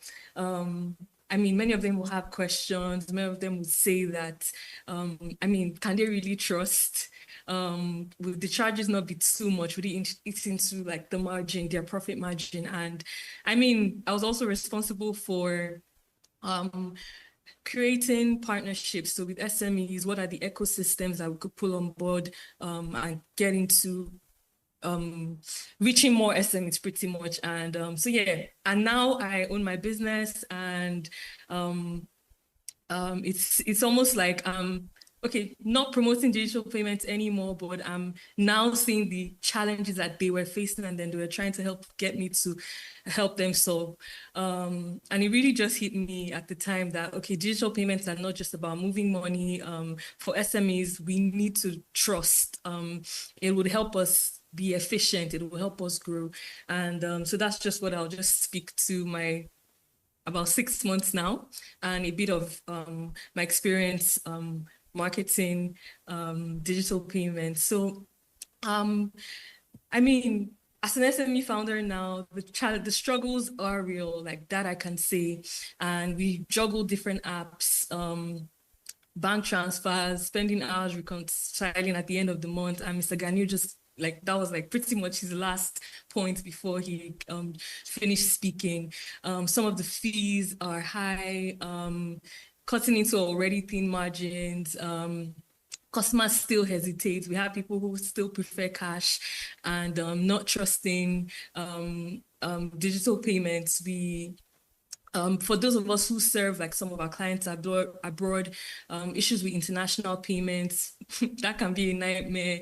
And some platforms just, I mean, don't support our bank. So for example, in, I think it was May, yes, in May, I had one of the very first client that I onboarded in the US. She wanted to make payment, right? And she didn't know about World Remit. So I had reached out to her and, sorry, the chat is going up just to be sure. Okay, sorry. Okay, so I reached out to her. Oh, sorry. Okay. Yeah, so I reached out, I told her about World Remit, and my bank wasn't on the platform, like the bank that I had signed up to use for my business, my payments and whatnot. So I had to go set up, like create like his any bank account, and then that was what she saw that we could use. So there's that. Some platforms, I mean, aside from not supporting the bank, it takes weeks or some days to get settled, and the exchange rates again are like painful. So just quickly moving on. So there's, aside from cross-border struggles, there's still an opportunity. For me, I think it was Mary Jane who tagged digital payments being equals to growth, and that being a strategy. And I totally agree with that. I've discovered that it's not just about collecting money. Digital payments help us grow as SMEs. And just speaking to the point, while I was at BusinessDay, I saw like SMEs who checked their reports and discovered patterns. And there was one particular person who realized that most of her sales happened on the weekends. And so she was able to launch weekend discount and grow her sales. In terms of access to credit, I know, I believe it was, I'm not sure who spoke to that, but another business had struggled to get bank loans at first. But 1 year of consistent digital transactions, their history spoke for them, and they were able to access credit eventually. And then the third point on that, efficiency and scale. So in my business at the moment, just being able to receive payments internationally has helped us work with clients in the UK, in Canada, in the US, aside from Nigeria. And while yes, there's still a bit of challenge, like there's still challenges on the like receiving payments internationally, but I feel like once that's sorted, it would unlock bigger opportunities for us. So digital payments it's not just a back office tool, it's truly a growth strategy. And I'll just quickly share practical tips for us SME owners. How can we make digital payments work better for us? First of all, definitely picking the right partner. I already shared a bit on this, and I'm trying to rush because of time. I know that most SMEs, while I was at BusinessDay, the struggle was, okay, let me go with the cheaper option. What is the cheapest? And then much later, they complained that, oh, I was using this particular platform, customer service wasn't so great and whatnot. So it's important that you choose a partner that's reliable, that's transparent, and can grow with you. Second point on educating customers, I already shared how I educated one of my clients in May. As a new business, I know that there are people that I've had to introduce to platforms just to receive payments, and customers actually need reassurance. So it's important that you educate your customers. And finally, in terms of like using your data, don't just collect your payments. It's important that you look at your records, right? In my business, I've noticed that most payments come in mid-month, and that's pretty much when my clients are balancing their accounts. So I ensure that, I mean, the insight has helped me time invoices better, let me put it that way. And just to quickly wrap up, because I'm gotten like 3 messages now. I'm saying that digital payments are not just a tool, they're a growth engine. And what do I really mean by this? I would say that I would even like maybe just advise both sides of the conversation. So to fintechs, you guys have built amazing platforms. I think it's important to continue listening to SMEs, because I did reach out to like the partner that I mentioned that we didn't see like their bank on the platform the client was trying to make payments with. And I mean, they were able to receive that feedback, working on it. It makes us easier.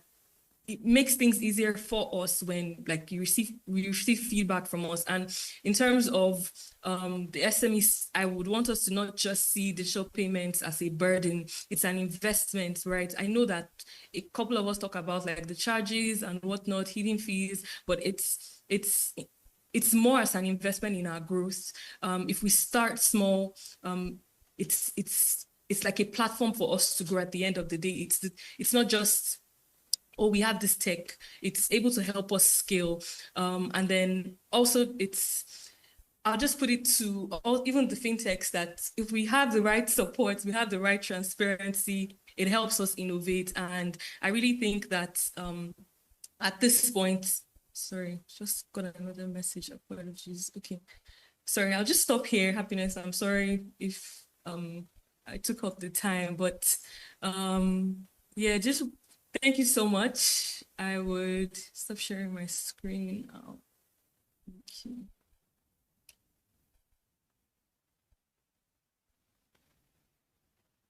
We can't hear you, Happiness. You're on mute.